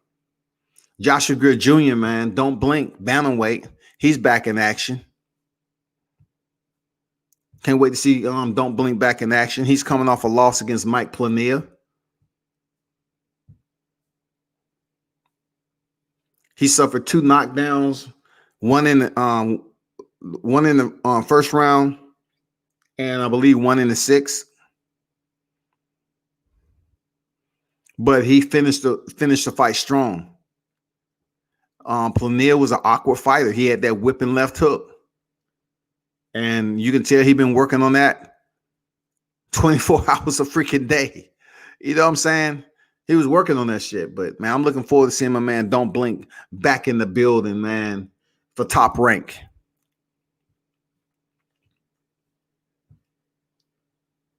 Shout out to Lolo Harris. I keep saying Jones. Lolo Harris. He just finished another fight, professional fight, got the victory. So shout out to Lolo Harris, man, and his pops. You know, they grinding, they building up their record. Man just turned 17 years old. Lolo Harris just turned 17 years old. So, you know, he turned professional, and he's building up his record also. Then we want to talk about the fight this weekend. Devin Haney, Yorkers Gun Boys, is going down 7th November. And, you know, this is a big fight to a point. Gamboa is a name that registers in boxing, and people still have respect for him. They gave him credit for toughing it out when he, you know, ruptured his Achilles or whatever he did down in the ATL. And but yet he was stopped in the 12th round. So therefore, in the sport of boxing, of course, if you compete in the same division, people want to, you know, seeking you one up your opponent. So that's what a lot of boxing fans is going to be looking at this weekend when he steps in there with Gamboa. Can he do it better than Gervonta? That's what the people are going to be looking at. And those same people need to understand one thing, that if, you know, Devin Haney goes in there and get it done in short fashion, that's what he's supposed to do. Devin Haney should absolutely go in there and clean this guy, wash him like a brand new Cadillac, and go on about his business.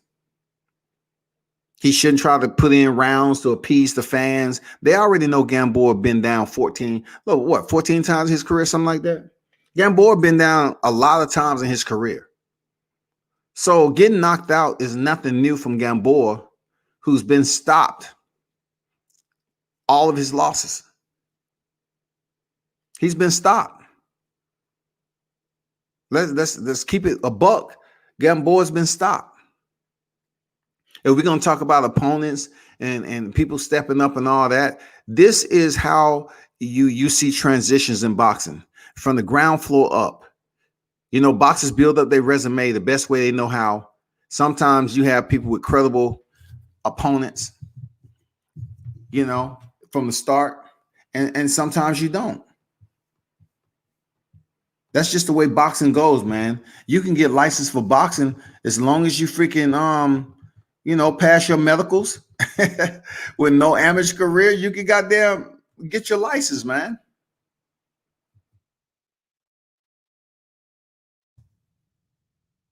Believe that. Since that is the case, you know, being how easy you can get your opponents, that's the way it's gonna be, man. Know that. That's the way it's gonna be.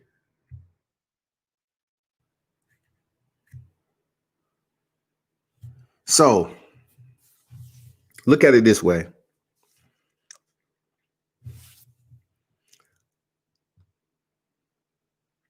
Gamboa has 3 losses. His record is 30 wins, 3 losses, 18 knockouts.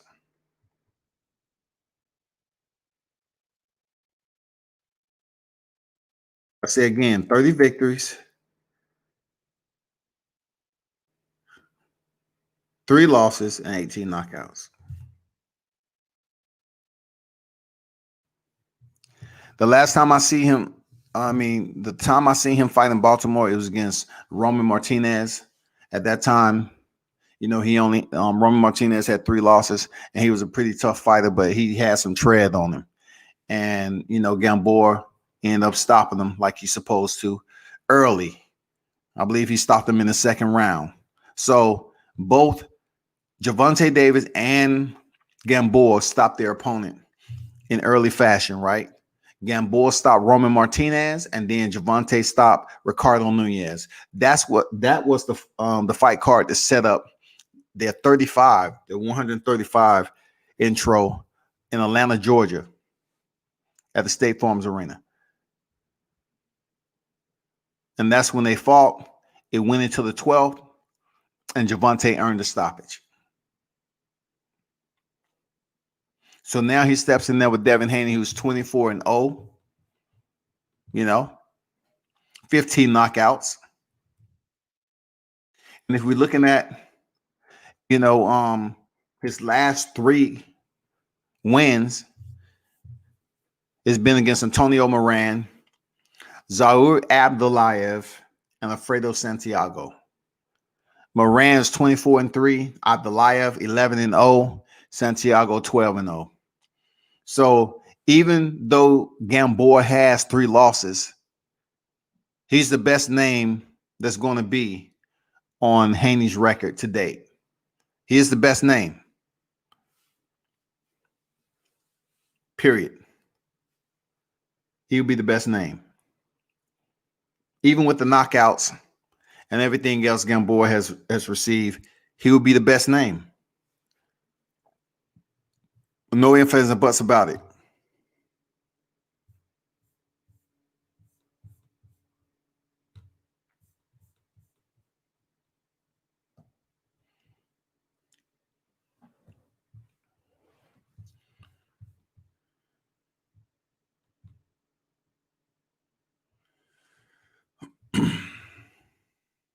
Now,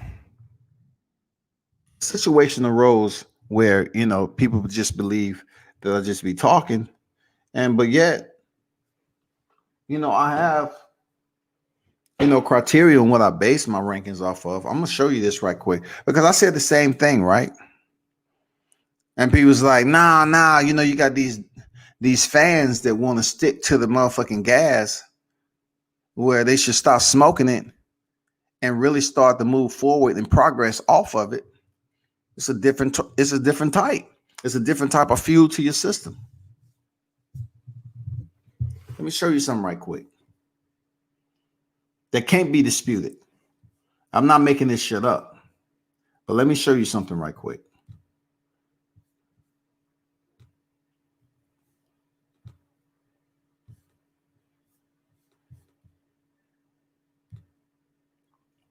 So what this is right here, you know, I had a couple of people in my inbox and saying, you know what, One minute they say you saying something about non-black fighters, and then the black fighters, or you're not supporting them enough. They all over the place. But check this out right here. Just check this out. I said Teofimo Lopez was the number one lightweight. Okay. Gervonta Davis was the second one. Why? Because especially, him coming off that win against Leo Santa Cruz and picking up another strap. And then I put Devin Haney as third. Are you looking at this? That's the same way I had it. So those of you that was in my inbox, please stop, because it doesn't make any sense as you're not recognizing that the potential is there, but the resume still has progress, period. The resume still has progress. And when you have a fighter, I can see if Gervonta was fighting in the junior lightweight division and it didn't have any type of implications to the lightweight division, I can see. But his belt, his WBA regular belt was on the line, and so was Leo Santa Cruz WBA title at junior lightweight. So therefore, he was still bleeding over into his lightweight division. Now, that's no knock on anything. That's just what it is. It's factual, man. Devin Haney is the third best lightweight right now in the division. Whether you like it or not. Teofimo Lopez is a unified champion, regardless of how stupid he's acting right now. He is the unified champion, man. Gervonta Davis, you say he has a WBA regular title, but let's look at boxing as a whole. If you move to a different division, does that division carry over to your new division? Yes. When you obtain or decide to compete a campaign in a different division, the division for which you just resigned, and just say you was a champion, that's why people say, oh, so-and-so's a 2-division champion. So-and-so's a former world champion in this division. So-and-so 3 division. It still resonates. So that value continues to increase its appraisal each division you go to, according to the competition. It still increases value. Each division that you compete in. It's just all about your competition. So therefore, right now, Gervonta Davis is a 2-division champion. A 2-division champion. And he just picked up another strap down at the junior lightweight, which makes him a 4-time champion. That is the criteria that I'm basing off the badges. Anybody not seeing that, you need to once again, you need to find Ray Charles and ask him for his shades. So you can have a reason, an excuse not to see what I'm talking about. People might be afraid to say it, but it don't have shit to do with being afraid of nothing. I'm just telling you, this makes all the sense. What you're looking at right here. Teofimo Lopez, number 1, Gervonta Davis, number 2, and Devin Haney is number 3. Now, when he goes in here and finish, I say win, W-H-E-N, when he goes in, it doesn't improve his position. It doesn't improve his position. No matter what narrative is being pushed out there, it doesn't improve Devin Haney's position once he goes in here and finish Gamboa. It doesn't. It does absolutely nothing to change his position. It's just he gets airtime on the zone.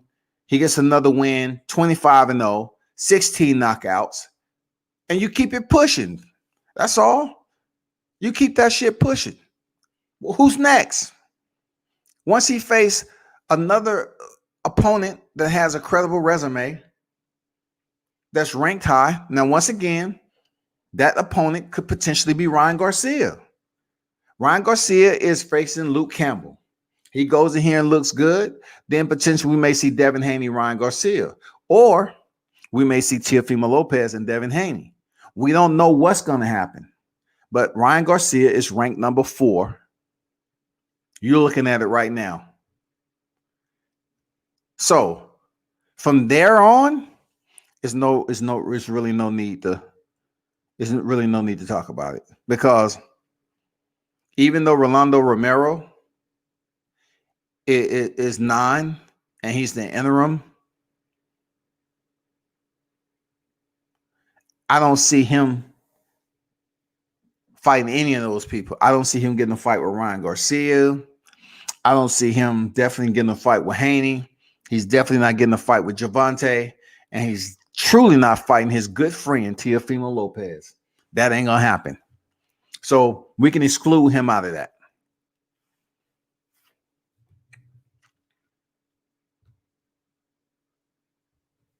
Let me see what Ladarius Miller is talking about right now. So Ladarius Miller went in there against Michel Rivera, who was 18-0, and lost a unanimous decision. So he picks up his second loss. That's a TMT fighter. And I believe he came in overweight too when he was out there. But, man, it's unfortunate. But let me take that away. I just wanted to show y'all that. Corey Anderson won via stoppage, TKO. So I just wanted to put that out there. You know, listen to whatever narrative you want to listen to. But, you know, it's common sense. You know, sometimes common sense ain't too common. Especially when we got people that just want to be a part of something.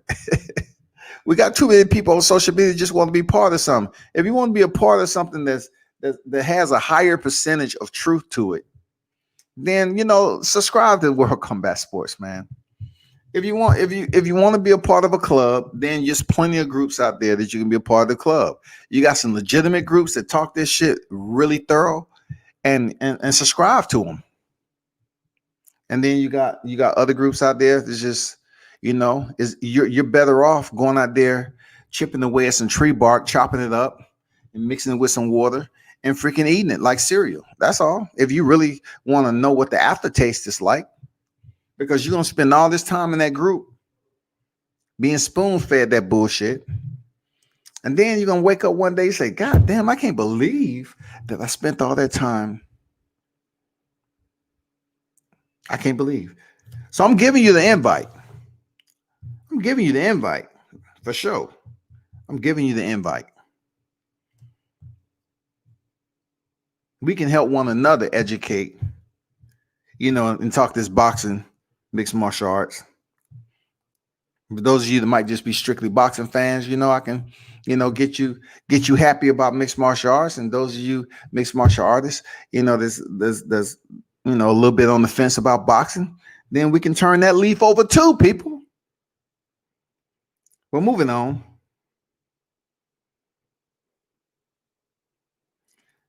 Be sure to tune in and check out that fight, though. Support Devin Haney going in here for his 25th victory, his 16th knockout. Support him, man. You know, he is the future of boxing. However he gets it, he is the future of boxing, and support him. That's all I can say. But I told you what I told you, and I mean just that. You know, support him as a true boxing hardcore fan or whatever for what the fight really is, and the limited competition that he has out there that's willing to step into the ring with him. But make no mistake about it. Don't be hyping up Gamboa like Gamboa is this motherfucking creme de la creme and he's a unified champion right now. He is not. Gamboa had his time and he made the best of what he can make of it. I mean, it wasn't the best, but, you know, people are going to hype it up. You just can't hype up a fighter who's been stopped 3 of his losses, and he's coming off a loss where he was stopped.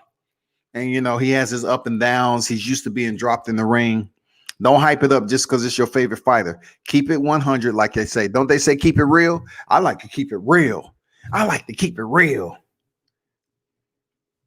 And I tell you all the time, all I want to do, I'll chat it up with the niggas that's real. Not, I'm like a real nigga. There's plenty of real ones out there that tell you some real shit that don't make any goddamn sense. I don't talk to the real ones. I don't need to talk to one that's gonna keep it real, because keep it real can be an absolute lie. So talk to the real ones. They'll tell you what you want to hear. And you'll be able to determine if it's legitimate, if it's authentic or not. You know what I'm saying? But people, it's been an absolute pleasure. You feel me? It's been an absolute pleasure. It was Mixed Martial Arts Man. Turn up and tune in to World Combat Sports.